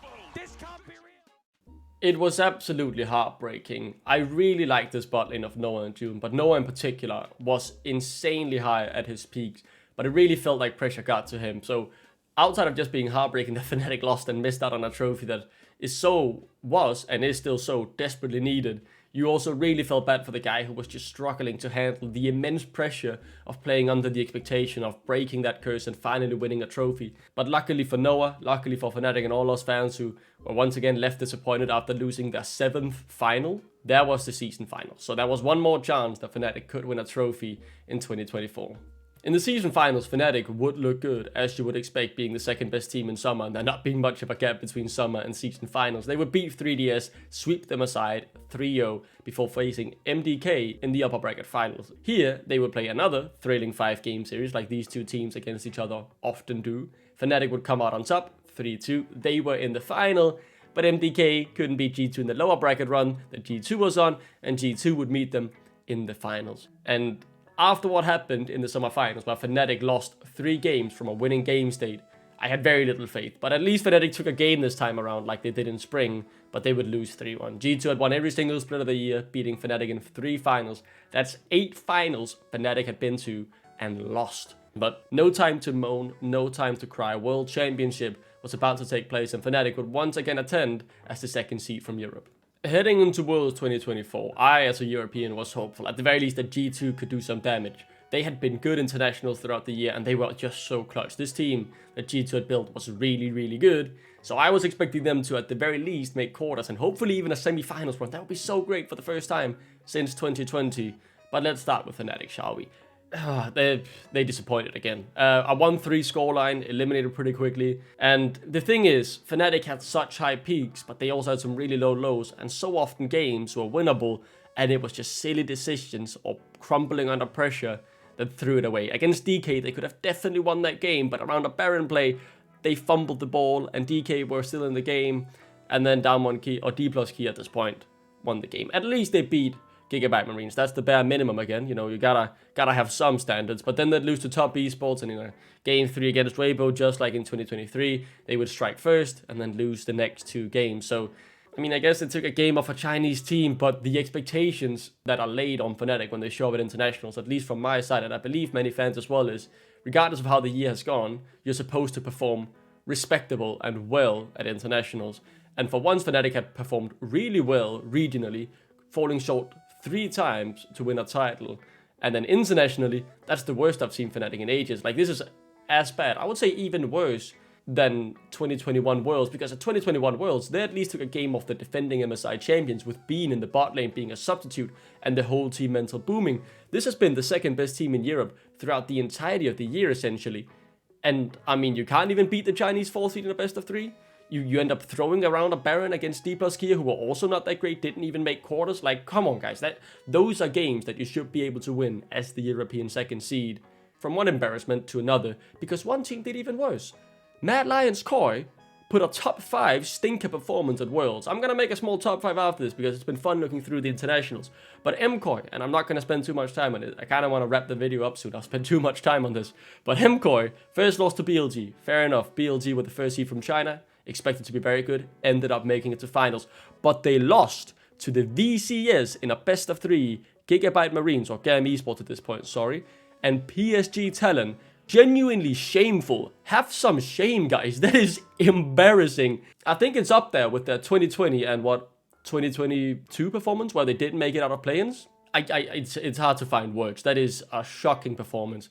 But let's take at the hope of Europe nowadays in G2. And I mean, they would have the hardest draw any man has ever seen. MKoi was sitting there, give me freedom, give me fire, give me the best draw possible, and I still retire, because they took all the luck in the draws. G2, to make it into quarters, they lost to the Korean first seed, Harmor Life Esports. That's acceptable, and that was a close game as well, a very close one, as the European first seed. In the best of 3s they had to play to make it into knockouts, they would have had to beat either T1, the team that ended up winning the World Championship, or against BLG, the team that took T1 to Game 5 in the World Championship final. They would have to beat one of them in a best of 3, and sadly for them, they couldn't do it. That Game 3 against BLG was so close, man. And this European team that G2 had, I thought could make it far. It's heartbreak that for the second year in a row, Europe didn't have a team out, especially when G2 was so good. But I guess when Mad Lions is hugging up all the good twist stage draws, some European team had to be destroyed in the process, and I guess that was G2, because that draw luck is so unlucky, man. I feel really, really bad for them. That is horrible. So commiserations to G2. They did what they could. They should have made it further, but with that draw, you can't blame them too much. And let's evaluate on 2024, because this was a year where domestically Fnatic were better than they had been for quite a while. But they were just too inconsistent. There were some very high highs, some very low lows, and a lot of middle ground in between where they were either throwing 5k goal leads or coming back from 5k goal leads. And like, you know, those heart attack games where it's a roller coaster of emotion, they are fun and they are nice, but at some times you just want to see a clean game where Fnatic just close it out nicely, don't threaten to throw it all away, and just win a nice game. Like some of those games against G2 in the final should have been clean wins, could have been clean wins, but instead we wanted to play ping pong and they were too inconsistent, and that was the thing you got a bit tired of. The international performances were horrific, genuinely shambolic. Fnatic should be ashamed of themselves. They are lucky that there was one team worse in MKOI at Worlds that you could all laugh at, because their run was obviously even worse. But for Fnatic, the second seed of Europe, it's also embarrassing, mate. Like, you can't hide from that fact. This team, though, seemed to be very nice together. They seemed to work well together, and obviously they had their issues between the game, and that's understandable. In a competitive environment, there will always be some friction with people with different opinions who all want to win, but it seemed like they genuinely got along outside of the game and enjoyed playing together. And I think the fact that in 2026 June was open to rejoining Fnatic to play with Razork shows that there was good chemistry between the players, and you felt that too watching Legends in action. You could say there was Worlds drama. I think that was completely blown up over a ban against Top Esports with the Yone not being banned. That was just a poor decision from the coaching staff, no doubt about that. But this was blown up to be some big yearly Fnatic Worlds drama, which I really think it wasn't. It was a bad decision or some wrong communication about a single ban. And yes, it lost Fnatic the game. It's silly, but it's not like it doesn't deserve to be drama that makes the organization the worst one in the world. I think that's just absolutely ludicrous. And let's talk changes. Let's start with the coaching staff. After Nightshaz has had his time with the project, he would leave. And thank you, Nightshaz. I thought he did a great job. He really, again, he just seemed to get Fnatic and created a very good work environment by the looks of things from the outside. Despite never winning anything, I'm thankful to what he did and how he took Fnatic from their deepest pit in 2023 winter to, you know, consecutive finals, and should have essentially won finals in 2024 with that team. Grabbz would end up replacing Nightshaz, and I think this is a great pickup. I thought so too at the time. Grabbz was there for the G2 Golden era. He had a good resume heading into G2 as well, with what he did back in 2017 with Rocket, where he made them a very capable team considering the regionals and the players they had. He also did well with G2, of course, but outside of that, there was still one blip on his resume in terms of his time at BDS, which has been turned into a huge narrative against him, that he is the worst coach to be ever seen, and has been hard carried by the fact that he had the great players that were on G2 in 2019 and 20. I think those are heavily overblown, but obviously the BDS blip doesn't look good. But it seemed like there were internal issues at that organization at the time, and that, you know, might have explained a bit of why those results were incredibly poor. And in terms of changes, I would have personally liked to see changes in the top side. I thought Oscarinian was very good for most of the year, but I wouldn't mind him being replaced or making a change. But the most crucial one was one of either Razork or Humanoid had to go. Humanoid had a contract until 2025, so he might have been harder to offload, but they were, again, still very good individual players. They could sometimes work together, but it was clear they had a different view of the game, and that led to some very poor macro mistakes, where, you know, people would get caught and throw games, and it was just annoying to watch. It felt like they had their run. They could be good together, but they couldn't conquer Europe, and at this point, Fnatic fans as well needed a change of environment from these two in the mid-jungle duo. They had been there since 2022 without winning anything for Fnatic. But instead, Dardo and La Formula would look towards the bot lane, and Noah, who really couldn't handle the pressure of playing under the Fnatic banner when pressure was at its highest, because the fans, they wanted a trophy after so long without one, and the scrutiny from both their fans, but also the fans of other teams who were hate-watching Fnatic, I think it was a good decision that he moved on. He was great for us. I really loved Noah. He seemed like a great person. But the pressure might have just gotten to him, and you felt very bad for him, the way, you know, he was a part of throwing those finals in the summer. You really, again, as I mentioned then, not just heartbreak for Fnatic not winning the trophy, but you felt so bad for Noah as well. But June would move with him. June was one of the best supports in the LEC, it would turn out. He grew fantastically throughout the year. That was a great pickup from GX in that bot lane. But for Fnatic, if there was anyone that could replace what was a very good European duo there, it would be Upset coming back to the team, who was still among the best AD carries in Europe despite a disappointing 2024 with Carmine Corp, and the best support in Europe in Mickey X. That's essentially two of the only players I think many would have accepted to replace what was such a good duo here in Europe in Noah and June. and 2025 very much looked like make or break for Fnatic. But before 2025 kicked off, there was some incredible news that every Fnatic fan had been waiting years for. Dardo would step down from his team director role at Fnatic after being there since 2020 and first take a break before then moving to a different part of the organization. It was like war is over. Fnatic had finally won. Dardo was out. Fans had been claiming about this for years, and while I personally think the narrative against him was a bit overblown like it so often is in esports, and he at the very least seemed like a nice guy who really cared for Fnatic, you could clearly see it in the celebrations every time Fnatic did well when he was sitting in the coach's room. It was time for him to go. He might have cared, he might have really wanted Fnatic to do well, and I'm sure he did every single choice he made with the right intention of making Fnatic successful and winning another trophy. But some of the decisions he made were absolutely horrible, man. I really don't know what to say. But we'll get into a full evaluation of that after 2025 when we round out the video. But for now, Dardo was out and fans were cheering. There was hope again. Fnatic could believe that they could win something. They had a super team. They had the coach of the G2 glory days. Fnatic, they seem to be back.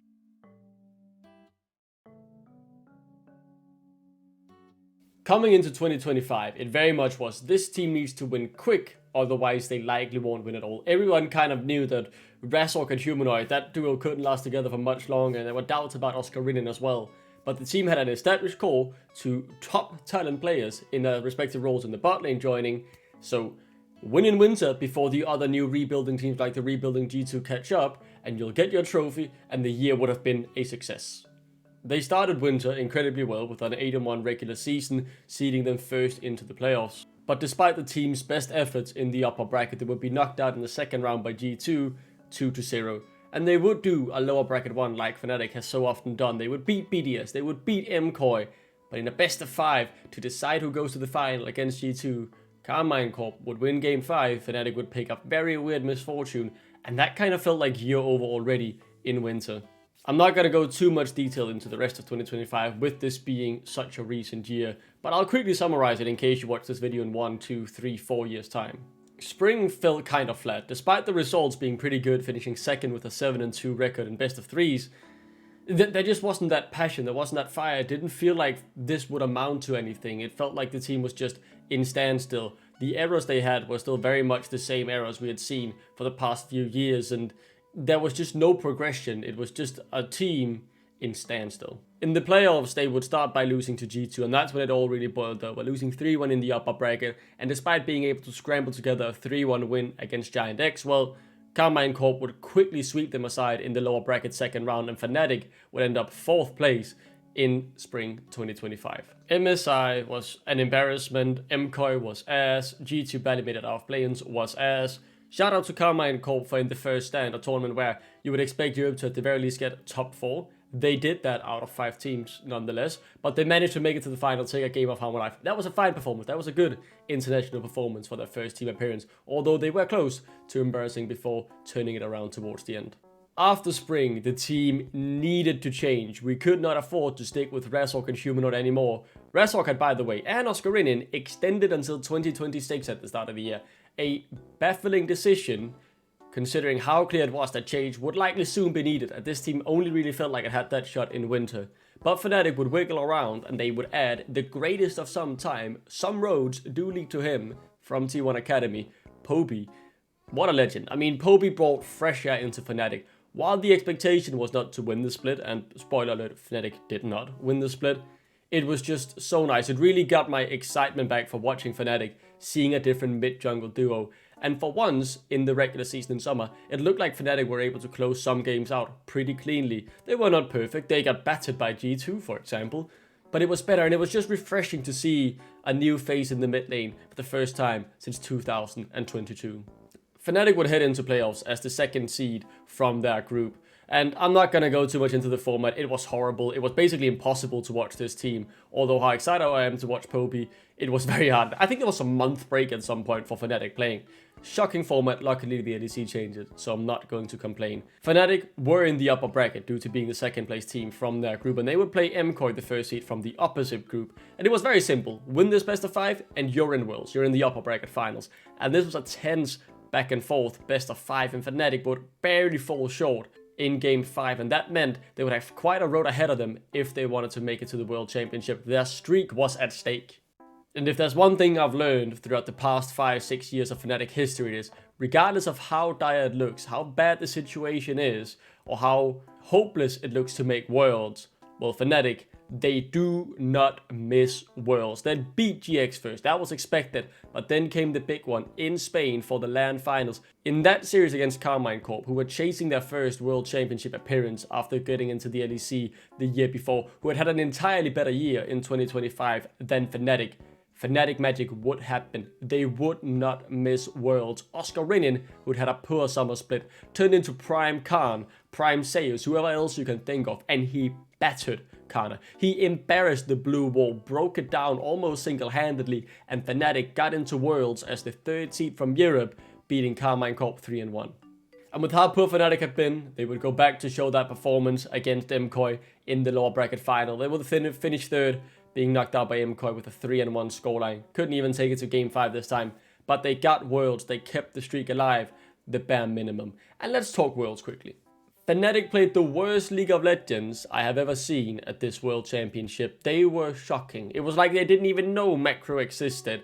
It was shocking draft, it was shocking gameplay, everything was horrible. And I was so angry after watching Fnatic be eliminated 0-3 that I have since then spent more than a month of my life writing, editing, and making this video.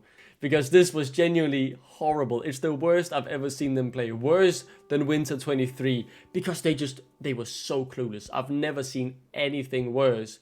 And luckily for Fnatic, the year would end quickly after that, and we wouldn't have to watch much of that misery being eliminated 0-3. But that is a contender for top 5 worst European performances at the World Championship of all time.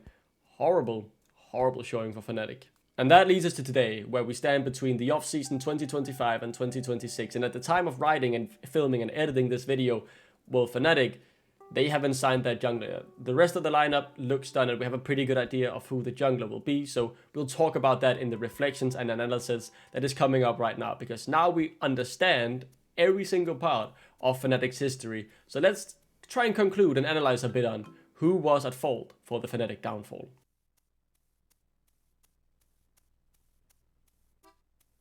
With the 3-hour history lesson done, now let's start to look at some people who are higher in Fnatic and might be somewhat to blame for this fault, and see if we can try and tie some loose ends up, shall we? Let's start with the CEO, Sam Matthews. Sam Matthews has been at the helm for Fnatic for as long as I have followed the organization, and obviously as CEO, you don't directly influence each department, but the departments all eventually fall under your leadership. And if under your guidance, Fnatic's League of Legends department for 7 years has failed to win a trophy when they normally would win one at least every other year and way more in the beginning, then you do have to take a bit of blame.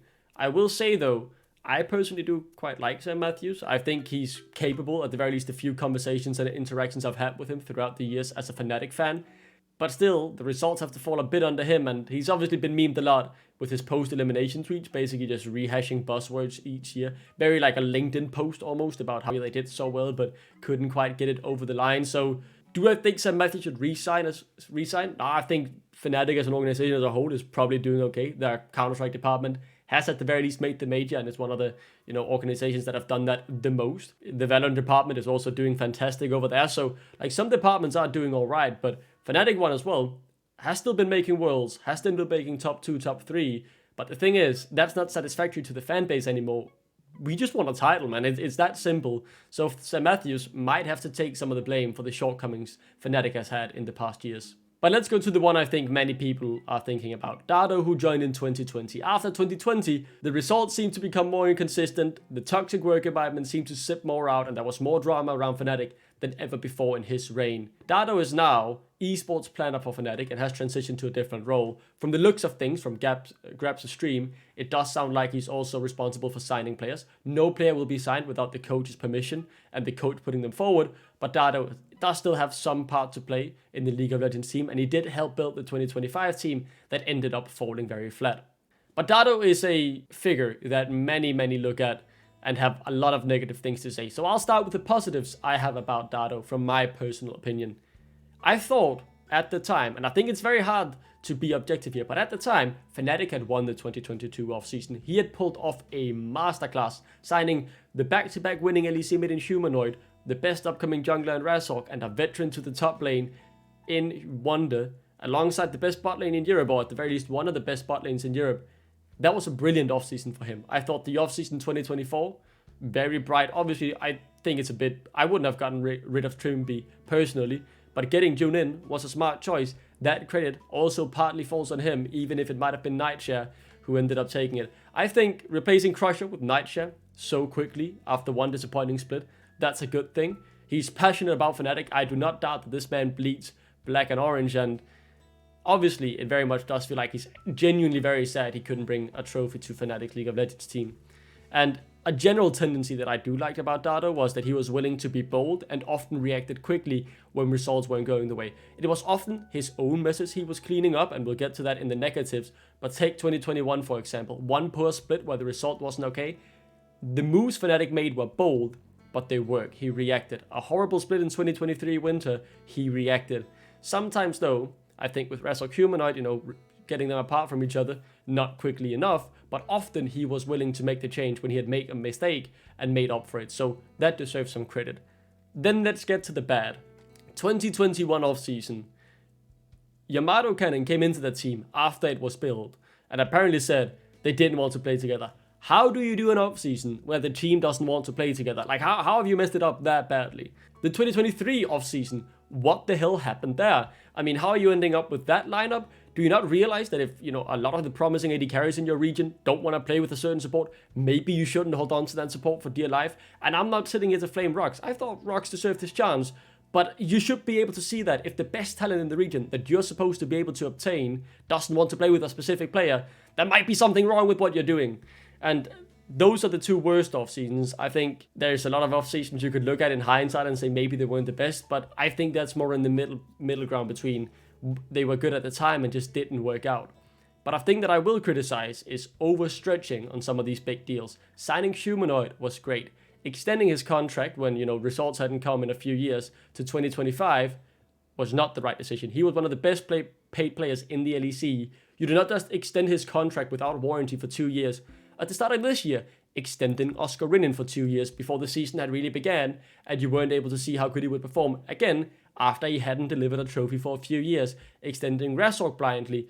You were tying so much money up in Fnatic, and yeah, they were good players individually, but they hadn't brought a trophy, and that left little wiggle room, and it's something that seems to have been filled in this offseason as well for Fnatic, because a lot depended on where they could shift different pieces off the roster, because they had so much money tied up in contracts they had agreed to way too early. So a lot of the contract negotiations, I'm not the biggest fan about. I think often he wanted to go too long, too quick on the players, and I can understand it, so you can sell them. Popey has just been sold after signing, I believe, a 2-year deal or something with Fnatic after just a single split, and they've probably made a bit of money on him.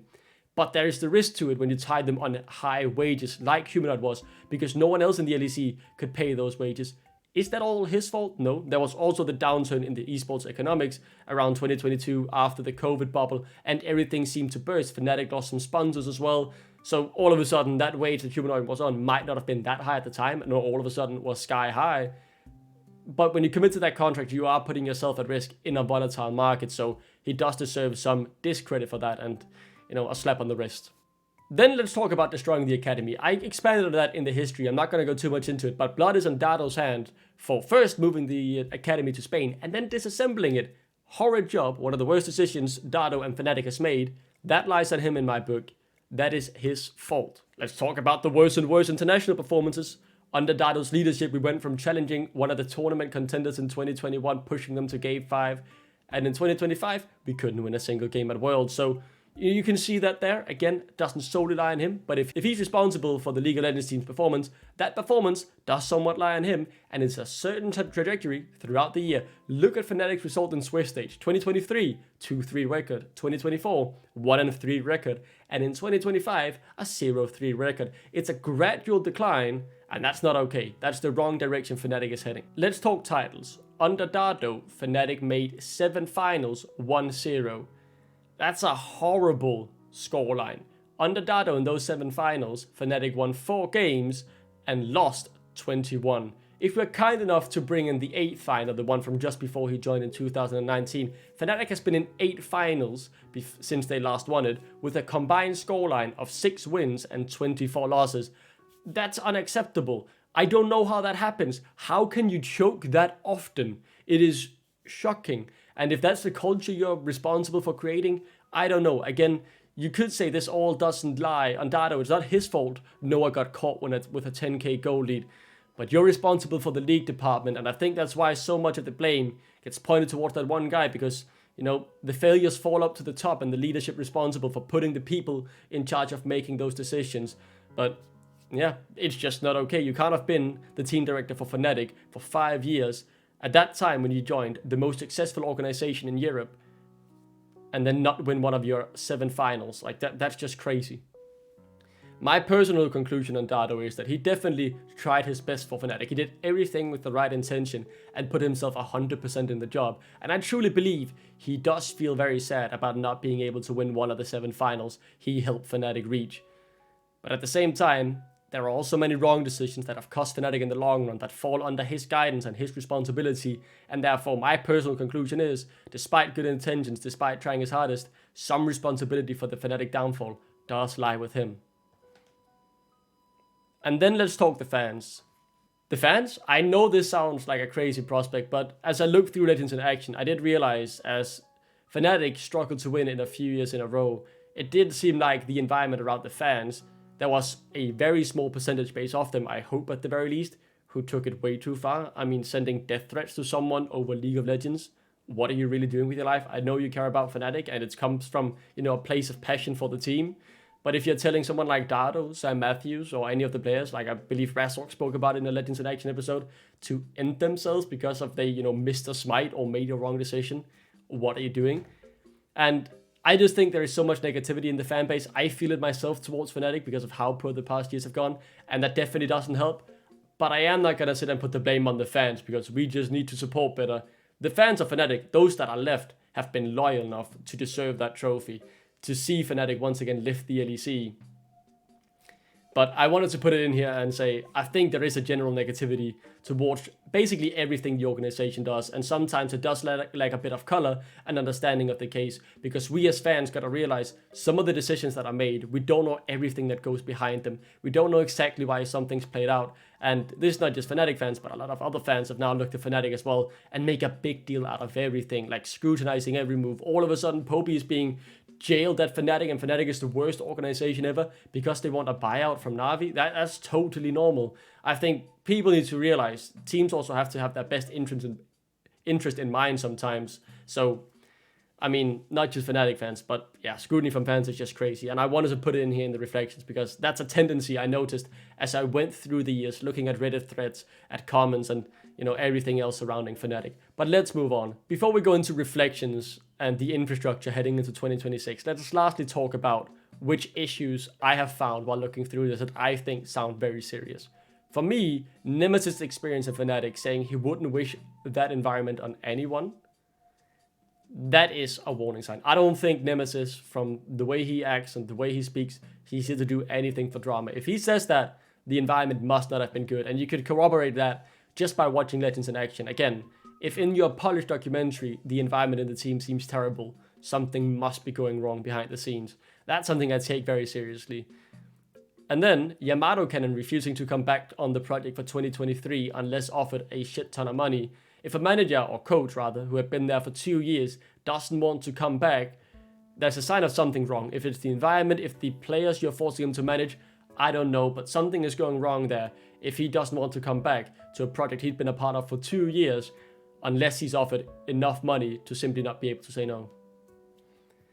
And then I'm just going to note that there are periods of time where the environment did seem generally poor in episodes, on Reddit threads, and from what you can find, but so much of this, especially the Reddit threads, is hard to take anything from, because the later you went on, the more negativity there in general just was against Fnatic.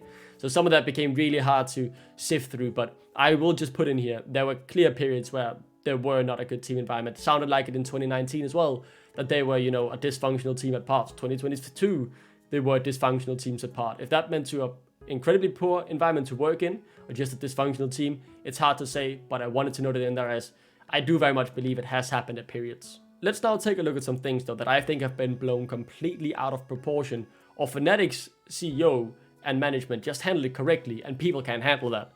The Upset Adam drama is some of the stupidest shit I've ever seen. The fact that that became such a big deal is horrible, and the abuse and hate Upset gets to this day because of it is insane. I think Adam was in the wrong there acting poorly, and I said it when I talked about it. I hope he's grown. I think management acted correctly, and again, anyone who had followed Upset's career knew he wouldn't take that decision lightly, even if you didn't know him personally. Just seeing how much he had committed to the game of League of Legends and trying to be the best. He hadn't made Worlds for so many years, and to finally be there, he would not leave for a silly reason. So I think Fnatic management handled that correctly to try and protect his privacy. The community there made that case much worse, and obviously Adam speaking out, forcing Upset to put more fuel on the fire by actually explaining what happens and so forth. It became such a big thing, and I thought Fnatic initially handled it correctly, and the community just shouldn't have blown it out of proportion, with Adam then spewing more gasoline on the fire. I'm also going to mention the Worlds drama at 2022. That was simply just the players being sick. That's not the organization's fault that Rocks had to play and Bean almost also had to play because of sickness. I mean, how is that their fault? The team was dysfunctional. Yes, that's obviously higher than Fnatic, but that's not Worlds drama. That's just the team not being functional altogether. So I think that's a silly thing to make a big deal out of, especially considering Fnatic did quite well at Worlds if you look at how they did in recent history. They took a game off COFDK T1, and yeah, I think that was a way too big of a deal about 2022. And then I'm mentioning Worlds 2024 drama as well. It was a poor decision not to ban the Yone, yes, but are we seriously going to call it drama? Because Yoon in an interview said he thought they were banning Yone and then they were not. I don't get how that became such a big deal. You can laugh at the decision for Fnatic, and you probably should. It was a horrible decision to not ban it against Cream, who was known for his melee mid laners, while Yone was Giga broken. But man, it's a poor ban decision. It's not big Worlds drama just because they messed it up. I don't get it.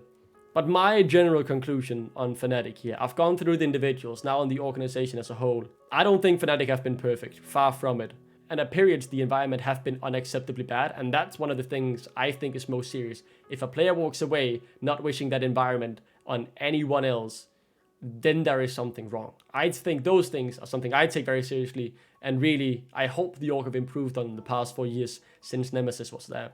But Fnatic is also a business. There is no shame in demanding a buyout for a player like Poby when you have him on contract. That is not jailing a player as long as you don't wish a ludicrous amount. Obviously, then they didn't want millions. The deal worked out. But as soon as, they demanded a buyout, all of a sudden, many people were saying it was the worst organization ever. That's just laughably bad. That's fans who are delusional and, general community just inciting hate. But have they screwed over some players in the past every now and then? Probably. I recall Reckless not being too happy about how he left Fnatic, which sucks because he was Mr. Fnatic. Yeah, I think there have definitely been players throughout time. Upset being put on the bench, he was not happy about that situation in 2023. Like, there are definitely cases where they haven't acted in the best way possible, but an organization that has been around for so long will make some mistakes. And even Upset, he came back in the end, so bygones be bygones. The issue can't have been that bad. There has been this picture of everyone who has ever left Fnatic wish nothing but the organization to burn, and it's the worst one ever. They never want to see it again. Well, June was willing to come back to play with Rastalk, so quite clearly he was treated very well in Fnatic if he was open to joining back the organization. And the same can be said for Upset, who obviously matured but was willing to come back. If things were that bad that it was the worst thing they've ever tried, then they wouldn't be willing to come back. But I'm not gonna make it clear because that kind of sounded like I'm neglecting what Nemesis said. I take that very seriously, and I think that's not okay. But I think since then Fnatic have improved, and the mood in 2024 did genuinely look very good. Of course there are disagreements, but the mood in the team did look good. And that's why I'll conclude by saying, by the looks of things, I believe the environment at Fnatic is heading in the right direction. A competent management team and a better work environment. And let's then get into talk about the management team and infrastructure for 2026.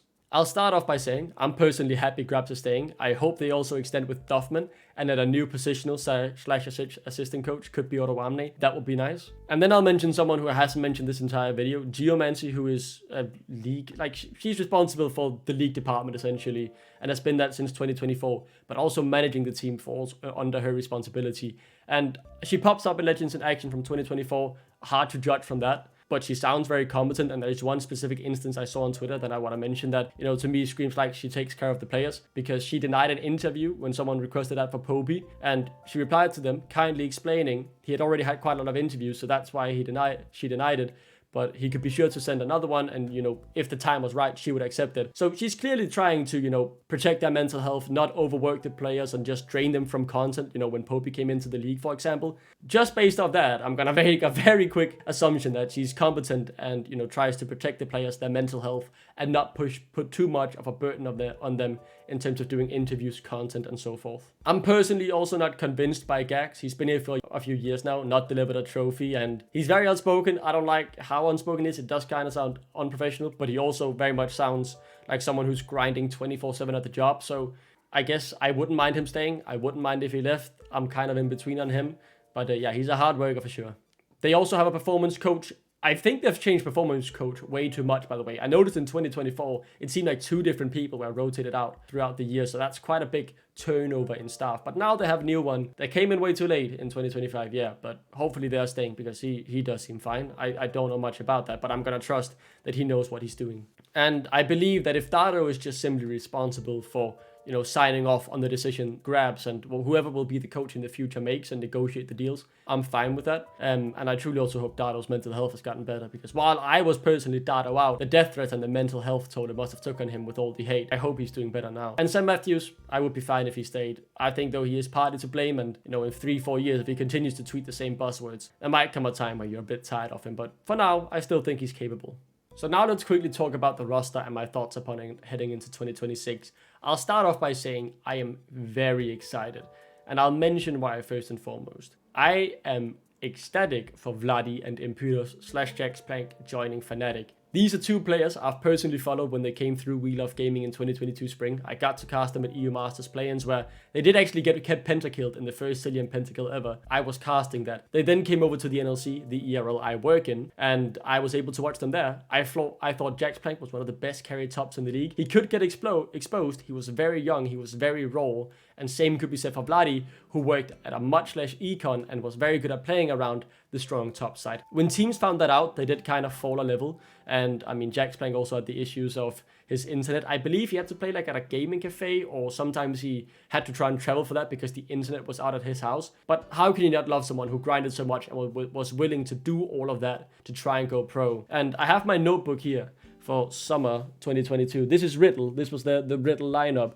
These were my notes on it. And down here, it mentions, and I'm going to pat myself on the back here, good vibes and something something. But I wrote big top and mid talent with a leader in the jungle. Stefan is a veteran ERL player and was at the time too. So I was big on these guys from day one. I want to make that very clear. And therefore, I'm very excited to see them in Fnatic. And I hope they'll do well there. In terms of what I heard about Imperius and Jaxplank, while he was in the NLC, he was apparently lovely, and he seemed like a lovely guy from those I know who worked with him. Vladdy was a different story.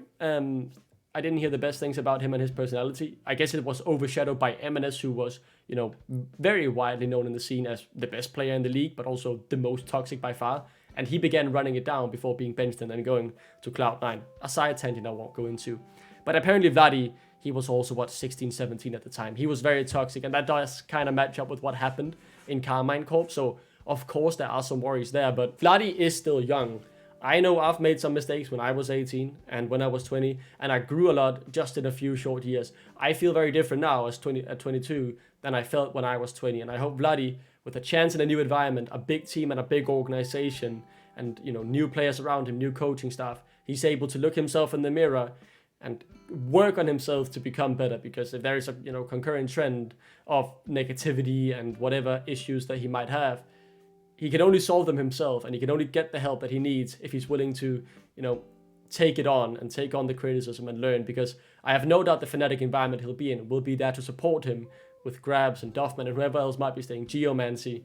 But he's got to be able to, you know, take it all in and look to improve himself. And I really hope he succeeds. It would be a shame to see such a good talent fall to waste because of, you know, ignorance or whatever. So I really hope Vladdy works out at Fnatic. And I am very excited to see those 2 boys who had their time in the NLC. I got to see when they were 16 and 17 now at Fnatic. It just feels like it's you know, kids I've been following growing up, and now I get to see them from my team, the team I've supported since I was a kid as well. That does excite me. I can get behind those 2 boys. I can also get behind Grabbz. I hope so dearly he gets rid of the narrative of him, you know, being a horrible coach and it all being the best players in G2 carrying him. I really hope he shuts the haters up. The same can be said for Upset, man. The haters that man had, or has still, I really hope he can add a title to his cabinet. He can shut those haters up, and if he could do it on Fnatic, who, you know, also now have a lot of haters for not winning anything, it would be phenomenal. I can get behind Upset. He was also, you know, one of the best AD carries in the league. I'd say slightly better than Super. Same as Kaliste, Hansama, like even level on his day. Super can also be up there on his day. Like, those are 4 very good AD carries in Europe, and he's definitely in that mix. For Imputus, I think he might need some time to grow into the team, but I hope he will be given that chance, and hopefully someone like Odoamne will come in and help him improve as well, but I have no doubts he will be able to step up eventually. And for Vladi, I think he is one of the top mids in the league. I wouldn't have mind keeping Poby at all. I obviously loved the Ghost. I have him on my Fnatic jersey as well for the year, and I was sad to see him leave. But for Vladi, a talent I've followed since he came up through We Love Gaming, you know, it was probably the best in terms of my affection towards him and hoping that he succeeds, despite all the negative rumors around him and what I myself heard about his time in the NLC. And Losper, I can't say much about him. I don't know much about him. I watched a few of that Final 4 games, and he looked very good. Korean support. He seems hungry. He seems a grinder, and that's a general sentiment on this team. These are players who grind a lot, who really want it. Because in 2025, it sounded like the move was very much, they didn't really care at one point, and this will change in 2026. Because these are players with a lot to prove, hungry for trophies, hungry for titles, and hungry to prove their haters wrong. And I severely and sincerely hope they do. And I'm just going to mention, Razork is likely the jungler. I'm not too happy about Razork and Upset staying, considering the issues they had last year. But you know what? I'm willing to give it a shot if they can work it out. And Razork is one of the best junglers, probably the best jungler we can get. It is just sometimes you need a change of environment, like I've mentioned many times, that I've been at that point with Razork for quite a few years. But you know what? Hopefully he shuts someone like me up and wins Fnatic a trophy. And I will be behind him heading into the year if he is to stay as a jungler, and hope that he succeeds as much as possible. So yeah, overall, I'm excited about the Fnatic roster. I think it will do well. I don't think it will be as good, at the very least coming into the year, as the KC roster, as the Koi roster that's staying the same, and the G2 roster that's staying the same. I think those 3 rosters are all better. I'm unsure about the Korean mid laner they're getting on KC. I don't know much, but Busio is an insane support, no doubt. Definitely better than Targamas. So I think all 3 of those teams are on paper favorites ahead of Fnatic. But, you know, I hope Fnatic grow. I hope this team will turn some heads, and I hope that they will take the title Fnatic fans so desperately need. If this is the roster that wins Fnatic a title, oh my god, I would love it so much. And I think we deserve it after all those years. But let's get to my final thoughts and finally round this video out. For my final thoughts for Fnatic, the video, and, you know, everything in between, I think nowadays Fnatic can be comparable to Manchester United of the footballing world. Fnatic is undoubtedly a giant club with a big following and a lot of history. Not many clubs, if any, outside of G2 can match their history in Europe and internationally, seen from a European organization perspective. But they're not quite there for competing for trophies at the moment. I hope the young players of today who have grown up watching Fnatic in their glories see the chance as joining Fnatic as a huge opportunity to come in to be one of the players who brings this historic organization back to the top of Europe, and know that if they do that, if they are the one to take this giant burden and pressure on their shoulder, they will be remembered forever in the history books of Fnatic as legends. I hope that's the thought the team that comes into 2026 see. It's a giant challenge, it's a sleeping giant, but if you're the one who can bring glory back to this giant team, you will be immortalized forever in a large fan base mind and their history. To put into perspective how long ago it has been since Fnatic has last won a trophy, this is what I looked like in 2018 summer, just before Fnatic last won it. And this is me now. I'm 22 now. Back then, when they won the EULCS, I was 15 years old. I was up in primary school in Denmark. Since then, I've grown up, become an adult, I've graduated multiple different schools, I've started casting and ended up working events such as EU Masters. I've even worked in the very same arena the 18-0 legendary Fnatic roster won their title, and Reckless was also on that stage that day, this time as a support 10 years later for Lost Ratones winning the NLC. I've moved out, I've started studying at university, my whole life looks different now, and while there have been many memorable moments since the last trophy, you know, miracle runs in 21, 22, 23, and everything else in between, Fnatic have been a constant in my life as I've grown up, and I just want nothing more than to see them lift another trophy, hold the LEC trophy high, And it will be a glorious day when it happens, but for now, and as I stand here, it does seem quite far away, but hopefully Fnatic are on the right track, and in a few years, I'll be able to celebrate. And then I'll probably do a comparison of how I look then and how I look now. But already, it's crazy to think that my whole life, every single day I wake up and what I do, it's different. But Fnatic is a constant, and they have not won a trophy since then. And that's it. That's my final thoughts on Fnatic after, 3.5 hours now of talking about a team I've followed for 10 years. I hope you enjoyed this video. I've put blood, sweat, and tears into it. I know it's not perfect. There are many mistakes. I've written, I've edited, I've done everything here myself. So there will be shortcomings. I'm not a professional, and I've spent way too much of my life now on this video. So if you enjoyed, please leave a like. I doubt I'll make any more videos because this is very much a labor of love project. I doubt I have the energy to do more of these anytime soon. And there is no more Fnatic history to go to other, you know, the niche little nitpicking stories. But thank you very much for watching. If you watched all of this through, I don't know what's wrong with you. Get some help, but thank you very much. It's unbelievable if you've done that. It's way too long to talk about a single team, but truly, truly, thank you. And I hope you have a good day, a good year, and I hope Fnatic will finally win that trophy in 2026. Or if you're watching that later, next year. Next year will be a year. There will once come a day when they hoist the LEC trophy.